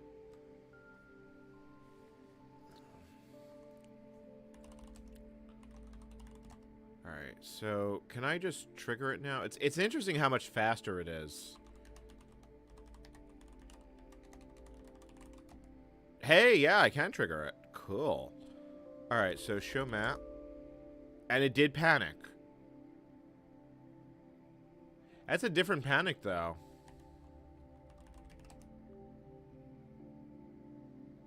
But I mean, ultimately, no, it pretty much panicked the same thing. P10 fault in system space, so that's...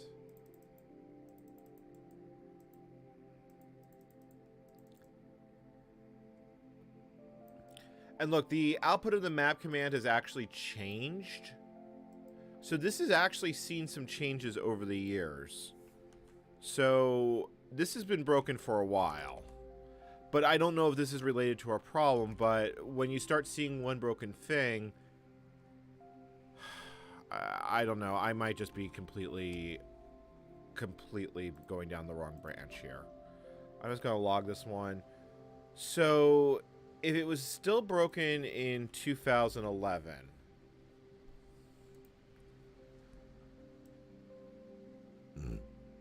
which is what this implies, what if we go back?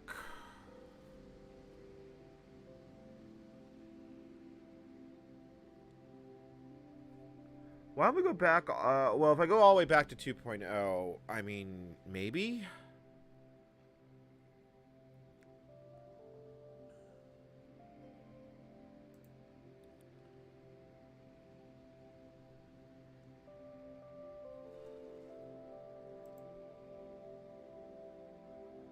I could go back to 3.9, which would be 2006. Can I go for that far back? Do I have an install image?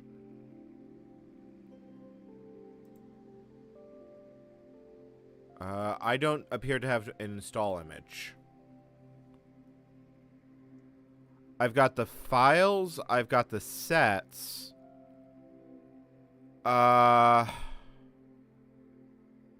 You know what? That's not actually a problem. I can work with that. I can install it with a later version of the installer. Let me just see if any, like, let me see if, like, 3.2 has it. Yeah, no install image. No install image. It was probably not distributed for the mirror network. That was pretty common practice for Linux distributions at the time.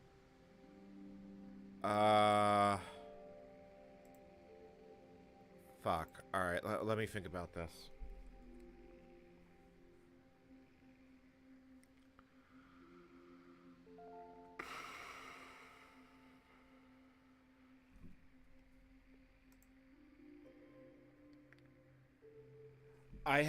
The VAX has been having problems being able to access this in the installer.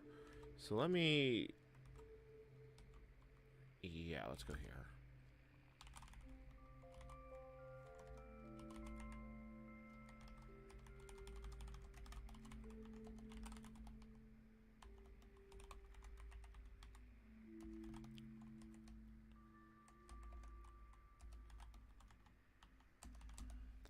So let's just download the sets.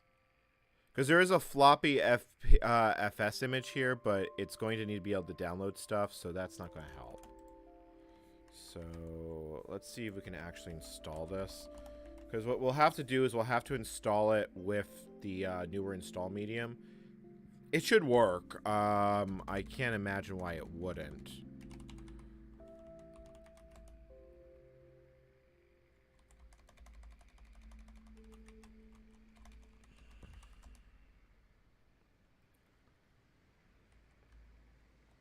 Actually, maybe it wouldn't, because the set names might be wrong. BSD. I mean, I should be able to boot the floppy installer. I should entirely be able to boot the floppy installer. I probably need Miss 38. Alright. So, and then I have BSD.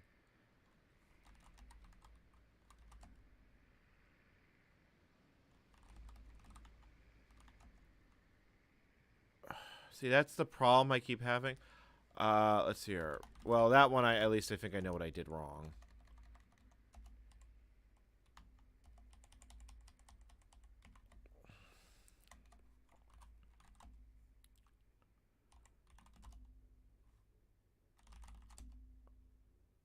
Okay, alright, that looks good.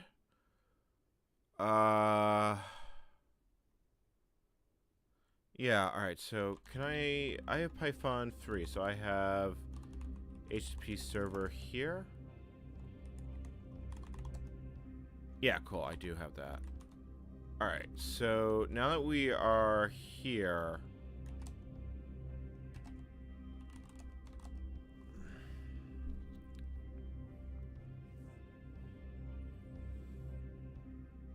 Can I use the CD49 ISO to install 38? Well, it's worth a try. Because, I mean, realistically, I just need to install a snow that's broken, and then I have to figure out where it actually broke. So, like, I don't want to eat that much disk space, so yeah, this is fine.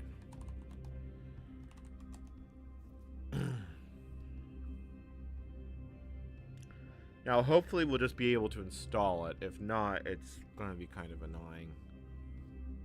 But we will see.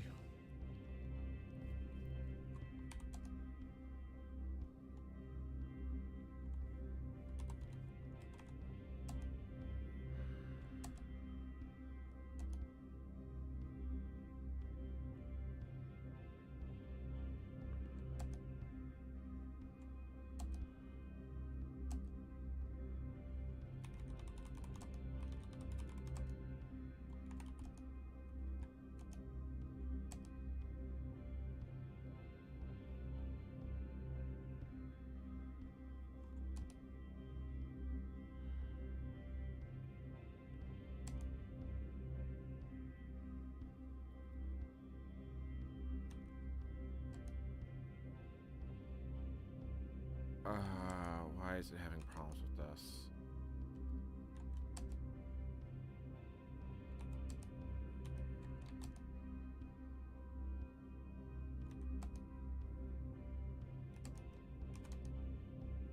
What is it?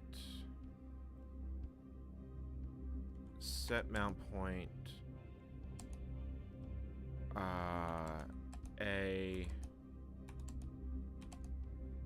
There we go. That did it.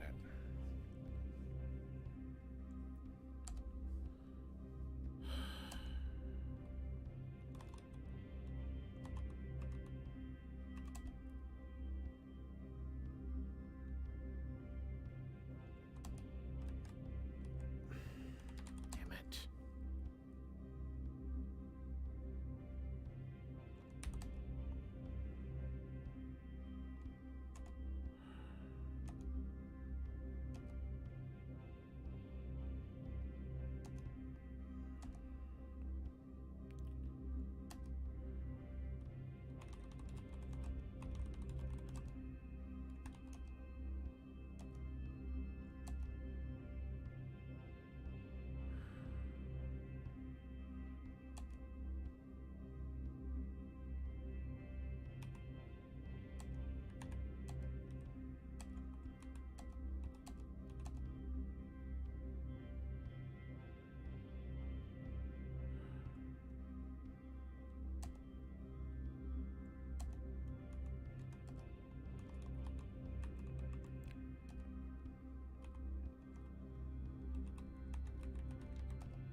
Okay, so it's connection refused. What IP address did it get? I always forget how this works. Yeah, 2.2.2. Oh, it would be location of the sets, none. 10.0.2.2 3.8 VAX. And it still says connection refused. God damn it.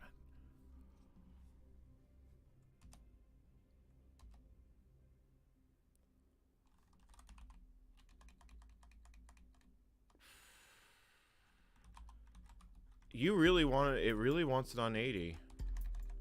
Alright, well, I can give it to it on 80. I mean, that's very old school thinking, because it goes back to the era where ports under 1024 had to be done by the super user. It was a security measure.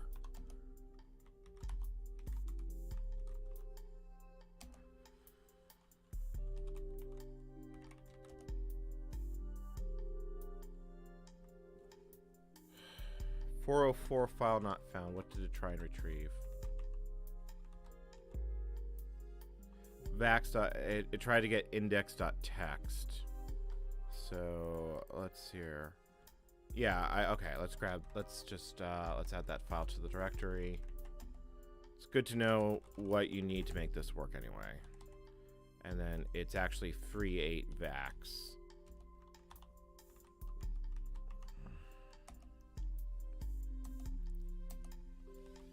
.8 VAX.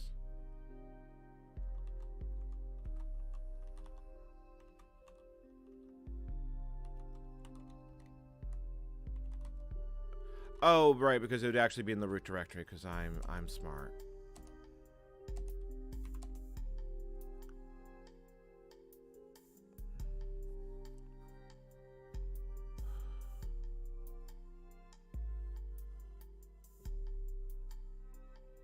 Oh, now it's doing something.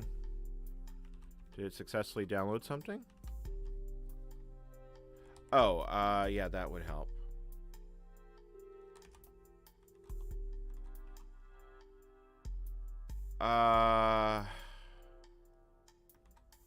Okay, it looks like I just need to... it looks like I actually have to rename the sets for this installer to do it. But we can do that. Can I just do something like...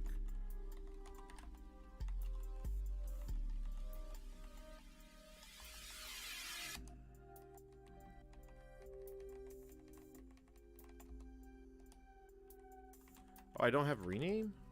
Okay. So be it. This is... What version is this? 4.9.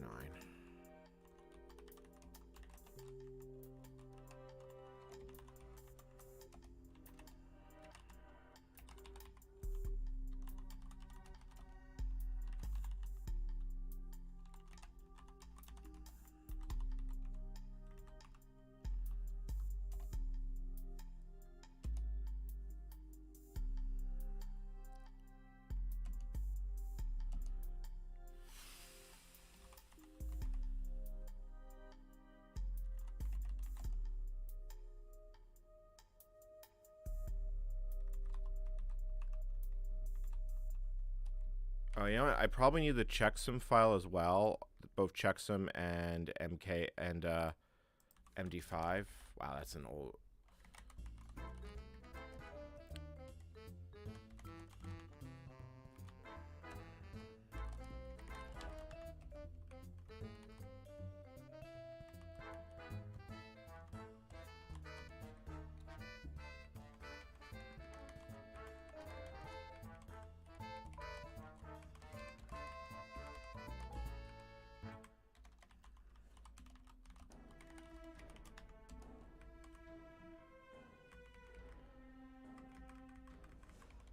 You know, it would probably be faster for me to download them and extract them by hand, to be honest. Like, why am I doing it this way? I'll finish it for now, but... Alright,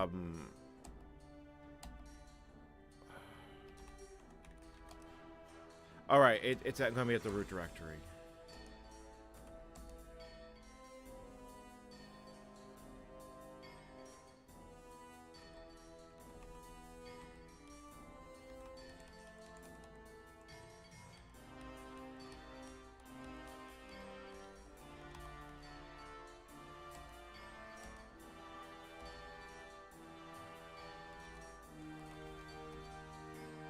Oh, right.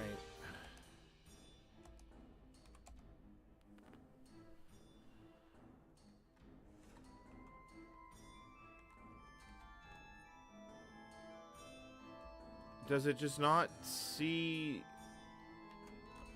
Oh, wait, hold on. Index.txt. Yeah, hold on. This actually has to be changed. You need to be 4.9.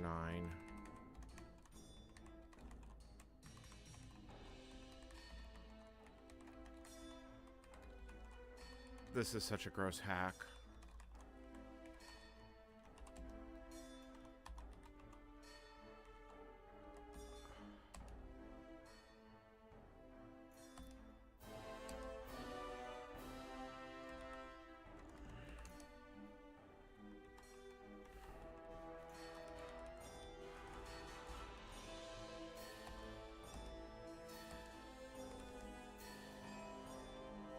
Hey, there we go.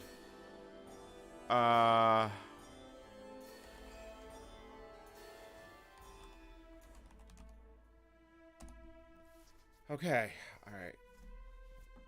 That's progress. That's progress.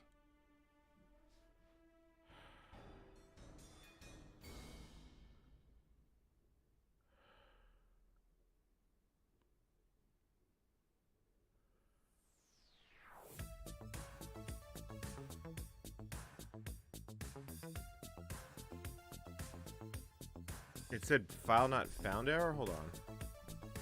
Hold on. Of course it kills the fucking installed lag. Oh.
Oh, right. You know, it helps the web server is, you know.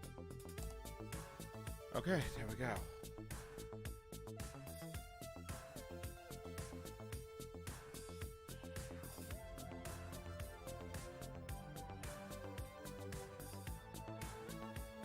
Hopefully it'll still install despite the hashes not matching. If not, then I'm just going to be like... I'm just going to have to try and use that floppy disk. Honestly, I should have probably just used the floppy disk, you know, fuck it, I don't know. We'll see if it extracts here, if not, I'll have to do it properly.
I assume since there's no independent extract step.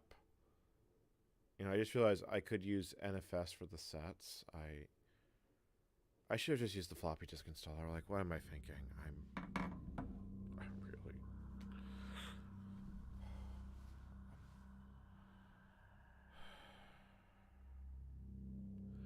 Well, I think what it is it's extracting it. Maybe I put the wrong BSD file there? I don't know.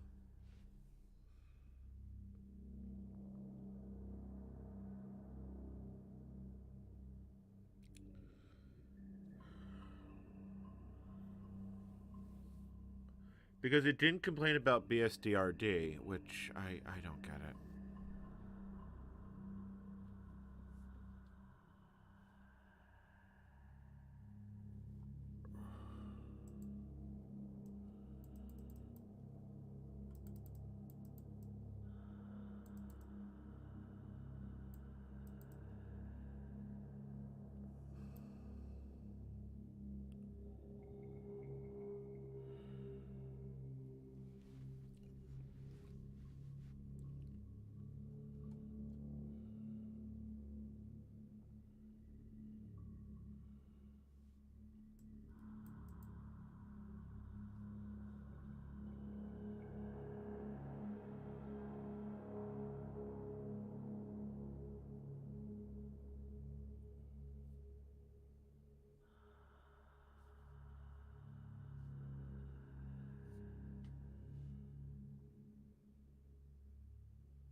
Yeah, you know, let's run a poll. Let's see what the odds of people thinking this will work. Where's my option to run a poll? Oh, there it is. Start poll.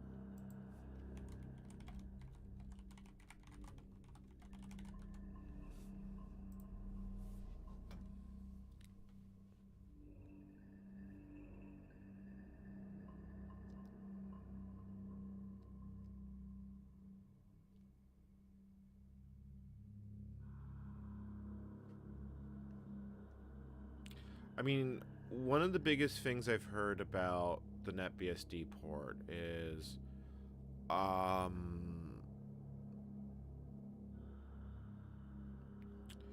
it basically stopped working at 1.6 and then kind of went downhill from there. I don't know if that's true or not, but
Thank you all for staying with me tonight.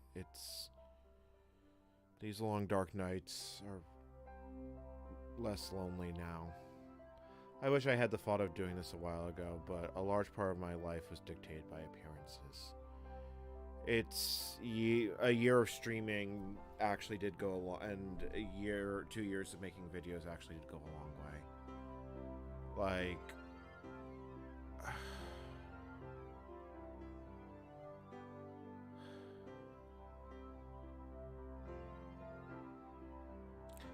I looked at my statistics today.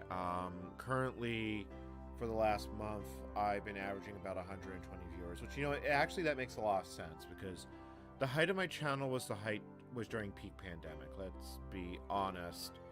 A lot of people went outside and touched grass afterwards.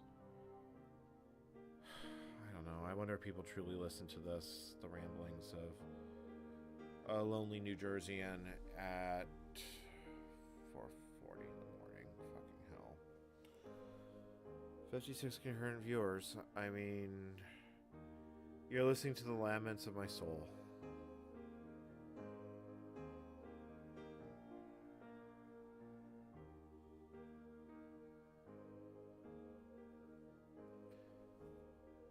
But, I mean, what's the alternative? To sit here in silence. I've did that for years of my life.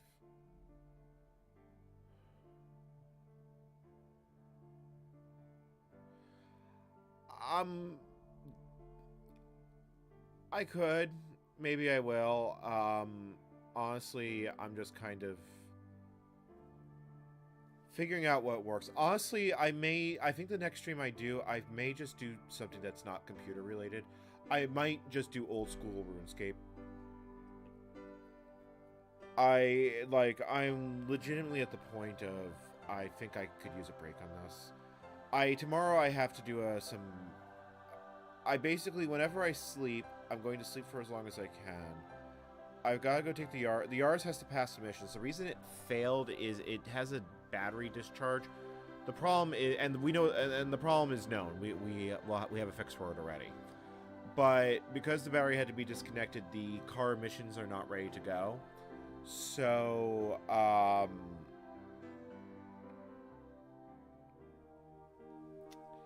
that sucks. Realistically, I just have to put the easy pass on it. I just have to drive it a lot. I have a code reader, so I can just plug it into the RVS and see when it's ready for admission testing, because I can drive a standard. The problem is that it is a standard, and currently I'm the only one who can drive it, but driving license is part of this.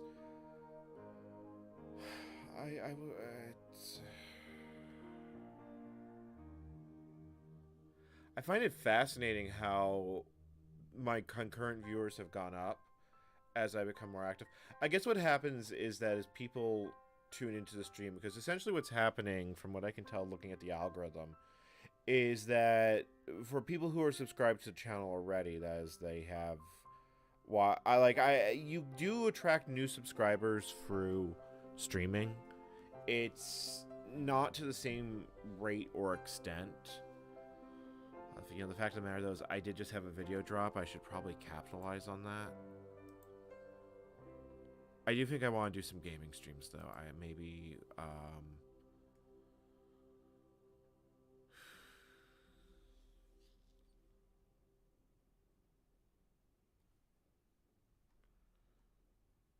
Yeah, like, it's got a... Yeah, so far, it actually seems to be doing pretty well. Like I said, YouTube is saying it's performing... It's underperforming only because most of my... I misset the time. It wasn't supposed to go out at midnight. So it's underperforming simply because most of my viewership is asleep.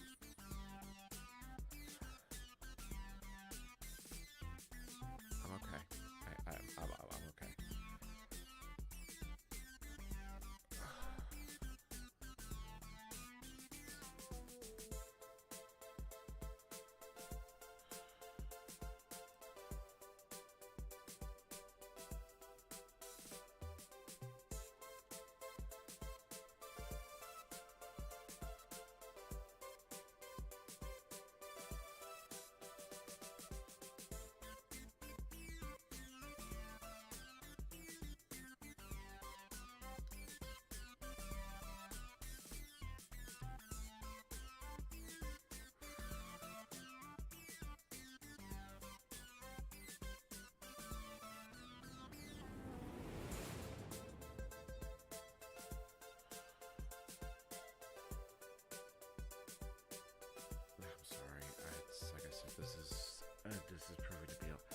This has been a long dark of the, you know, you should have long dark nights of the soul. This has been a long dark month of the soul.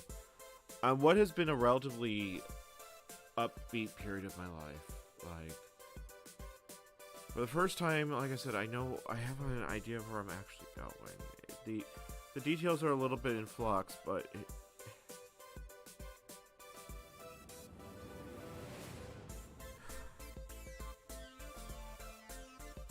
I'll be alright. I'll be alright.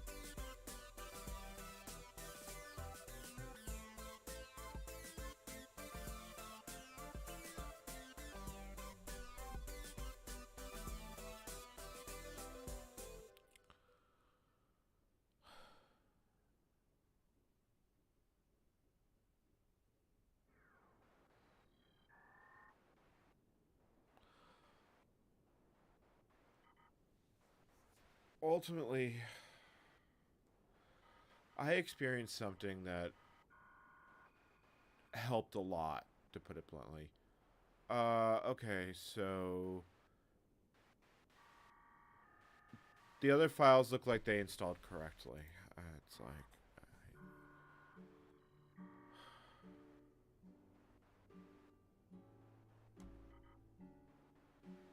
I don't know. I'm coming up on an anniversary. July 4th is kind of a significant day for me in multiple ways.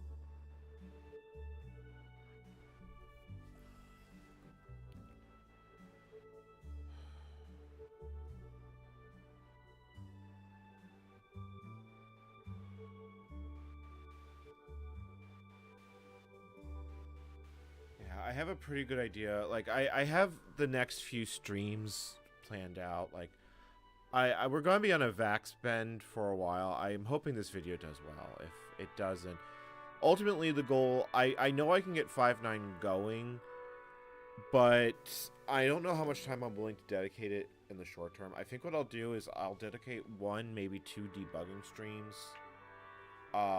Because at this point, I feel like I'm just spinning my fucking wheels. Like, we're going down the rabbit hole of seeing just how fucking broken the Vax port is.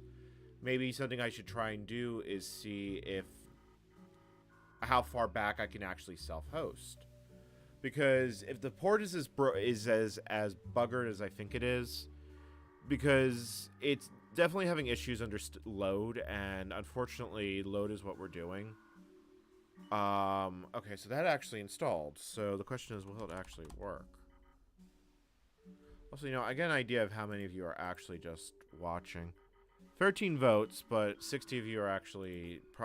probably a lot of you just have it on in front of your TV, and, like, I love you for it. Thank you.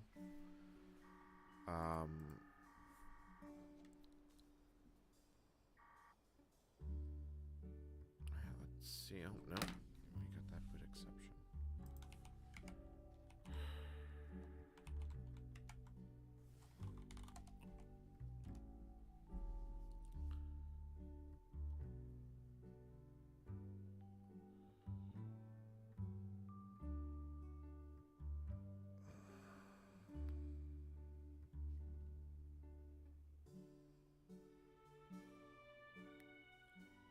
Yeah, no, I get it. I mean, like, I could have my face cam on, and that would probably increase engagement. To be honest, I've been wandering around my apartment. This isn't the look into my life that I want people to have. Like, it's easier being being one of those anonymous voices on the internet, even though I don't really mind people knowing what I look like. I am a real human being. Hey, look, Vax 2005. Oh, looky, it boots. It does actually boot.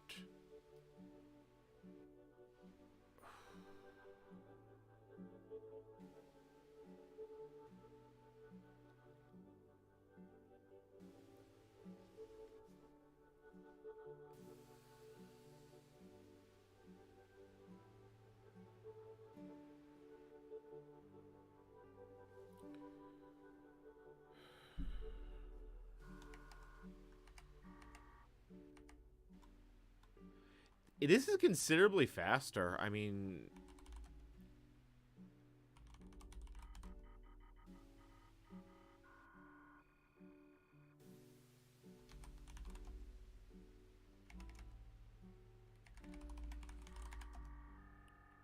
$295. Wow. Fuck, that's an old version.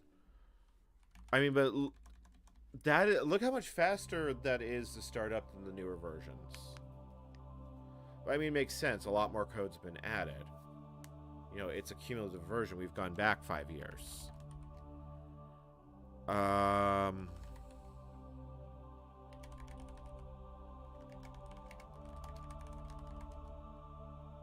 Oh, wow. The syscontrol syntax is actually different.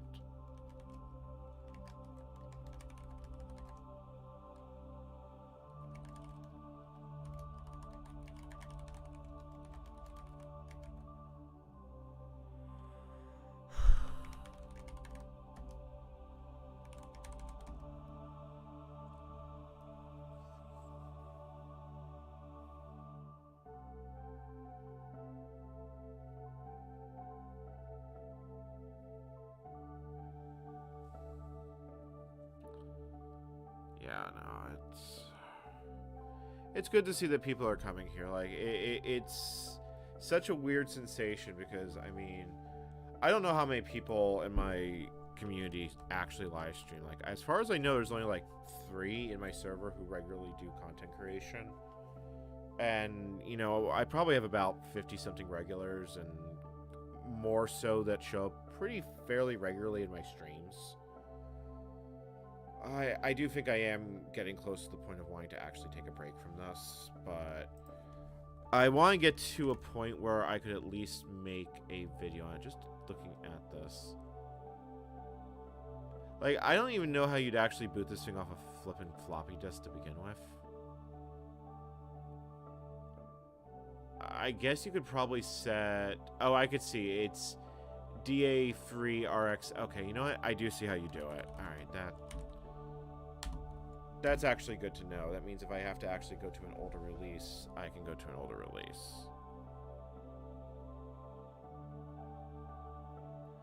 The file doesn't exist by default, so I'm not that worried about it.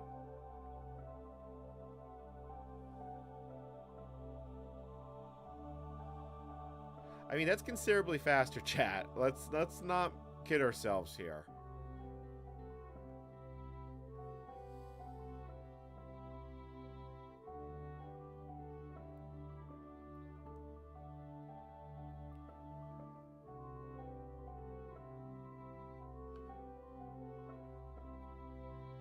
I mean, realistic, like, NetBSD is... Has that much code really been added to the tree? I mean, I guess so. It makes sense. Plus, let's be honest, a lot of things like address space randomization, even though that's... have become standard place technologies. I can imagine OpenBSD actually does it on a VAX. That's a horrifying thought, but it definitely makes sense. Like, but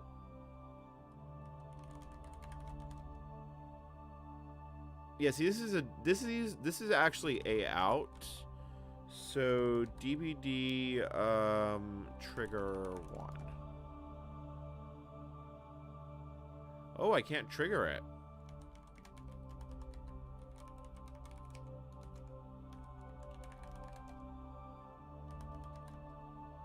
I can't actually get into, there's no, I can't get into the kernel debugger.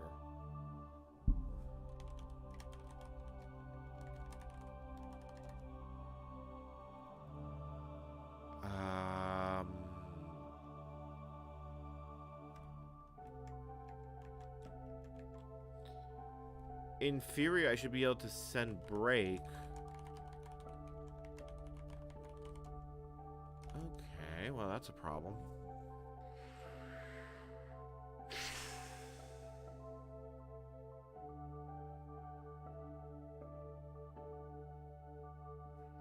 Now what? that is where I am right now.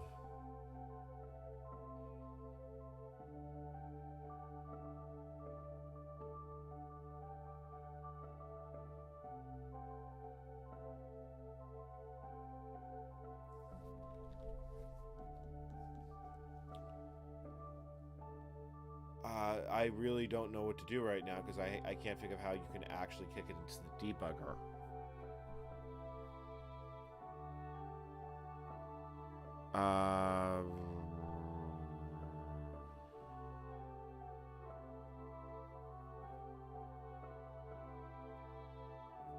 Now that's a problem. I'm sitting here thinking about how you could possibly do it. It doesn't respond to, I don't have an option to send the break to the serial port. I don't have the trigger command, so I can't pop into the debugger. Oh, this sucks. That rightly sucks. I don't have an easy way to get in there.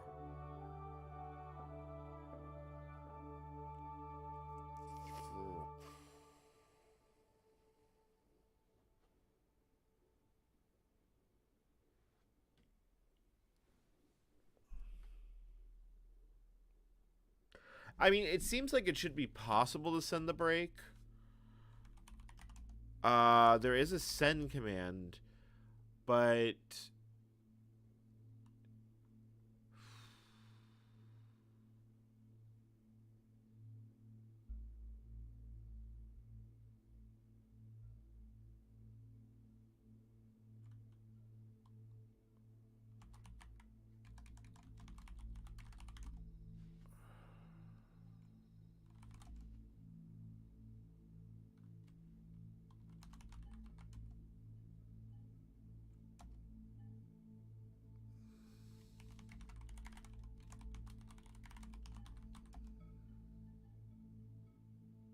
oh, wait. Hold on. Cartridge return, backspace.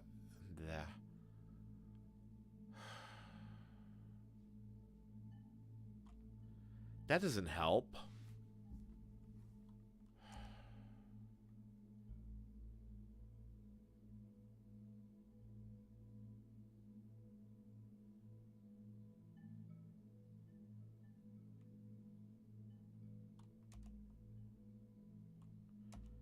You know what? Hold on. I have an idea. I actually have an idea. If I just send it from screen, does it work? Control... Yeah, so it's Control A, Control B, B. Nope, don't do that. Don't do that. Oh, fuck. Temux is going to eat that one, isn't it? Oh, frag. Let me detach. I can attach from a different terminal session. This is why it pays to be prepared. And now I can try and send the break from here.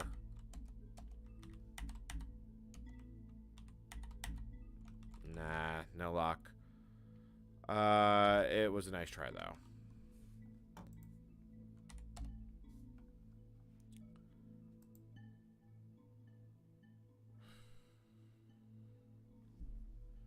I'm not even sure if it's listening to the break in this version. It may only pop in on system crash.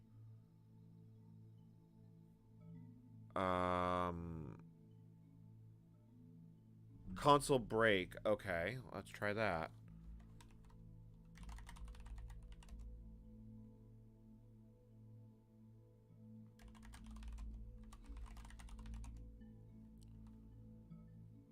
Send console? Like, what commands do I have? Like, what is the console command?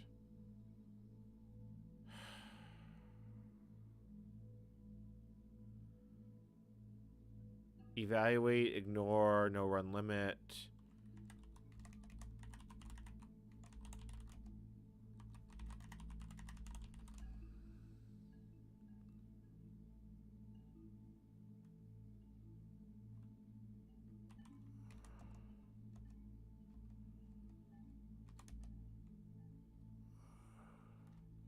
Set console break and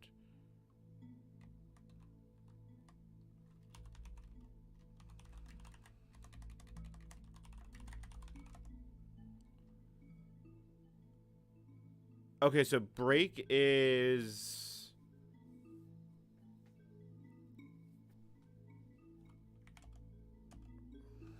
hold on, let's actually try that.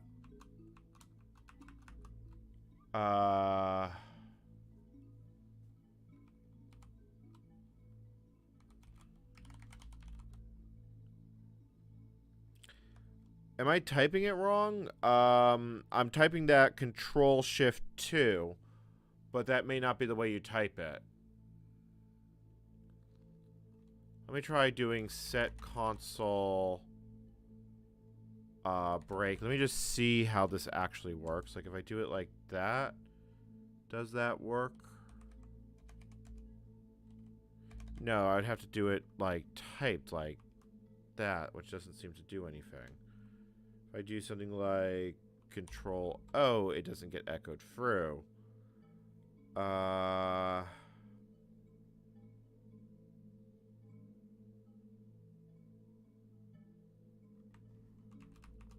Yeah, I typed Control 2 and nothing's happening. I wonder if that's a problem. Let me try it in a different terminal. Let me try it. That could be a problem with screen as well. Let me...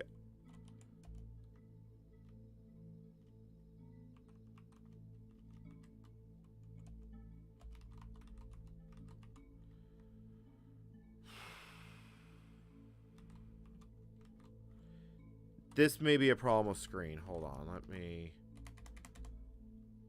Let me actually test that.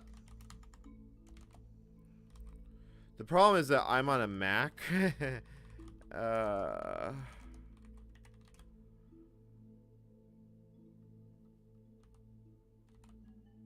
Set console break equal...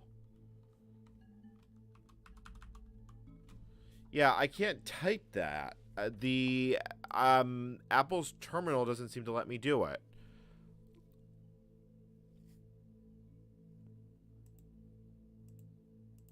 Oh god, I really hate technology at times times like these. I really dislike technology.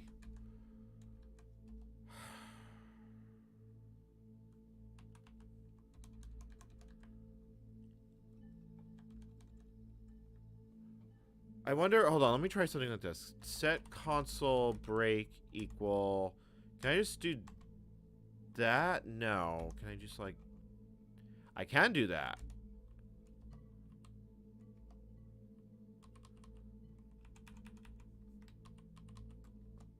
But it does not... But it doesn't do a thing.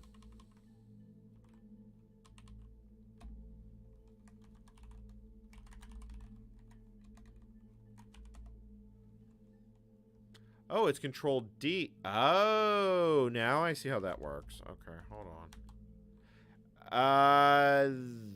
That did not do what I thought it was going to do. That broke that broke me out of the operating system and into the VAX firmware. That did not go as planned. That's actually funny though. That did not go as planned.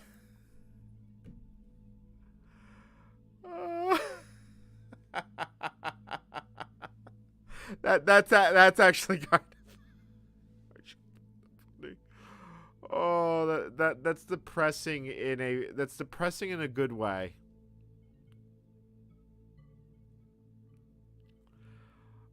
Oh lordy lord. I actually wonder how much of this might be running in SIMH. Like, maybe it's a shitvax emulator, although I have my doubts. Like, it runs everything else. It runs VMS, although how much it actually gets stress tested in VMS, who can say?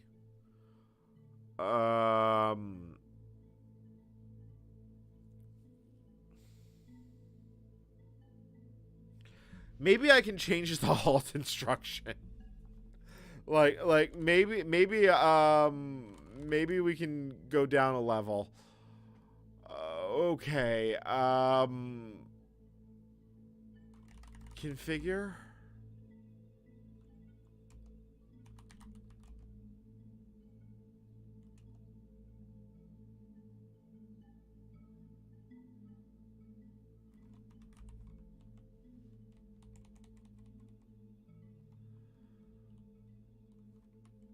I don't see a way to do it, chat. I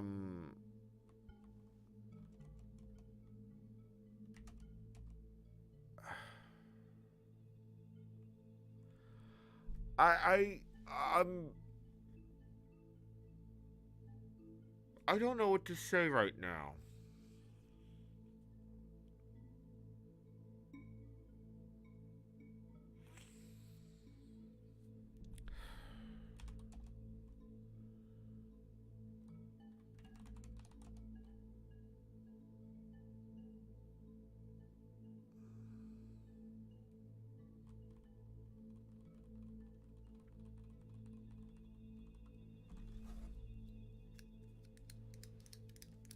I'm actually sitting here now thinking about what I need to do.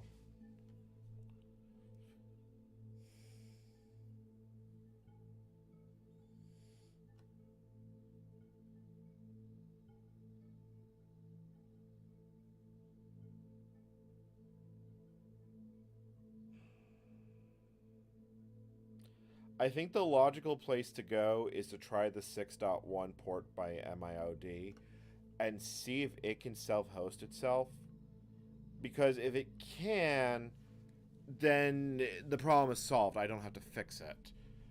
If not, then question mark.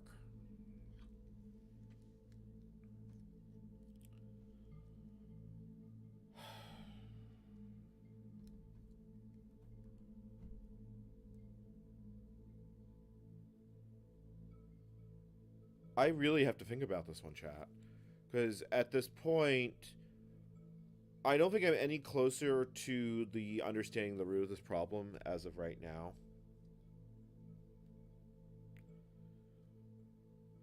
But if I could build the 6.1 branch and from MIOD,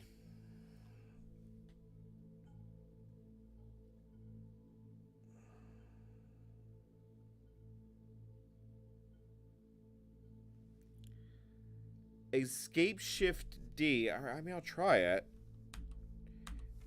In other versions, it says that you have to send Control Alt Z or Control Alt Escape. Like, the actual manual page from modern versions is here.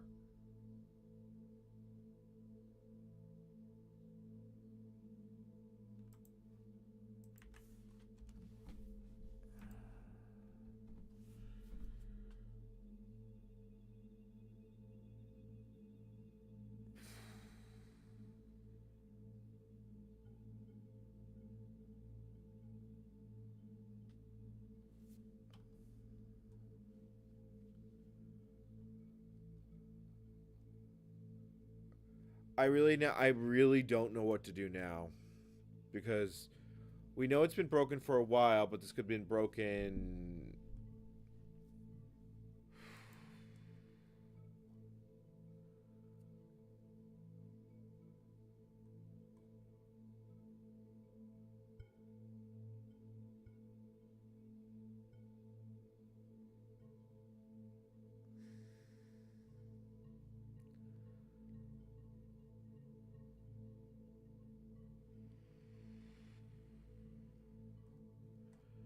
I'm reading some of the documentation right now. So UVM is userland virtual memory or something like that. It handles user processors and kernel. Oh, God bless this fucking documentation. This is actually really well documented, and I love it. Sorry for striking the mic.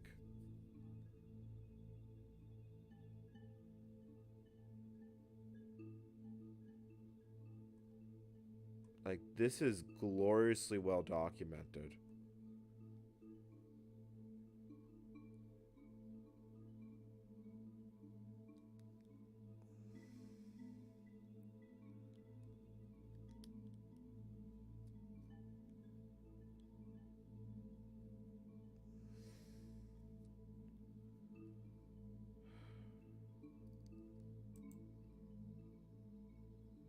I'm currently debugging stability issues on why we can't get OpenBSD 5.8, which was the last release, to self-host. But it could also be problems with SIMH. I can't completely rule that one out.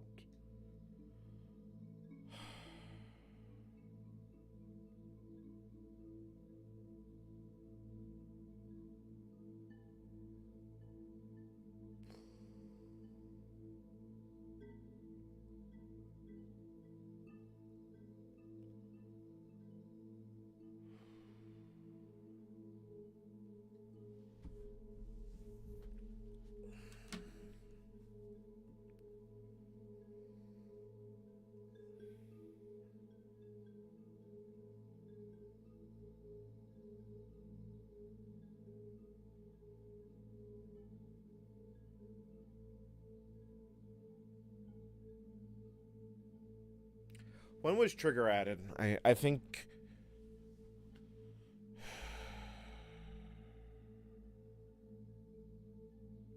I'm debating if that is the right way to go here.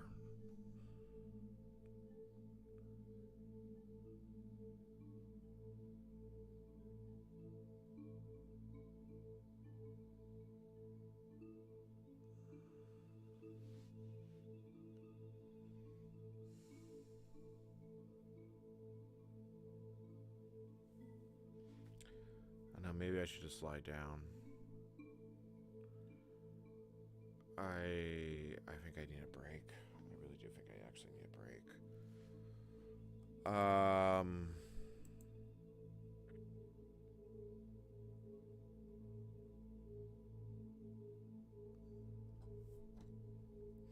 Yeah, SIMH emulates a lot of things, though, but I don't know how good of an emulator it is. I really...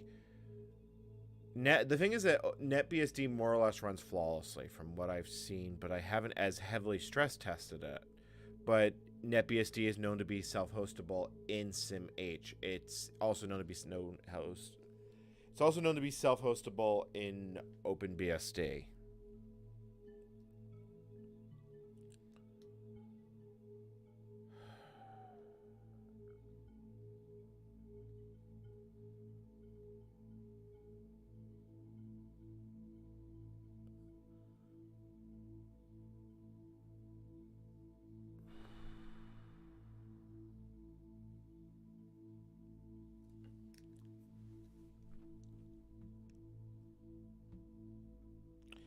There's an so one, like I said, one of the core developers maintains a port of 6.1. I wasn't going to use that port. I kind of wanted to learn how to do it, but realistically, from 6.1 to 6.2, I think it's worth knowing, because if this issue exists, it's a regression, which means I have to work backwards. But if it's already been fixed, I'm wasting my time. The problem is I have to build 6.1. I have to cross-compile it. Which basically, I have to install 6.1. I have to set up the official source tree. I have to apply MIOD's patch set to it. Then I have to cross-compile it. I have to install it into a VM. I then have to set up for native compilation. I basically have to do everything I did with 5.8. But 5.8 was the smoke test to see if I could even do it. It was good to do it because at least now I know some of the pitfalls I can run into.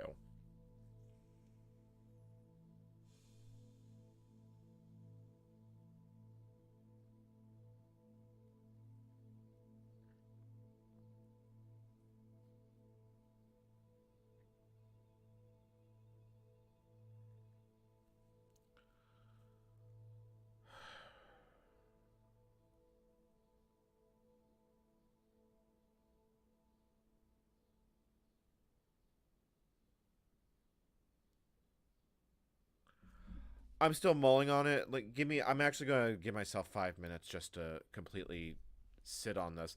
I think 6.1's where I want to go, but I need to know for sure that that is what I want to do. Because ultimately speaking, I'm going to have to figure out how to fix that network issue.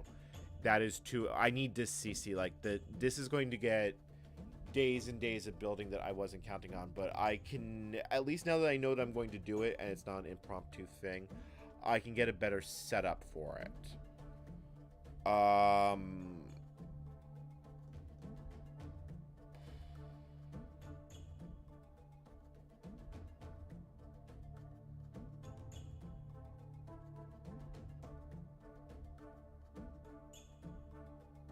yeah, I think I'm actually going to wind it up here, but let me give 5 more minutes to think this over.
Yeah, I'm currently...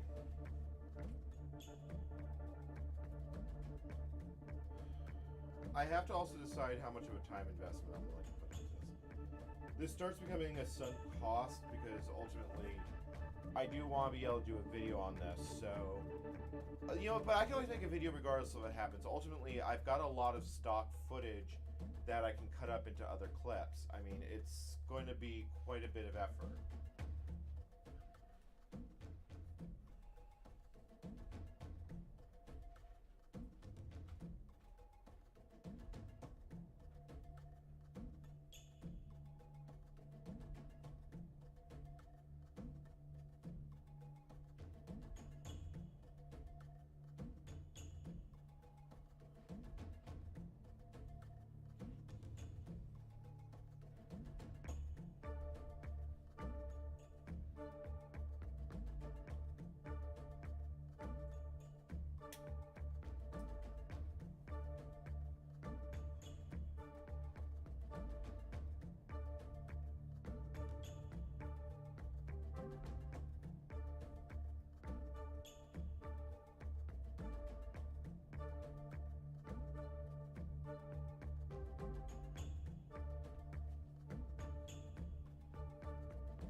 Yeah, I think 6-1 is exactly what we should do. I'm also going to be busy tomorrow.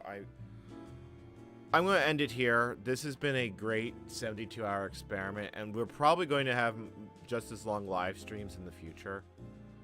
I'll keep you all apprised. All right. I think at this point, though, I am going to shut it down. This has been your host, N Commander, signing off. Thank you all who joined. If you've enjoyed this content, please like and subscribe. If you really enjoy it, blah, blah, blah, blah, blah. Catch you all later.